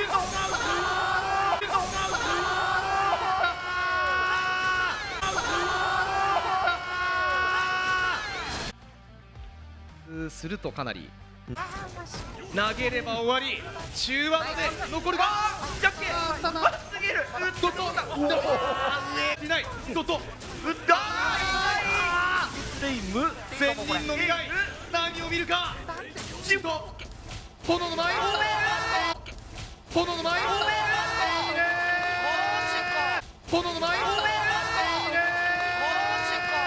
G が1ポイントのリードここでミルダンビーストがポイントを絶妙なタイミングトラが飛び込んできたベルじっくり待てばいい止め止めに来たさあお見事ボンちゃん止めに来たさあお見事ボンちゃんさあお見事ボンちゃんここはストレッチその選択肢はやっぱあるキャラクターをカードとして持っています梅原押さず3リーチうわダメージ攻略が必要削りも見えてくるがもう駆け抜けるしかないぞ簡単ソニック簡単ソニックソニックさあ2巡目と変わらないはい時々手も精度完璧な対空さらにゲージはマックス鉄壁の要塞フードがマッチポイント相打ちはダメ前に行くカウンター40スチールフード40スチールフード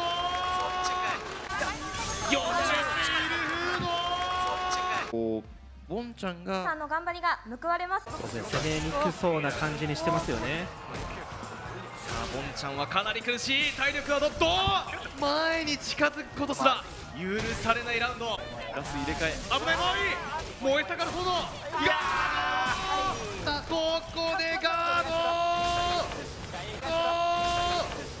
王のもとに集いしここでガード王のも用意されている可能性なまだこう、EX タックルで押し込むことを選択下段の選択肢で梅原がダメージを取っていくなっ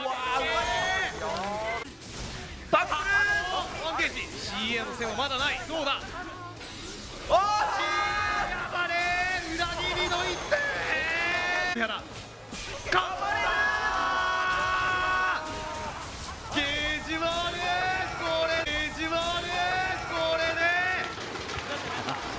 ゲージはあれこれでグランドファイナルのセミファイナル1戦目がこれ準決勝でしょ66これ準決か手の内っていうのは分かったとただ直近は時々間に合ってるガードどうだ体力リーダー上原やっぱ体力の前を取ってますねカウンターガードなんと受けてきたと思っているゲージもマックスさあ挑戦に挑む仕事がマックスさあ挑戦に挑む仕事が最高のゲーム見せていただきました最強の中堅若手世代グッドインドスクラット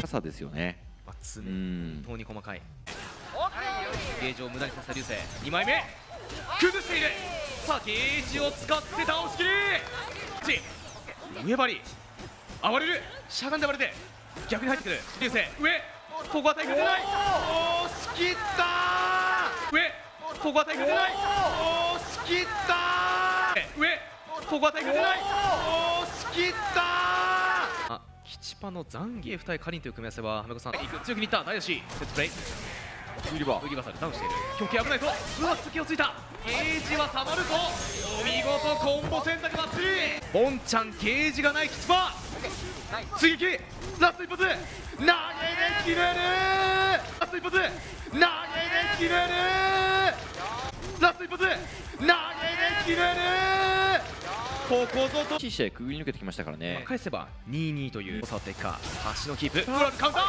コンボはバッチリ。怖すぎる。いやー、ここを裏で逆手に取った。ガチ君思わずにやける。投げ3までゲージはマックス。なんだ。この男がチームを支える。リーダーガチ軍が3対これでガチ君が決める。ザンゲーフ、このキャラにだけは絶対負けたくないです。さあ吉場は先を2枚目手前割り、この体力差、これ奪還流星がリード。相模上、うわー見事、上、うわー見事した吉場。団地も回復、あっと止めてる。またしてもダンリーチヘッドバット、リーチヘッドバット、今度はガードがきちんと成功すればね。そうですね、やっぱチャンスは時々 EX それと被弾しないですね。うわー腐敗の拳。有利投げ。チャージはもう使い切っている。もう一丁ダウンを取ってダッシュ。取れば勝利が決まる。取れば勝利が決まる。取れば勝利が決まる。サコとしてそうですね。守りきれるかタコ。しっかりしのいでいる。反撃した。ただ嵐はやまない。しやはりガチの中継をし耐えている。反応してしまった。リーチだ EX 強化しているんで、これをどう使うかです。過激。おお、この投げの入れ替え、匂うところ。さあ止めた。はい、止めている。キーザーガックー。はい、止めている。キーザーガックー。大将ガチ君ポイントをこれだけ戦うことができるかだと思いますね。はいはい、マリスを見てからおわはは強気だった技持っていった勢いを落とさせるこの動き。これは外れましたね。V トリガー放つと V ヒット。おお当たっている。まだ残るがどっち上両家がどっち上両家ここは許さず。どっち上両家ここは許さず。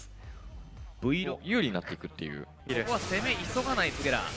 逆のコーナーへ暴れている流星。外で入ってきたユリガード。この読み、この体力は流星削れるか。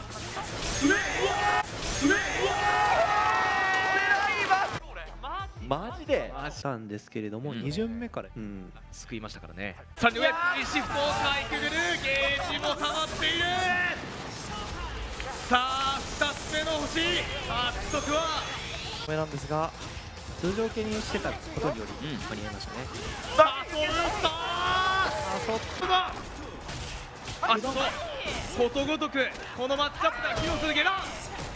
ゲージはマックス。うわうわ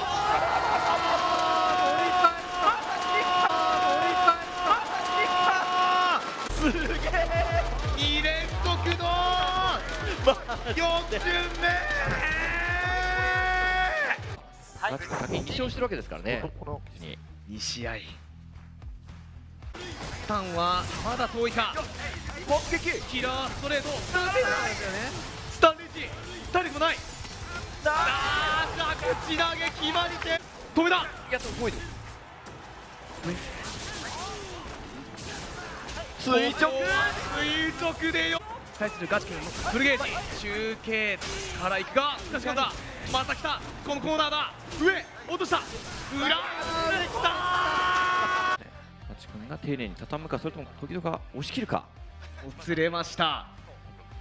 どうだ。いや、それエイジスがある。エイジスが来ましたね。このエイジスただ CA 圏内ですからね。上うわうわ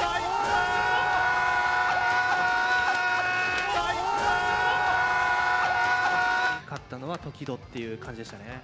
ストリートファイターリーグプロ JP 優勝は V ロッククラスバムの勝ち